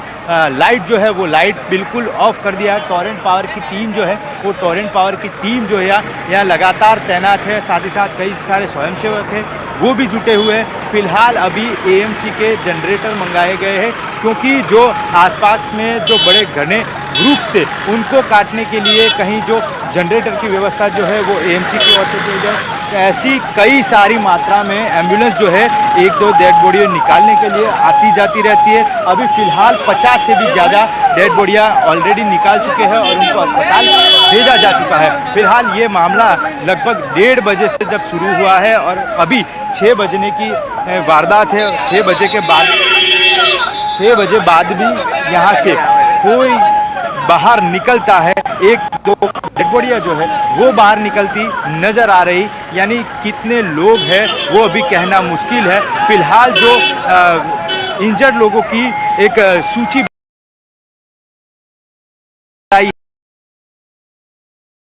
इंजर्ड है, उनकी अलग अलग वार्ड में सिविल अस्पताल के अंदर जो है वो सारवार होने जा रही है और बाकी सारे जो लोग हैं उनको यहाँ से डेड बॉडी जो है वो निकाल के आगे की ओर ले जाया जा रहा है। मौलिक जी, अगर आपको मेरी आवाज अब आ रही है, आपके आसपास बहुत आवाज है एम्बुलेंसेस की, मैं आपसे कंफर्म करना चाहती हूँ कि जो बच्चे इस हॉस्टल में थे उनमें से कितने की मृत्यु हुई है जो आपके पास अभी जानकारी है? अभी जिस प्रकार जानकारी मिल रही है वो बेसिक इन्फॉर्मेशन है। बेसिक इन्फॉर्मेशन इसीलिए क्योंकि जब घटनास्थल पे ये प्लेन जब क्रैश हुआ, ये यही जगह है। मैं आपको एक बार दृश्य के मार्फत दिखाना चाहूँगा कि ये जो जगह है वो बिल्कुल यही जगह है कि जहाँ से प्लेन का कॉकपिट होता है और कॉकपिट के आगे का भाग से लगभग 58 लीटर जितना फ्यूल जो था वो फ्यूल होने के नाते यहाँ टकराया था और टकराने की वजह से ये सारा जो बच्चे यहाँ हॉस्टल में पढ़ते थे, रहते थे, उनको यहाँ लगा हुआ था और ये सारे लोग यहाँ अभी मौत से जुटे हुए। सारे कई लोग जो बच गए थे वो बच गए, उसको अस्पताल में दाखिल कराया गया है, उनकी सारवार जो है वो चल रही है। पर जब तक आंकड़ा मिल पा रहा है कि 22 से भी ज़्यादा बच्चे यहाँ थे, उनको ले जाया जा रहा था और उसमें ये हादसा हुआ और ये हादसे में कई सारे पैसेंजर भी थी और वो जो पैसेंजर का आंकड़ा है वो अब तक 150 से भी ज़्यादा होने का माना जा रहा है। Okay, Maulik Dhameja, thanks a lot for joining us. Let me go back to our guests who continue to be with us. Yes, Captain C.S. Randhawa was talking about what could have possibly gone wrong. I'm sorry to cut you short there. We were getting this live report. Yes, sir. Your thoughts on what could have possibly gone wrong? How can both engines of such a reliable aircraft, the Dreamliner, that had never been involved in such a crash of this nature, happen? See, I said earlier that this could have been due to bird ingestion because Ahmedabad is a known airfield for a lot of bird activity. I have flown there enough number of times, and that was one challenge we used to have about the bird activity at Ahmedabad, even when we used to do training flights. So there could be a possibility that that both engines have flamed out because of bird ingestion.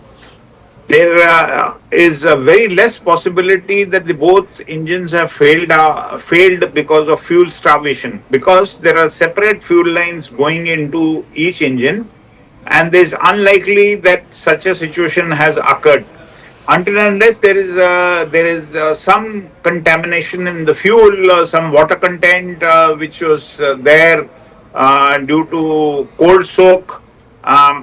That possibility also cannot be ruled out. The other possibility could have been that when the pilot did not have much time to think that what has to be done when he's lost control of the aircraft, could be jamming of the control. If there is a jamming of the elevator control in the aircraft, then that possibility also cannot be ruled out. So, in my opinion, it will be not correct to come to any conclusion without the AIB retrieving the DFDR and the CVR, and then only we would be able to come to know. Thirdly, let me tell you, when the aircraft crashes with so much of fuel, it is like a time bomb. Yes. And if it lands up over a populated area, there is no question of survivors wherever the debris of the aircraft will go, because the fuel will be all over. And fuel, you know that when it is spread, even a small fire, small light can create a havoc, because in one go it will burn the whole place. Yes, yes. That So certainly there is seems to have happened as far as this case is also concerned. Let me also Correct. go across to Group Captain MJ Vinod. A very, very concerning situation this. Not only the fact that the plane crashed within a minute or so, barely had achieved any height or altitude before it crashed. It seems like the pilots were not able to control the plane at all. Their power was completely off. Both engines could have, and we are being told that can only happen if both engines have gone off, which is a very rare situation. And then, of course, for the plane to have crashed into a residential area, my colleague was just bringing a report there from what is a tragic scene unfolding, which was a hostel for MBBS students who seem to have come in the path of this crashing plane. Yes, Shivani, with all due respect to all the information out there, I want to, Shivani, I mean, you know me by now, I want to break it down into logical pieces. I landed in this particular runway just a couple of days ago on a twin-engine big jet, and very, very familiar with this place. I keep landing there often. So, with that as the background, I'm saying this. If you hear the voice or the noise of this particular video, you can clearly make out that the engines are humming till the time the aeroplane is touching down or hitting the ground. A loss of thrust, loss of power is not the case here. At least from the time they have started filming this video till the time the crash happens, you can hear the engine is running. Point number one. Point number two. Was it just one engine running or was it both engine running? So let's demystify, Shivani, as if one engine running. I reiterate to all our viewers, any twin engine aeroplane, including 787 Dreamliner that we are seeing on the screen now, is capable of taking off. After V1 is when we take off. I mean, there's a speed called V1 at which we take off. the speed V1 speed caters for you to take off in one engine, climb out in one engine, carry out an emergency landing in one engine. It is designed for a single engine operation, which means even if one engine is, so we can hear the noise of the engine, assuming it is just one engine. Okay, before the video was taken, one engine, say, had died. Even if it was one engine, this aeroplane can continue to climb in one engine. It is designed to do so. Then the question, Shivani, will ask me is, why did the aeroplane sink? Yes. The sink can happen when you have the two-engine failure or when you have loss of lift. So when you zoom in closely, as you can see, zoomed in video in the box, you can see very clearly the trailing edge of the wing is up. That is called the flaps. Normally, as you can see behind me also, the flaps are down for takeoff and landing. It is kept down so that you can take off at a much lower speed. But if the flap goes up prematurely, whatever could be the reason, it could be electrical, it could be any reason, the aeroplane now loses lift and it starts sinking. So even with two engines, with loss of lift and heavy aeroplane will not be able to climb out. No, it is just a clarification. as simple as that. What causes this loss of lift? Flaps are up, Shivani, because the flaps are put down so that the aeroplane wings can generate much more lift. 120% lift is extra. Matlab, 100 plus 120 is what you get when the flaps are down. But when the flap goes up, as you pick up speed, you have to keep raising the flaps. And as you pick up cruising speed, the flaps are fully up, the aeroplane wing is straight, as it is seen in the video. So the flaps have gone up. In 2013, Shivani, this particular entire 787 was grounded because of some electrical issues. And after that, they sorted out the electrical issues and the aeroplane came back online. Are you suggesting that there are technical issues that could have led to loss of flight? Loss of lift? Yes. Possible. But only the FDR will tell us whether the flap went up automatically or the flap went up due to some other reason. Only the FDR will be, and the CVR, the cockpit voice recorder, will be able to tell us. But Shivani, you turn up the volume and let the let our viewers hear the noise. The engine is running. So the loss of lift, in my opinion, could be the reason. But again, there are only two people who will know. One is the FDR, another is God. No one else can tell you what went wrong. You know, I spoke to several experts through the day when we first got the update about this crash. And most are suggesting that this nature of crash soon after takeoff in what was clearly a fit aircraft to fly, it had come from Delhi to Ahmedabad and then was flying from Ahmedabad to London, could not have happened given that the pilots had no time to react, respond. After Mayday call, they were incommunicado. This couldn't have happened without loss of engine. But you are suggesting that loss of engine is not the case here. Turn up the volume. You will know what I am saying. Just turn up the volume of this particular video. You will know what I am saying. See, sound is a very, very important clue. Visual, yes, but sound is a very, very important clue, especially, I mean, you'll be surprised to know, and the viewers will be surprised to know, with sound, you can even make out what is the RPM of the engine.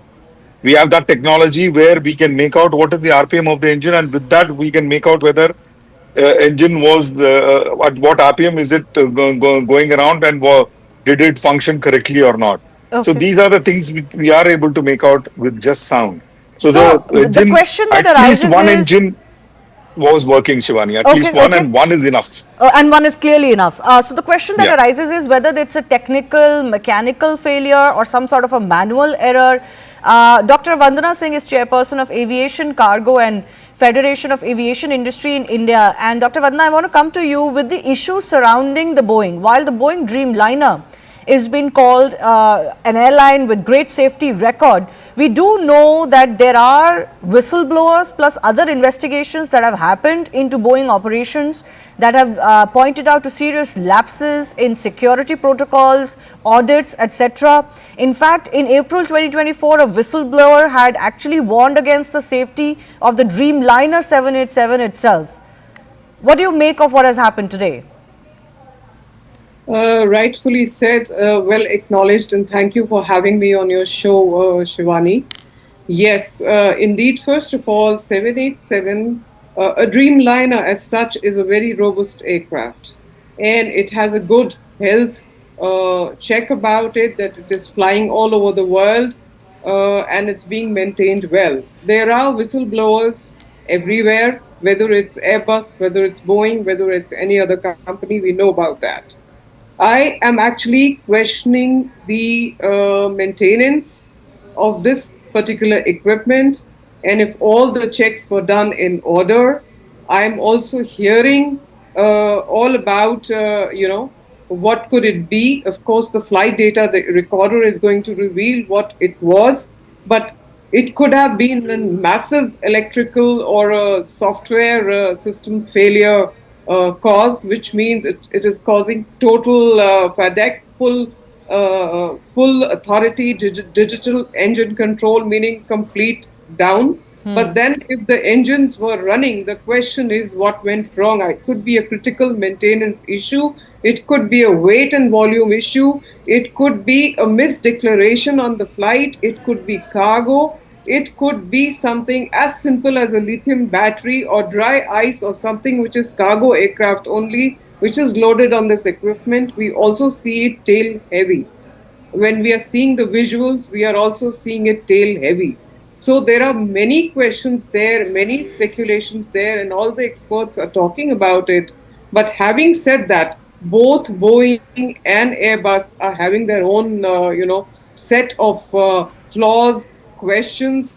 Do not forget the Qantas flight in 2008, where not engine failure, but how electrical and software glitches completely disrupted it and caused the crash. So the question is, we can speculate right now. Flight data, the recorder is going to reveal everything, but whistleblowers are definitely needed. Whistleblowers have to come out, because this is talking about the safety and security of human life. We are playing with that. And I'm questioning everything from ground handling to critical maintenance to the fact, did this go through A check?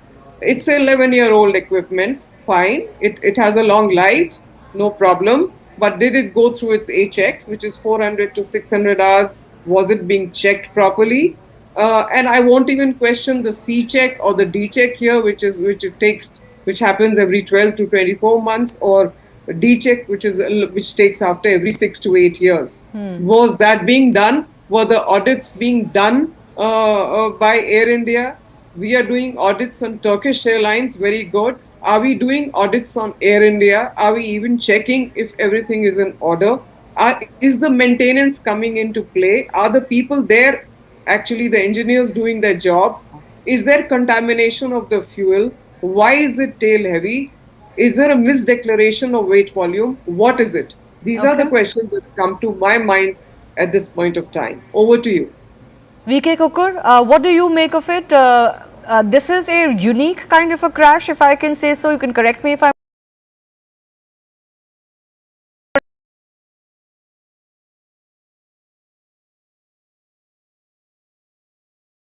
something like this is not witnessed very often, because the kind of crash, the visuals that have been captured suggest that there was engine loss. Some of our experts are now suggesting that engines were working. They can hear the clear engine hum in the visuals that have come out. What is your sense of what could have gone wrong? It's a very, very unfortunate thing which has happened in the history of aviation. As far as 787s are concerned, they are supposed to be the best aircrafts, and I find that there is no reason at the moment to say that there's a maintenance issue or any other issue. It is something which has happened in a critical stage of the takeoff. It has happened when the aircraft is not even 400 feet above the ground. It has happened, it can only be ascertained when DFDR and cockpit voice recorders are checked and the truth will come out. But it appears there seems to be a power loss, whatever reason it could be. And the pilot must have tried to maintain, and that is why you can see the nose of the aircraft is going up and up little. That means he's trying to maintain and he's losing the speed. And the aircraft is descending maybe 400, 500 feet per minute or whatever it is.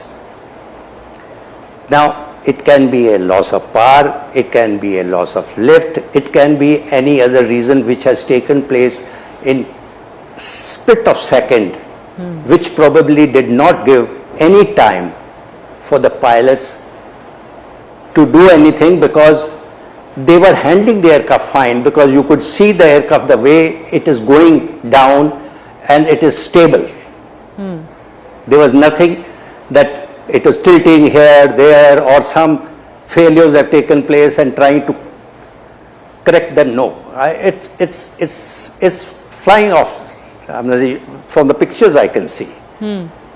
Rest we'll come to know, but it's very, very unfortunate, and there is nothing else can be said at the moment. Absolutely. No, absolutely. This has really shocked the entire country and the entire world. This power loss that you talk about, this power loss, just for the benefit of our viewers, what all things can cause this power loss? Power loss can be due to bird also, can be any reason, because I am not an engineer or I am not an expert on 787s. But it looks like the engines were not developing the power, and that is why he was trying to maintain the height by pulling the nose up. This is what I can see from the pictures. And it is a very critical height. And it did not give him time to even turn back and land. Yes. Because if he had turned back, there should have been some speed.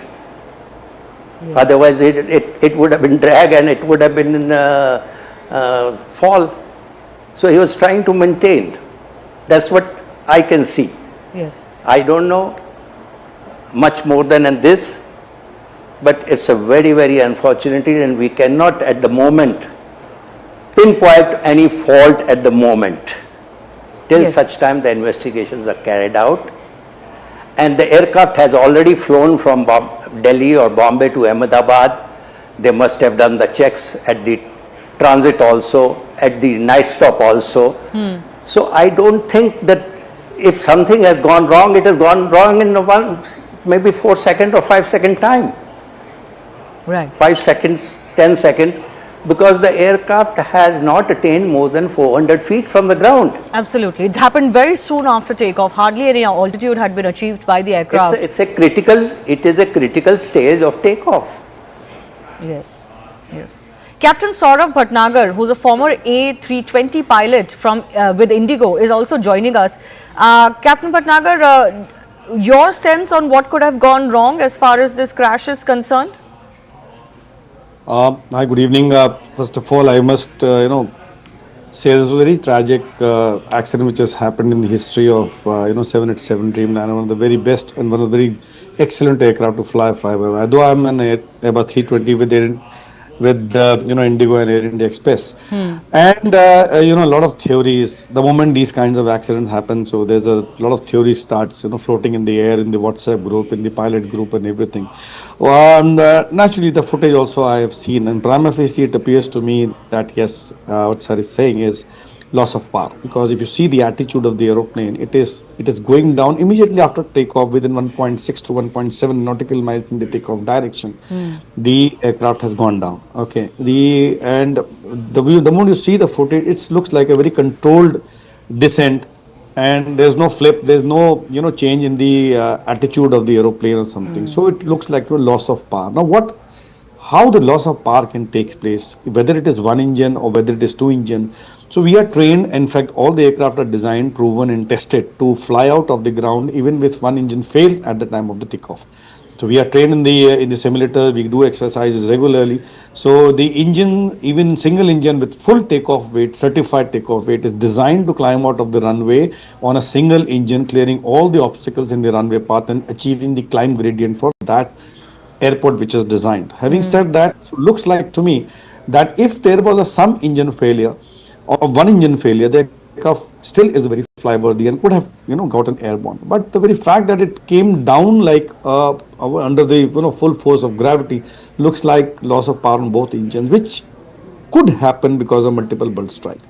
If you have a multiple bird strike or on both the engines, and even though the engines are in the process of winding down and not even the loss of thrust is reduced, or there's some pipeline break or whatever can happen, right?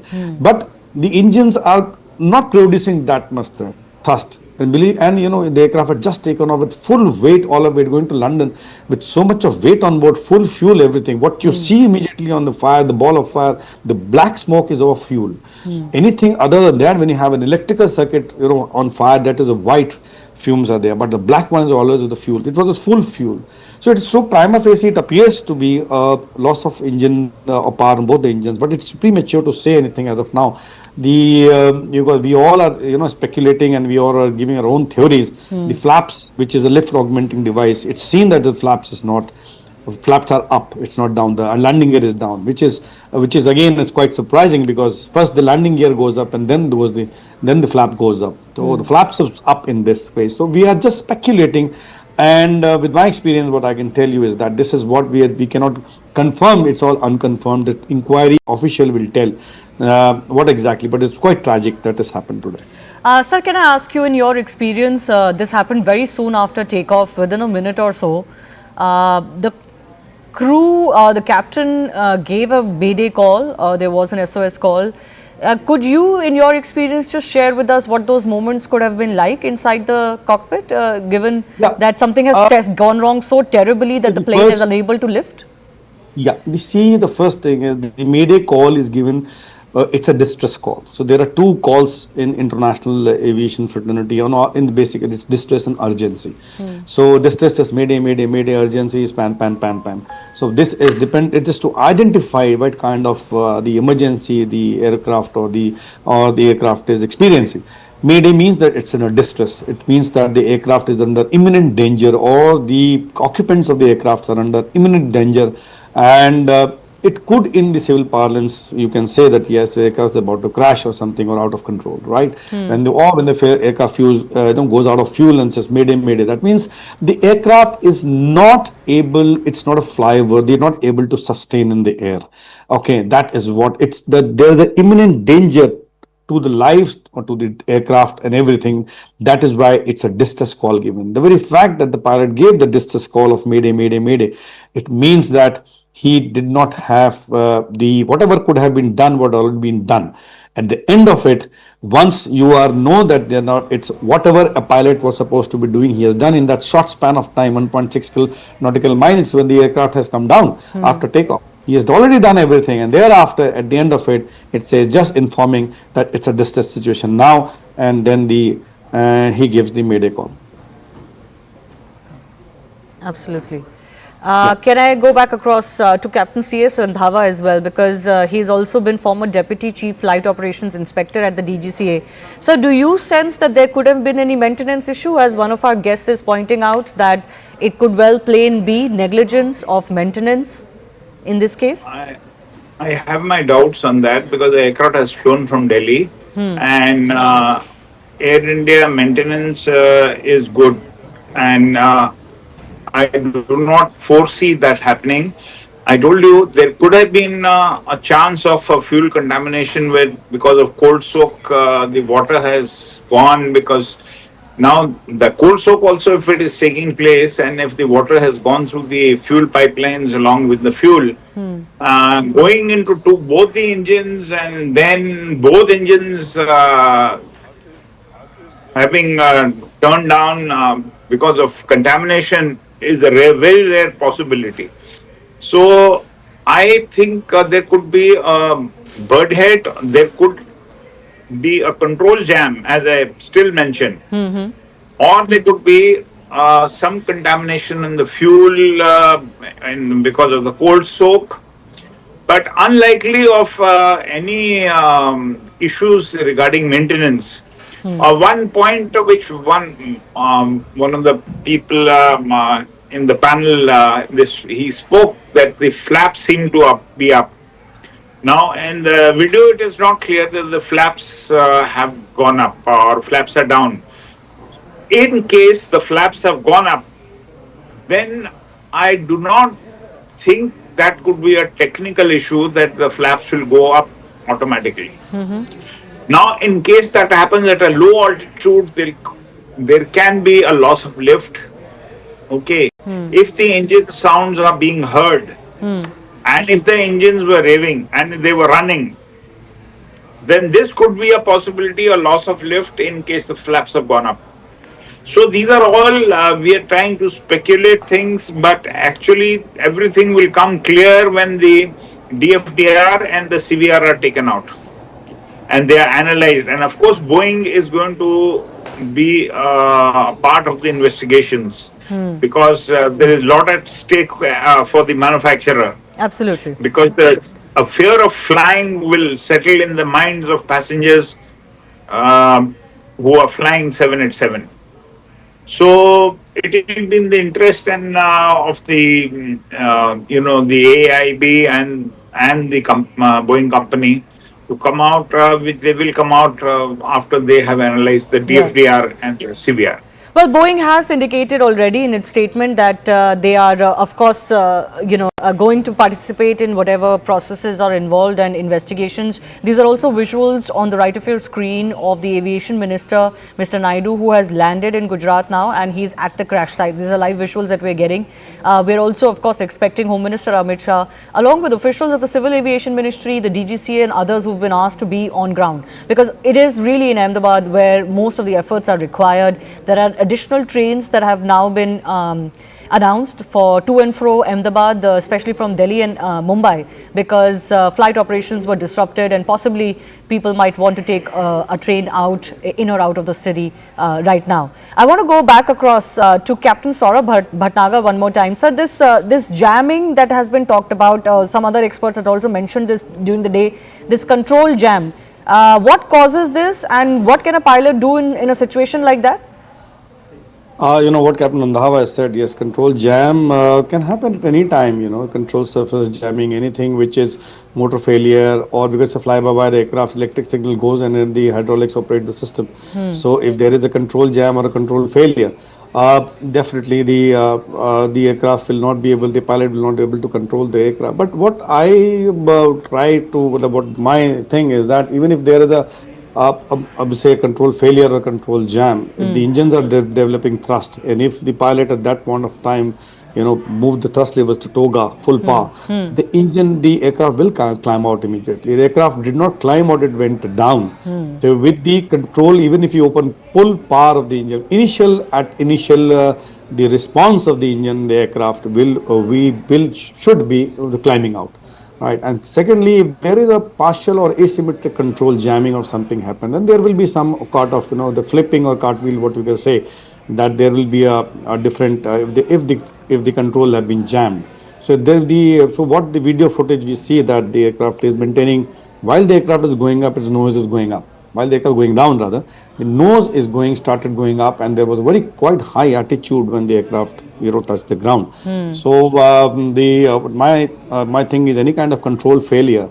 Initially, the moment you put full power out, there is definitely a lot of thrust is generated immediately on the engine, and there will, even if there is a control is not able, the aircraft will have a nose up altitude and go up first instead of going down. So something more. That's my take on this. Something more could have happened, and not just a control jam as far as the situation. It was basically it came down under the force of gravity. That's what I get, and because the weight was very high at that, it couldn't have glided also something of that sort. Wherein controlled by lowering the nose, there was no height itself. Wherein or there is a loss of lift. Even if you lower the nose and develops a wing, the speed over the wings to get some lift, there was no height to do that. Yeah, absolutely. Well, certainly very tragic whatever has happened, and one only shudders to think what would have happened in the cockpit, giving pilots no time really to do anything. And there are about 50 to 60 medical students who have been taken to hospital now, we are being told, and we really do pray for their well-being. Let's also take final comments from Group Captain MJ Vinod and Dr. Vandana Singh one more time. Group Captain Vinod, certainly investigation is going to be very key here. You know, the world really deserves to know what really caused this, because we don't really want speculation for too long, and we certainly don't want the fear of flying to set into the mindsets of people. Absolutely not. And that is why I'm trying to piece it, Shivani, logically. Umpteen number of reasons are there. All those reasons can be sifted out by just these visuals. And, when aeroplane is heavy, when the flap goes up, very, very important point this is. Like I said, if you could run the few visuals just with the engine noise, you can make out that engine is still running, which means power is there. When the flaps go up, Shivani, there's something called, at least in the Airbus, we have something called VLS. And there is, we call it the barber pole, the low speed regime. It comes up and the aeroplane goes into low speed regime, and especially when you are heavy, you get into low speed regime very fast.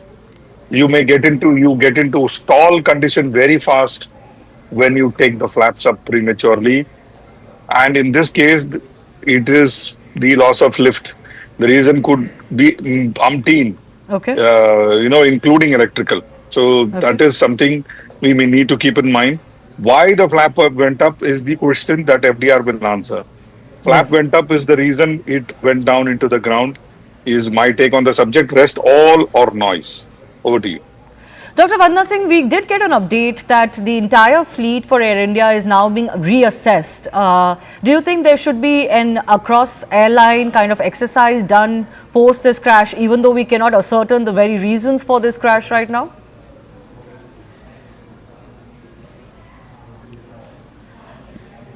Ma'am, could you please unmute yourself?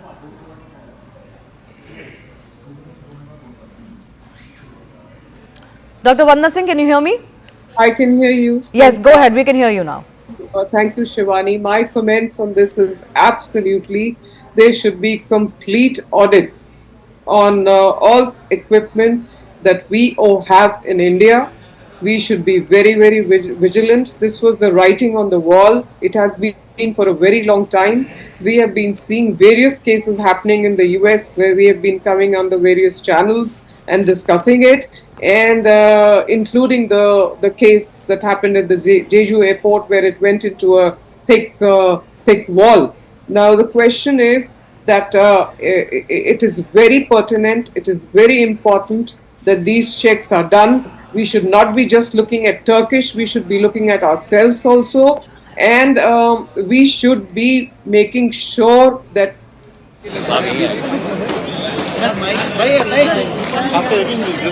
Yes, sir.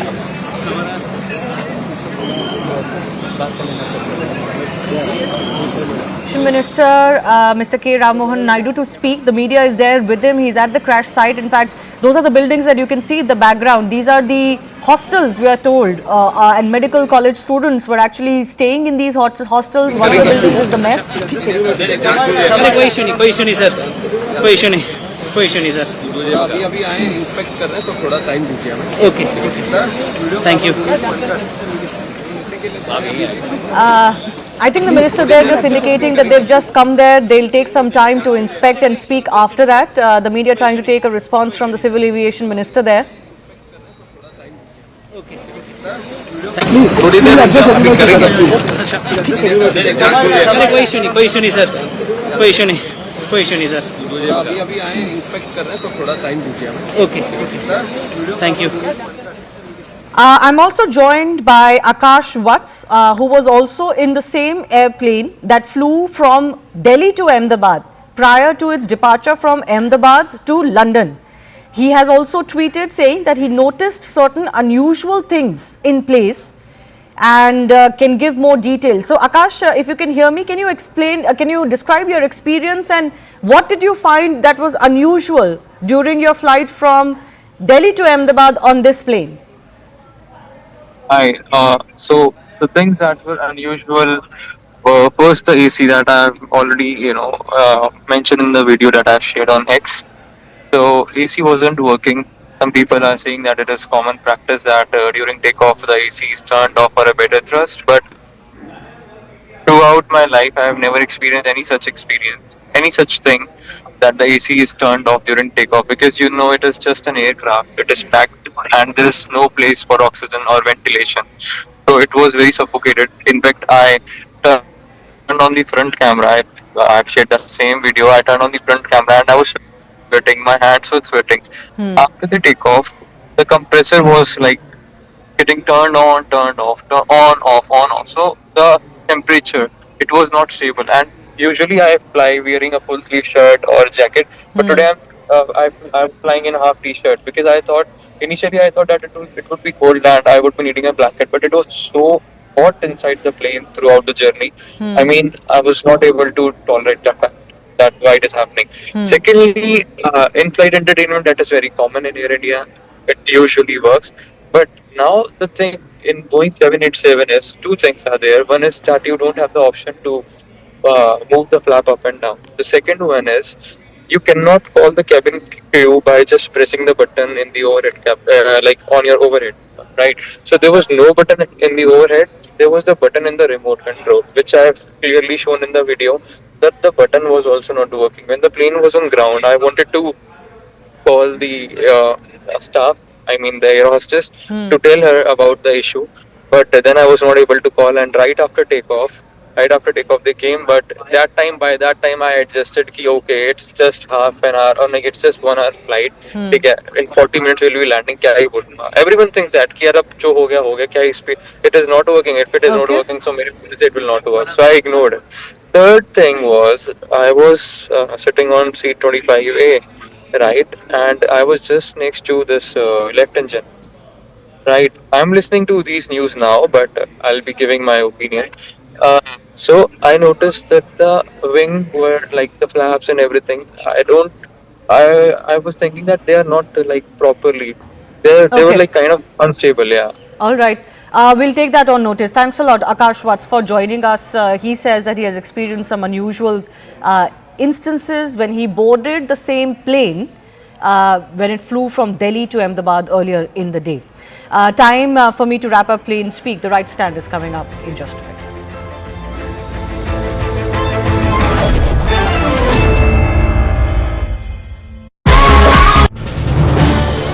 This is News 18 Network.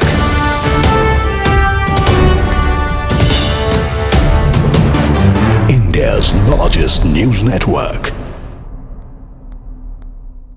I can assure you that Indian aviation is probably one of the safest in the world. We have all the protocols in place. Our DGCA is very robust and effective, and to find, to pick holes into our ability to manage Indian aviation would be very unfair. And I always say this, and I repeat, that aviation is either 100% or zero. There's nothing like 99.9% in aviation. And therefore, in this case also, look at the aircraft. It arrived from Ahmedabad from Delhi. Obviously, it flew without any issue. And to take a 9.5-hour journey from Ahmedabad to London, obviously the pilots would have done all the pre-flight checks. And no pilot is foolish enough to take off if he is not satisfied. The captain per se in this aircraft would have also had thousands and thousands of hours of command. And a 787 and today's aircraft per se are very robust, fail-safe. They have many backup systems. And to really think what went wrong, I would be hazarding a guess, which would not be fair. But the point here is the aircraft did go on a takeoff roll, and between the time the wheels went up and the time it crashed, probably the time frame would have been almost only about 60 seconds or so, because Yes. you can't go to 800 feet and crash and it will be within less. I mean, the time span is only 60 seconds. Now he's already given a mayday call. Now I don't know what exactly went wrong. It will be again hazarding a guess, which would be unfair. The only thing which can be ascertained is now, since the aircraft has fallen just a few hundred meters from the airport and in the BJ Medical Complex, therefore, to retrieve the black box and the other equipment would be also, quite simple. We would be able to ascertain only after that. Let me tell you one more thing. In today's aircraft, they are very sophisticated.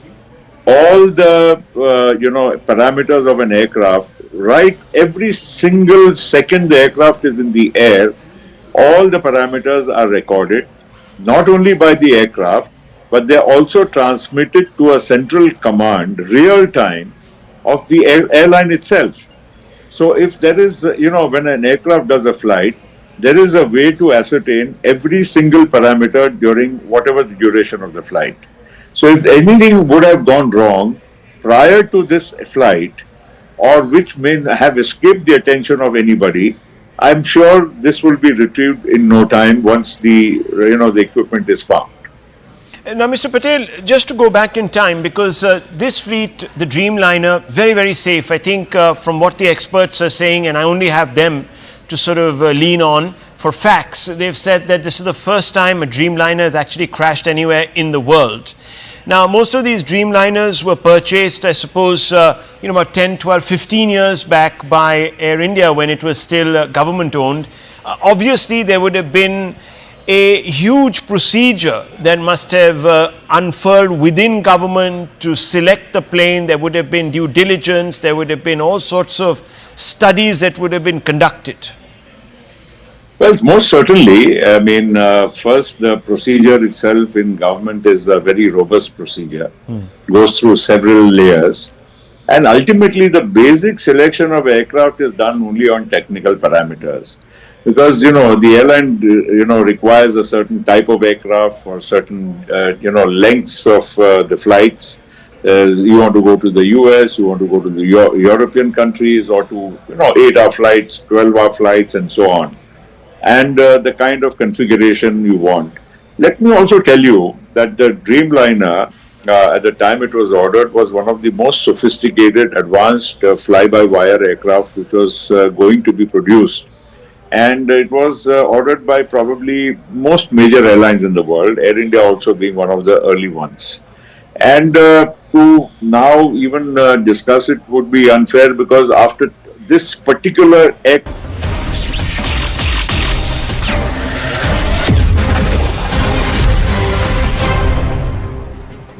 Watching the right stand, I'm Akanksha Swaroop. We're getting in breaking inputs. In fact, in deeply tragic news coming in, what we're learning is that Gujarat's former Chief Minister Vijay Rupani is confirmed dead in the shocking Air India plane crash that took place today, and that took place on Thursday afternoon. Remember, he had checked into the Z class, which, as we all know, falls under the business class category. Deeply, deeply tragic news coming in that the former Gujarat CM has been declared dead. Yes. I'll only give one line to what you have asked right now. We are going to do a fair and thorough investigation. We are not going to spare anyone. We are not going to leave any stone unturned. We will do properly according to the protocol, and we are going to go to the depth of why this incident has happened. That much I can tell you now. बस अभी इतना का thank you मेरा cap पड़े All right, Civil Aviation Minister Ram Mohan Naidu over there confirming that they will get to the depth and establish what led to that tragic air crash. But in the latest news that has come in, which is equally shocking as the air crash, is the fact that the former Gujarat Chief Minister, Mr. Vijay Rupani, has been confirmed dead. Let's also listen in to what C.R. Patil, Gujarat Minister, has to say. Plane के हादसे जब होते हैं वो भयंकर होते हैं, और वो गुजरात में अहमदाबाद में हो, ये तो कभी गुजरात के लोगों ने कभी सोचा भी नहीं था। इतना बड़ा हादसा हुआ है, इससे पूरे गुजरात और देश की प्रजा भी हिली हुई है। इंटरनेशनल प्लेन में जाने वाले सभी लोग इसमें उनको क्षति हुई है, उनको कोई मौका ही नहीं मिला और शहर के बीच में होते हुए भी हम कुछ नहीं कर पाए। इसका बड़ा दुख है।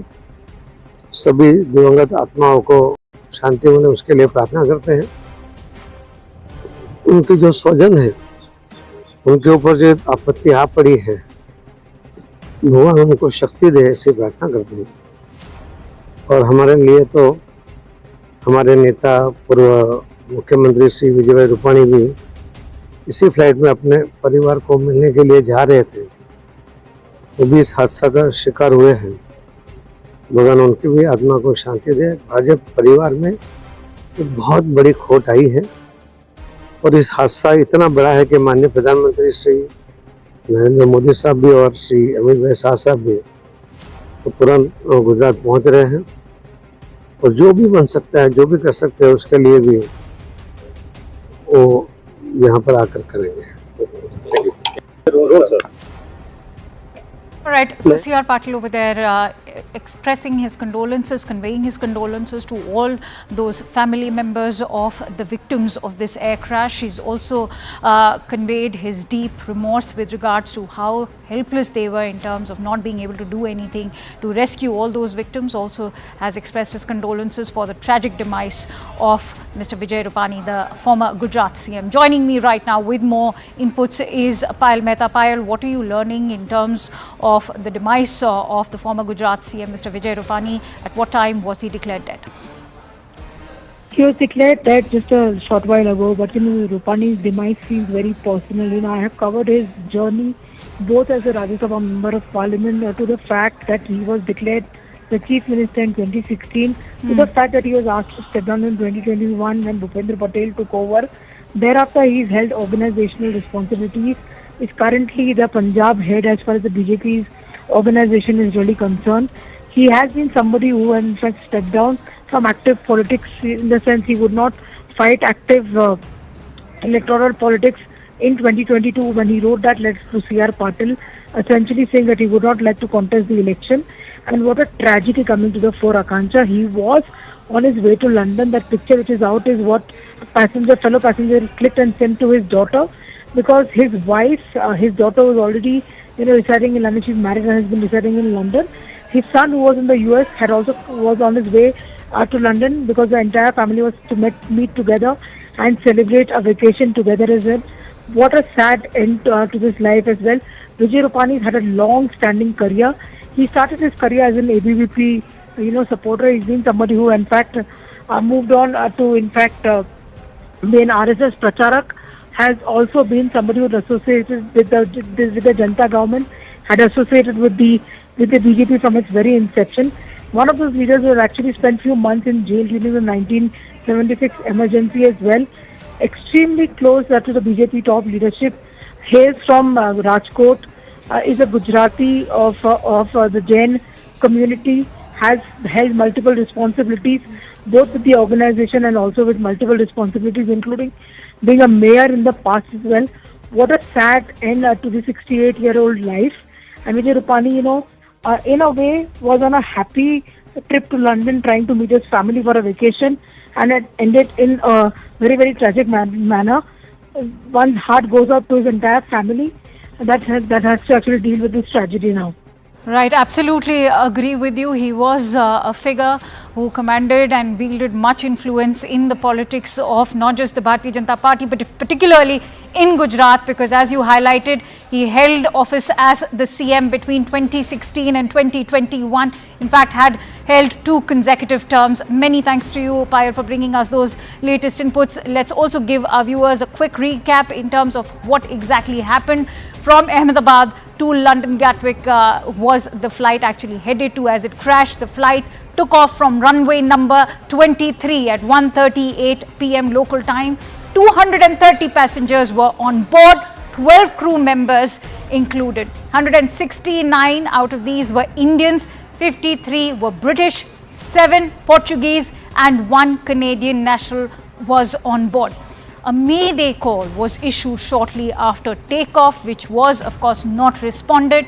The flight soon after crashed into a medical hostel building. So what happened mid-air also? Initial data from Flight Air India 171 shows that the aircraft reached a maximum barometric altitude of 625 feet. The airport altitude is about 200 feet. Minutes after making this mayday call, the Air India flight started to descend rapidly with a vertical speed of minus 475 feet per minute.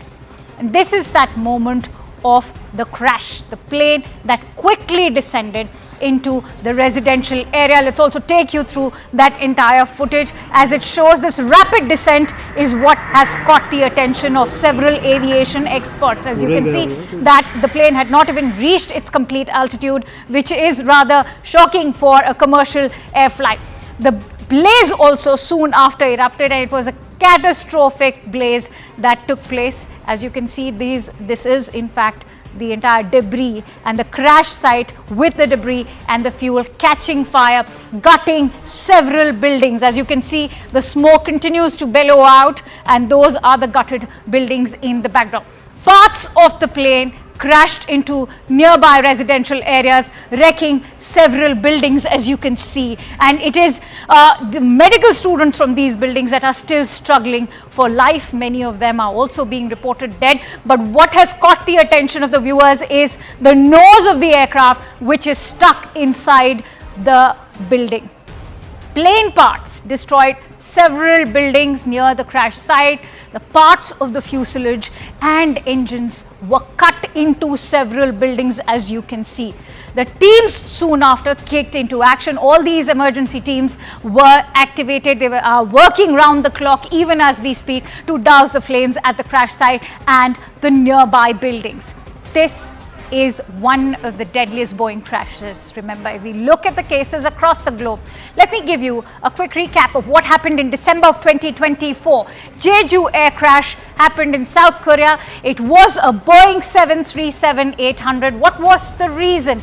It overshot the runway post-emergency landing. What was the death toll like? 179 people of the 181 which were on board were all killed. Let's now quickly rewind to 2019 March, and Ethiopian Airlines, again a Boeing 737 MAX 8. What was the reason? It crashed post-takeoff from Addis Ababa, led to a death toll of 157 passengers and crew members, all of them killed. In October of 2018, the Lion Air Flight 610 in Indonesia crashed. It was a Boeing 737 MAX 8. The reason that was given that time was that it crashed into the ocean soon after takeoff. All 189 on board were killed. If we look at Air India crashes at home, especially in August of 2020, Air India Express flight 1344 killed 184 passengers, 6 crew members, and the reason given was that it overshot the runway during the landing. The death toll was 21 fatalities, and the conclusion that was drawn, in fact, was that there was a non-adherence to the SOPs by the pilot.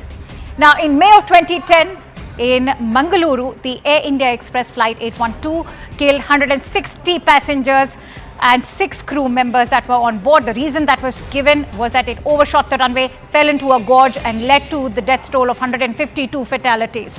The deduction was that the captain failed to discontinue the plane. And so the Ahmedabad air disaster is the deadliest crash in Indian aviation.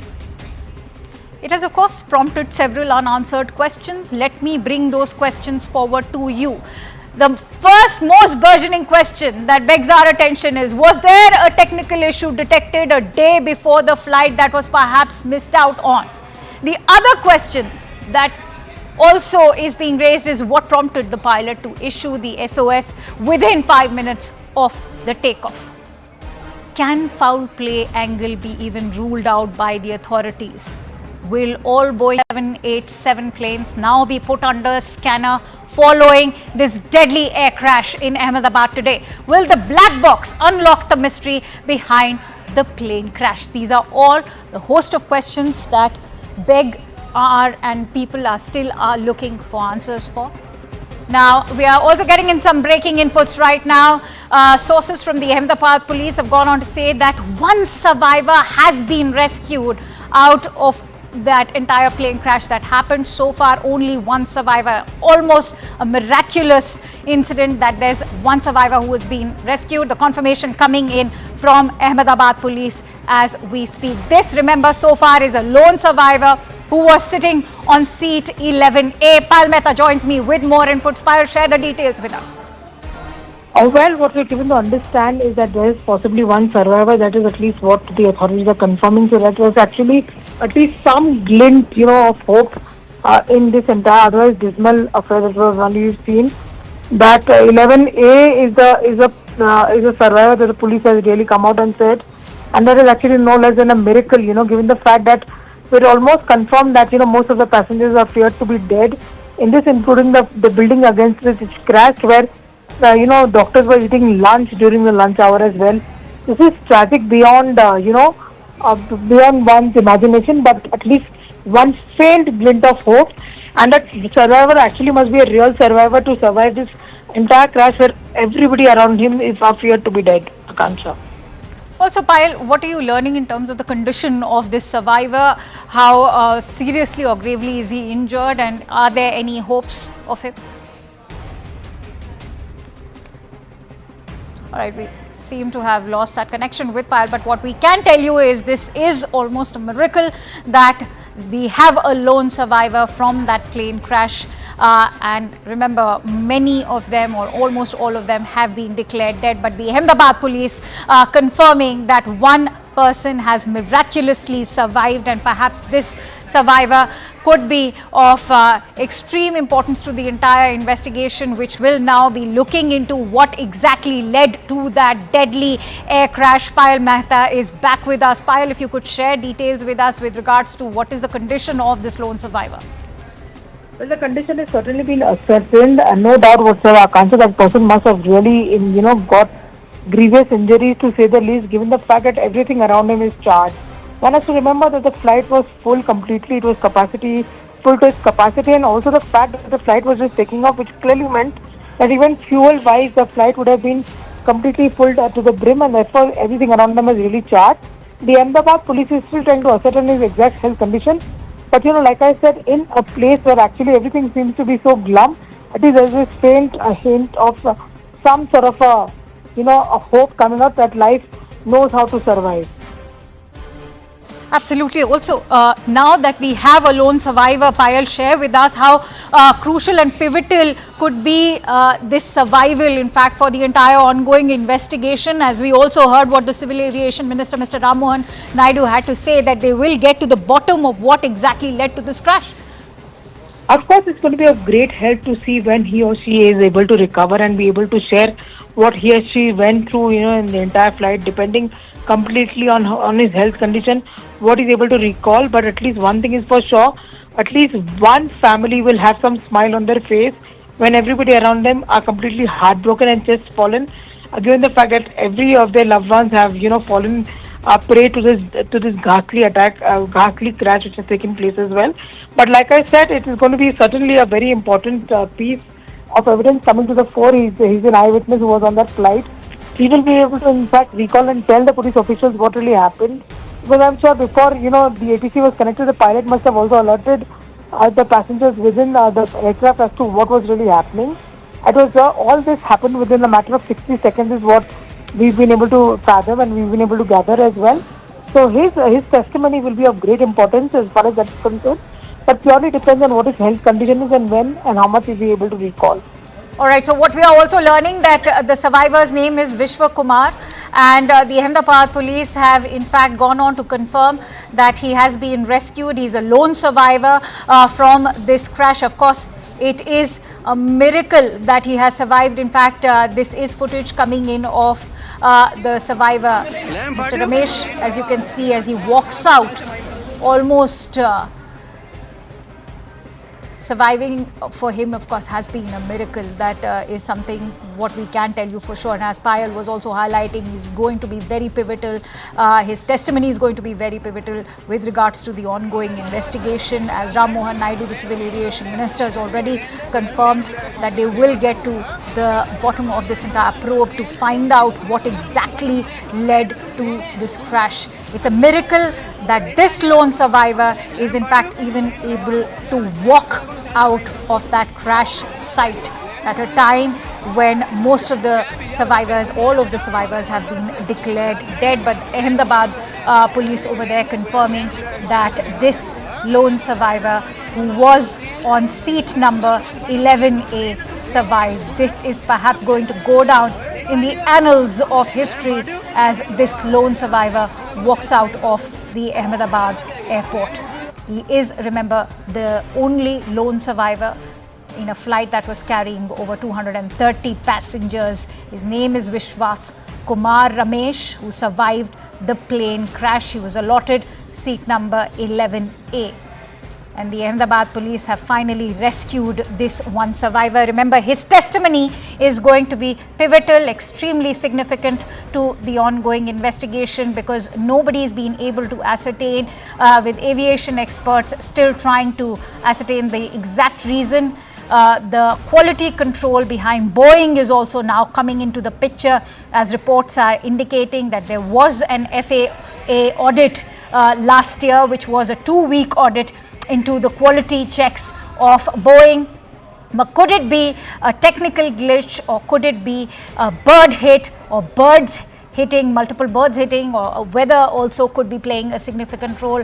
Right now it is fairly nascent at this stage to comment into exactly what was that went behind, but perhaps it is Mr. Ramesh's testimony that will be extremely significant.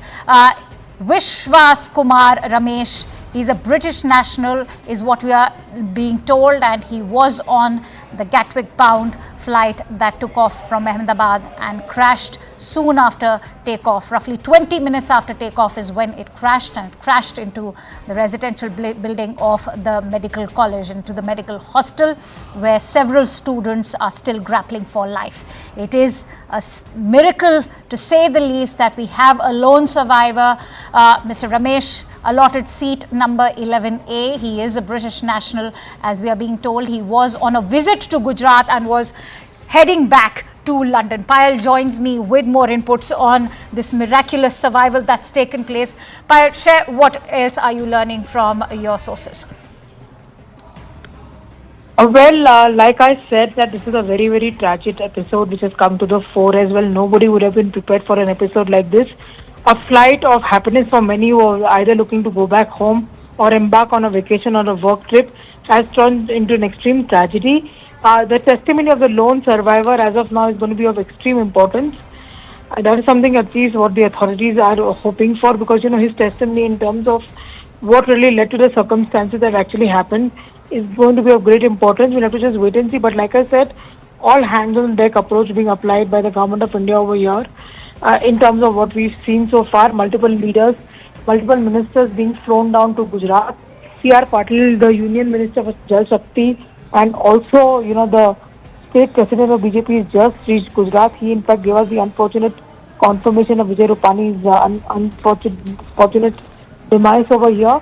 Civil Aviation Minister Ram Mohan Naidu can be seen taking rounds of the accident site, trying to ascertain what's really happening. Murugadan Mahal, the MOS for Civil Aviation, will also be landing shortly at around 7:30 am, beg your pardon. He's going to be accompanied by officials from Ministry of Civil Aviation Secretary, and also the DGCA officials, who are going to be examining the accident site and understanding how to go about the investigation. Because remember, the government of India has promised not just to the Indians and not to the victims of those people who actually fell up to this deadly accident, but also to the foreign nationals that a thorough investigation will be done. And also the fact that Union Home Minister Mr. Amit Shah is a local son of the soil. He's also expected to land in Ahmedabad sometime from now. As it's just too early, I can't to predict as to what really led to the situation, whether there was a technical failure, or whether there was a human error, or whether there was any attempt to sabotage, because there were a lot of foreign nationals on this. Nothing is being ruled out from the agency so far, and should there be any sabotaging angle which emerges over here. It is important to see if the government hands over the probe to NIA or any other investigating agency. It's just too early in the day to talk about it. We'll have to just wait for some more time. Absolutely. In fact, stay with me, Payal, as we are also getting in more information through newspaper reports which are going on to indicate that Mr. Vishwas Kumar Ramesh, who's 40-year-old and the only lone survivor of this deadly crash, has, as we can see, borne impact injuries on his chest, eyes and feet. He has received these impact injuries but is miraculously able to walk out of that entire crash site. That is in fact indeed a miracle in itself. And he's also gone on to share his experience.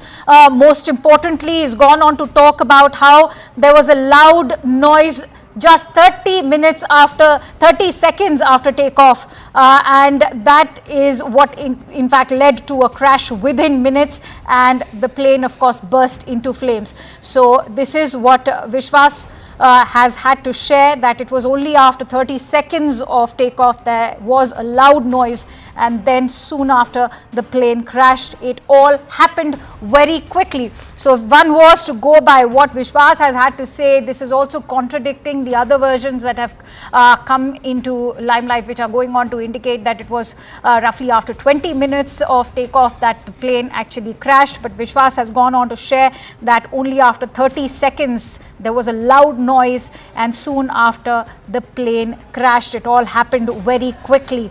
But this indeed is a miracle to see Vishwas Kumar Ramesh, who is a 40-year-old British national, was visiting Gujarat, has miraculously escaped this or rather survived this deadly or catastrophic air crash. This, as relatives of all those who were aboard the Air India flight are currently desperately looking for their loved ones at the civil hospital in Ahmedabad as we speak. All the rest have been declared dead except from Vishwas Kumar Ramesh, who's a 40-year-old, the lone survivor, as he survived this deadly crash. But if you can see that image which is currently being flashed on your screens, he's of course borne injuries on his face. These are impact injuries that he's not just borne on his face but also on his chest.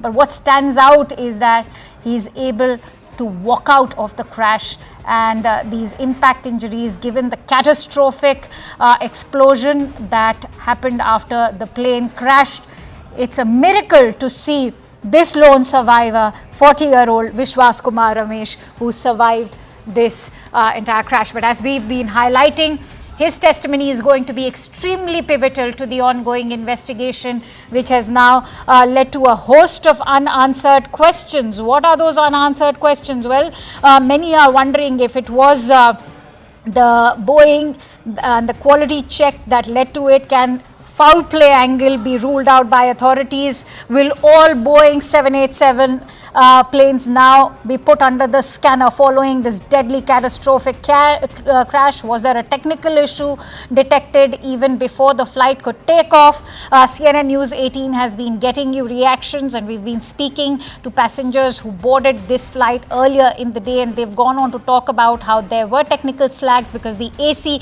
in the aircraft was not working, the in-flight entertainment was not working, which is rather unusual for Air India flights. And those are the testimonies that we are learning from passengers who had boarded this flight earlier during the day. But as of now, there are a host of unanswered questions, and to pinpoint any particular factor would be fairly nascent or premature. But all those unanswered questions do call for an investigation. Will the authorities be able to find the black box? How soon will they be able to, because perhaps the black box will be able to unlock the mystery behind this entire plane crash. But what's standing out right now as we track all the latest updates for you in this unimaginable story that has emerged is that Ramesh Kumar actually managed to dodge death, had a narrow escape. In fact, that explosion that you can see is catastrophic to say the least, and he managed to actually come out absolutely unscathed. It's miraculous that he's managed to walk out of the crash site. As you can see, the least that he's borne is in fact those impact injuries on his face, on his chest. and he's a 40-year-old British national who was in fact visiting the state of Gujarat. He was on this Gatwick bound flight. He was allotted seat 11A, and according to Mr. Ramesh, there was a loud explosion, and that happened soon, 30 seconds after takeoff, and it all happened so quickly, and that is exactly what led the aircraft to nosedive and led to the crash eventually. In fact, aviation experts have also been commenting on the rapid descent of this entire crash and the entire video. But let's quickly go across to Anvit, who's been tracking the latest for us. Anvit, if you could share with us the story of this lone survivor, what is it that you're learning? If you could give us some confirmation regarding the comments that he's shared with other newspaper reports that are indicating that he said that only after 30 seconds did the aircraft crash, and there was a loud explosion before it led to that crash. Anvit, can you hear me? All right, we'll try and reconnect with Anvit, but this is the big story of the hour that has emerged out of this entire air crash. The only silver lining to this deadly, catastrophic air crash, as Ramesh Kumar is the lone survivor, is a 40-year-old British national visiting the state of Gujarat. This has several families now look for their loved ones. Vishwas Ramesh, of course, survives this deadly air crash. Anvit is back with us. Anvit, what are you learning about this lone survivor of this catastrophic air crash? One passenger so far has been identified who is the survivor, and so far we are calling him the lone survivor because no other survivor has been reportedly been safe in this flight, and this man has been identified as Vishwas Kumar Ramesh. He had been living in UK for more than 20 years, and he had come to India with his brother, and he was travelling back. They had visited Diu, and he's a 40-year-old man. He had when he was found on the spot, he was put in an ambulance and sent to medical facilities. But as he recalled the incident later for the media, he mentioned that when he when the plane crashed, he was on the seat 11A, and he has said that he realized only after when the plane crashed, he found himself amidst the debris that was on fire, and he said that he has recalled that there were bodies all around and there were human remains all around. And he said that he was scared seeing those visuals and he was terrified. That was the moment when he was put into an ambulance and was sent to medical facility. Now, he has been marked safe. He has injuries. He certainly has injuries all over his body. There are burn marks as well, and there are injuries also. But doctors are saying that he's safe, he has been marked safe. He's out of danger right now, and he's under medical supervision. But so far, he's the only passenger actually who has been found to have survived this crash. Other than that, even though the operations are still underway, it is being the debris also being looked if there would be any more people who can be sent to medical facilities, or the dead who can be shifted to the morgue. But so far, this person is the only survivor that we have spotted and that the agencies have spotted, and he has been marked. Vishwas Kumar Ramesh is his name. He is a 40-year-old resident he is a British national by nationality, and he had come here with his brother. He was traveling back to London when this incident took place. Many thanks to you, Anvit, for bringing us those latest inputs. In fact, in the studio, we are also joined in by Captain Kishore Chinta, who is the chief pilot of the Sirius India Airlines Private Limited. Many thanks to you, sir, for joining in. Captain Chinta, what do you make of this miraculous survival? Also, how crucial and pivotal could this testimony be now of Mr. Ramesh to the entire investigation? Good evening. Thank you for having me on CNN News 18. It is indeed practically grabbing life out of the jaws of death for the survivor. It is indeed miraculous that he survived the crash, considering that the aircraft would have probably had 50 to 60 tons of fuel when it impacted the ground, and that kind of fuel would probably just wipe out everything in the vicinity after the crash. So the testimony is pretty understandable. It is well known from the data available from the Flight Radar 24 ADSB data, which is not very accurate, but gives us a sense of the timing of how much time the aircraft was up in the air. It was definitely not a immediate loss of power. The fact that it happened beyond a speed of V1, beyond which the pilots were compelled to continue with the takeoff, and that it gained an altitude of close to 625 feet as on flight radar. So it had enough power to at least gain that much amount of height before it appears to be total loss of power, and the aircraft slowly started coming down in a controlled manner.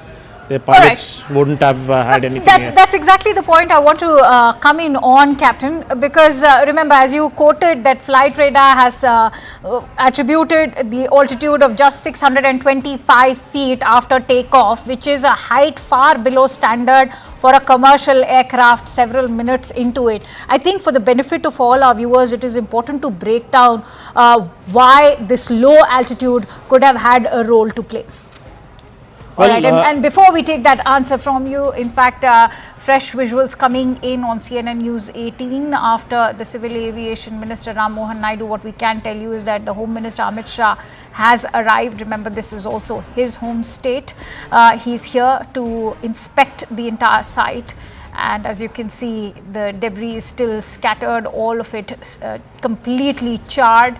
It's a very dark day for the entire nation because the country has also lost the former Chief Minister of Gujarat, Mr. Vijay Rupani, and those visuals coming in as the Union Home Minister, Shri Amit Shah, inspects the crash site. Remember, this is where the Air India aircraft crashed minutes after takeoff, and it is the hostel or the residential building of a medical college. Many of those medical students are still struggling for life. The Home Minister also accompanied by the Gujarat Chief Minister. In fact, he's standing right next to the building where it is the nose of the aircraft that's still stuck, and the Union Home Minister actually inspecting. So, Captain Chinta, please go ahead and tell us why the low altitude could have had a role to play. Well, the mere fact that it reached that altitude is testimony that those engines are powerful enough, even at partial power, to propel the aircraft to that altitude at least. Because if there was total loss of power, it wouldn't have even reached that altitude after takeoff. So the reasons can be multitude. It could be probably a burdette leading to portions of the engine shearing off and entering the rest of the engine clear, causing complete shutdown of the engines. So right now, until the, like you mentioned, until the CVR, the cockpit voice recorder and the flight data recorder are found and downloaded by the Aircraft Accident Investigation Bureau, we will not come to know the actual picture on when actually the engine started winding down. So the height definitely is critical. Probably if they had a couple of 100 feet more, they would have crossed that one sole building and maybe impacted the ground in more clearer area, leading to chances of more survivors compared to what we have right now. All right, let me also introduce the other guests joining us. I'm joined in by Captain Ehsan Khalid, who's a veteran pilot and currently flying as captain of Gulfstream 650 aircraft. Also joined in by Commodore B.S. Sivach, who's the ex-DG and an aviation safety expert, Mr. Anand Ranganathan, renowned author. Thank you for joining in. Anand, if I could come to you, what is your assessment of the lone survivor, first of all, who's in fact walked out completely unscathed? It's rather shocking to see him walking out at a time when the loved ones are looking for their family members who could have been on that flight. Good evening, Akanksha. On this terrible hour, my sincere condolences to the families of the bereaved. It's such a tragedy. I think we all feel exactly how each one of those families of 242 on the plane and so many other who were doctors and medical students were in the building where the plane crashed into. My sincere condolences. It's an absolutely ghastly event that has taken place. 3 points I'd like to make. Number one, of course, it is too early to even discuss about the possibilities of what caused the fatal crash. There are many theories floating around, but at the moment, I'm not going to pick one of those, or at least go with some of those theories, because all of them are at present mere conjectures. This Dreamliner, which is a particular type of aircraft, this is the first fatal crash in its history, and it's been there commissioned for the last 15 years.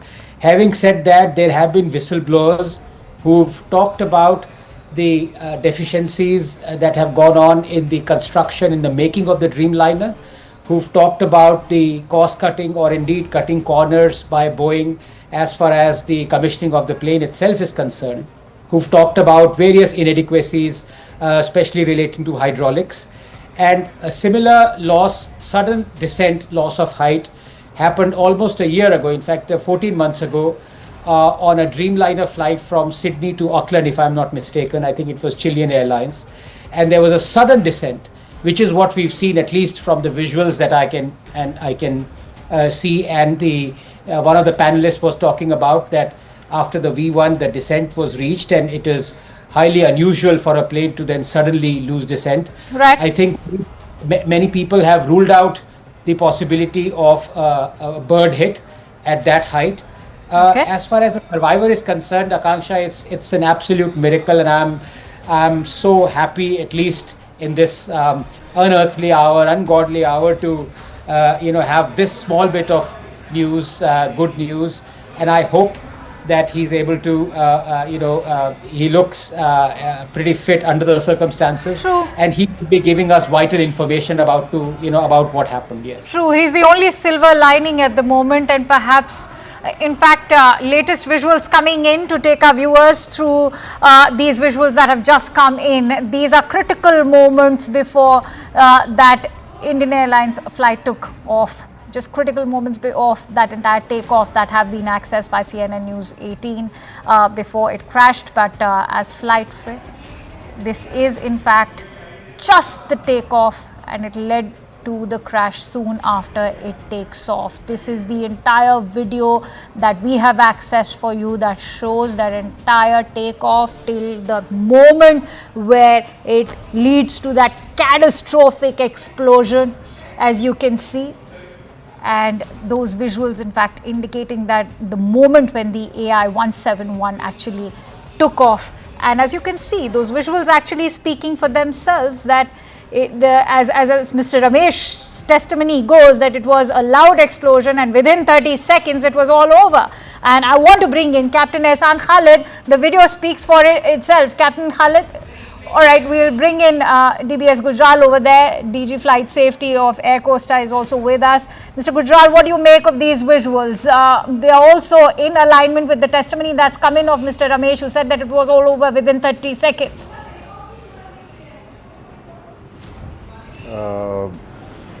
First of all, my condolences to the families who have lost their loved ones in this accident. And I would like to say that this particular crash has got an international ramifications as far as Boeing 787 is concerned. Now, I have been watching and listening to the various people who have been coming on the television and expressing their views about this accident. But to my mind, it's too early to say anything about the cause of this accident, as there was very little time between the takeoff and the accident, and the time between the takeoff and the time when Mayday call was given. After that, there could not have been any conversation between the ATC and the pilot, and all this little time is having all the answers hidden into the black box, that is digital flight data recorder and the cockpit voice recorder. Once we decode it, there may be or may not be, there may be answers to all the questions that everybody is asking. And to my mind, we cannot rule out the role of any one of the factors, that is the controls, the engines and the environmental factors. We have to combine them all and study as to what possibly could have happened when the aircraft just took off and crashed within a few kilometers of the airport and went into a building. As far as the disaster is concerned, this sole survivor, as you have said, is very fortunate, and he is a crucial witness. And the loud thought or noise that he is expressing is must have been recorded in the flight data recorder, and Right. it will have the answer from that. I want to quickly go across to Ji. Tejinder, who's joining us on the phone line with more inputs. Tejinder, this is a very, very crucial piece of footage that has been accessed, which we are playing out for our viewers right now. Very crucial moments of AI-171's takeoff, and in fact, that also goes on to indicate that it was a matter of seconds that soon after the takeoff, the crash happened. Indeed, this is a very crucial piece of information that we have been able to access, which clearly shows that within less than 30 seconds, if you can see that the flight, this ill-fated flight, when it takes off, it crashes, and then we can see a huge plume of fire and smoke coming from the area. Though the various agencies are now looking into this CCTV footage as well. And they are trying to find out because the black box of this ill-fated flight is yet to be retrieved. Fortunately, there has been only one. There has been a survival, while unfortunately every other passenger on the plane have been killed in this unfortunate incident which happened this afternoon. But yes, a crucial piece of CCTV footage which CNN News 18 has been able to access, which clearly show that. Soon after the takeoff, this ill-fated flight, it could not continue with its ascent, and it crashed. And then we can see a huge plume, a fireball and smoke, which led to the death of all the passengers. But yes, there has been one survival in this ill-fated aircraft. Yes. Absolutely, it is, and I actually want to bring in Mr. Air Commodore B.S. Sivach also, who's with us right now. So, what do you make of these visuals? Because contrary to what Flight Radar 24 was reporting, that it was 20 minutes after takeoff, now these visuals actually go on to testify also what Mr. Ramesh has been stating, that it was a loud explosion, and within 30 seconds this entire catastrophic crash took place. Very ghastly, very terrible loss of lives, very shocking news. Our heartfelt condolences from Aviation Safety India, and our prayer to God for the speedy recovery of those who are injured. Now, in this particular accident, the aircraft was fully serviceable. Pilots were absolutely well qualified with good experience. Weather was reasonably good. The aircraft was fully serviceable. The aircraft has taken off. Actually, it has come from Delhi. So, aircraft was fully serviceable. It has landed there, got turned around, loaded its passenger, and again took off. Till takeoff, there was no problem. The aircraft was climbing after takeoff at about 425 feet. That is what is being talked about is 625 feet. The Ahmedabad runway elevation is about 180 odd feet. So let's assume 200 feet. So aircraft was just at 425 feet. It experienced sudden loss of power. We must commend the presence of mind of the pilot that at such low altitude loss of power, he immediately informed ATC in the form of mayday call that there is serious threat to the safety of the aircraft and passengers. So it's creditable on the part of the pilot without losing cool, and still he continued because now he had loss of power, so he could not continue the climb. He started descending because of the loss of power. Loss of power can be attributed to so many reasons. This Ahmedabad airport is notorious for bird strike. So burst tight to both the engine can lead to the shutdown of both the engines. And the passenger who was survived, he also talked about some loud noise.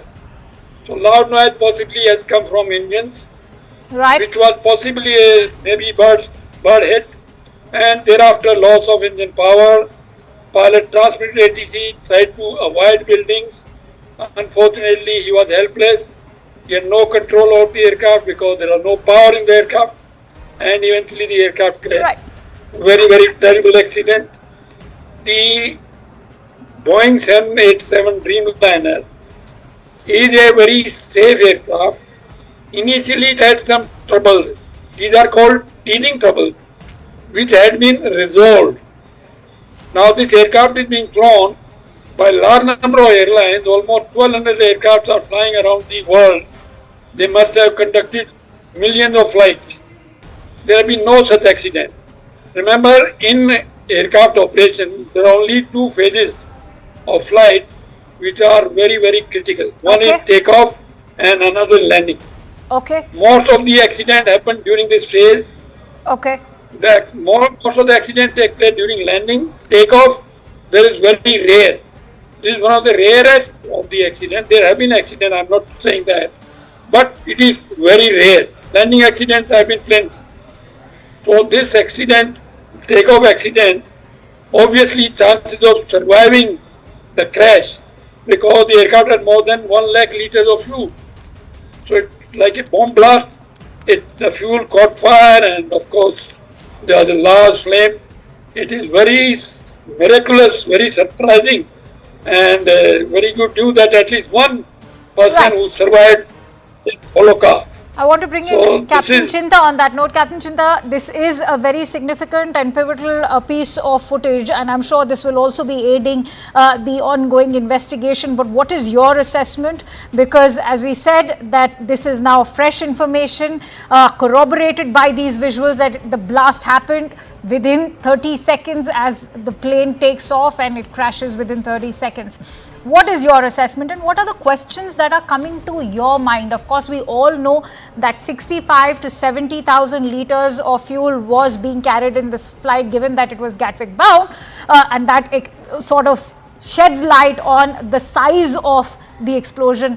But what is it that comes to your mind when you look at how rapidly the descent happens, eventually leading to the crash? Well, this video makes it amply clear that it did gain height at some point of time. It's lost because you can see some smoke coming out of the engines. So just before it starts descent from this new video which is there.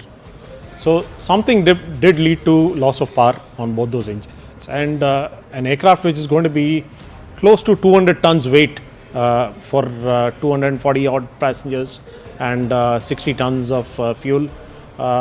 Approximately we can take a guess estimate of about 200 tons for a 787 to fly from Ahmedabad to London. So with no power being generated, 200 tons would come down that quickly, as you can see from that video.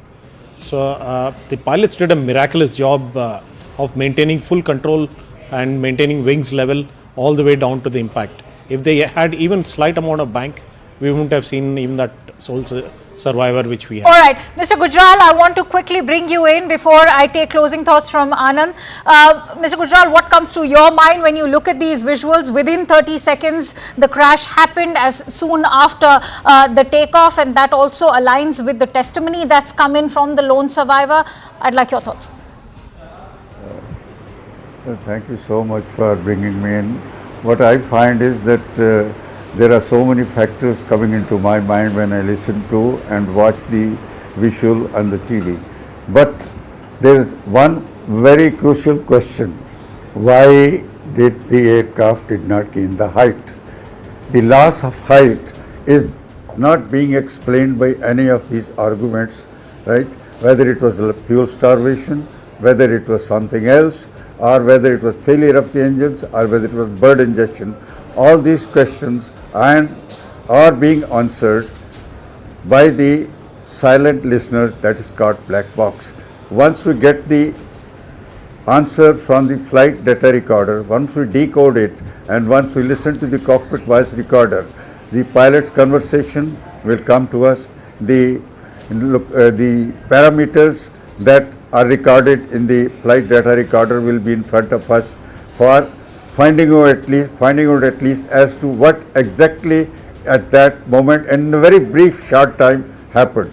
As far as the aircraft is concerned, it flew from Delhi to Ahmedabad. It was trouble free, and in every transit the aircraft is checked up thoroughly before it is cleared for the next flight, and the same must have been done by the engineering staff at Ahmedabad as well.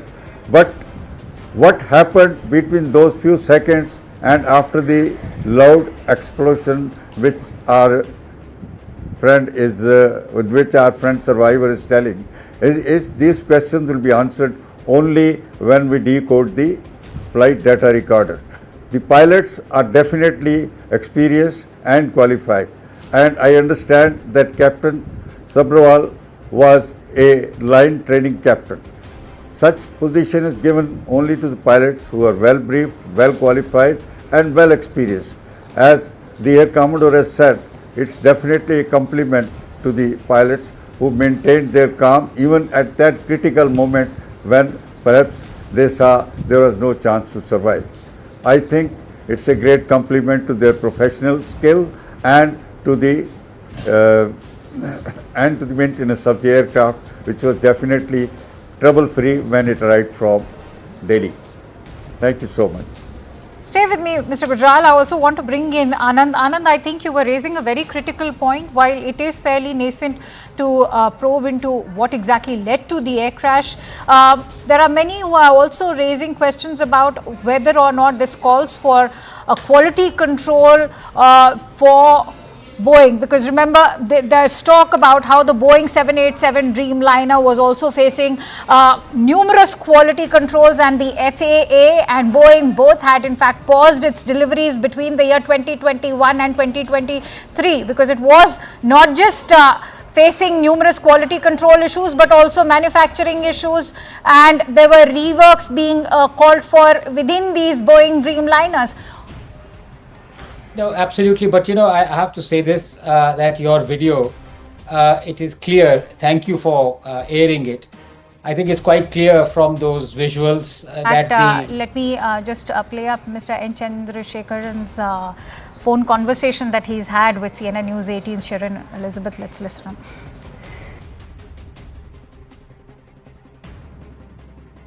Mr. Chandrasekharan, many thanks for joining us here. To start with, on behalf of everyone here at CNBC TV 18, our deepest condolences to you and the Air India family and to the families of those who've lost their lives. I want to start by asking you, sir, what is the latest in terms of the information that you can share with us? You are in Ahmedabad, you've met with officials. I would appreciate any latest information that you can share with us to elaborate on what has transpired. First of all, Shireen, it is a totally devastating tragedy, and we are all totally shocked and deeply affected, and our immediate focus is to help the people, the families of people who have experienced this tragedy. We are working to that at this point in time. We are trying to set up all the support systems, the emergency helpline number, and on-the-ground support. A lot of people from Air India have flown from Delhi to be here on the ground. So we're creating all those infrastructure. While we are trying to do all of this, we are also working with the authorities to see the investigation and the root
एक बार बात करवा देना, एक बार बात करवा देना ऊपर। हाँ यार ऐसी तो नहीं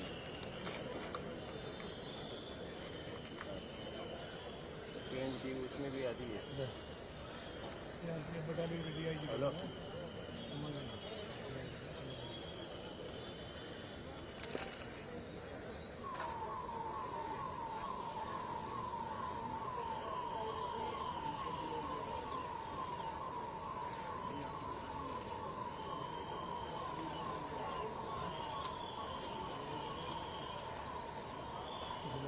हेलो तरुण जी, मुझे कहीं और बुला रहे हैं। और नहीं कर रहा हूँ। नहीं गौतम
आओ साहिब,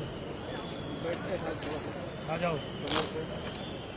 अरे सर ये लाइव फ्रेम है। Thank you. उधर कर लाइव यार, इधर कहाँ से देख रहा है?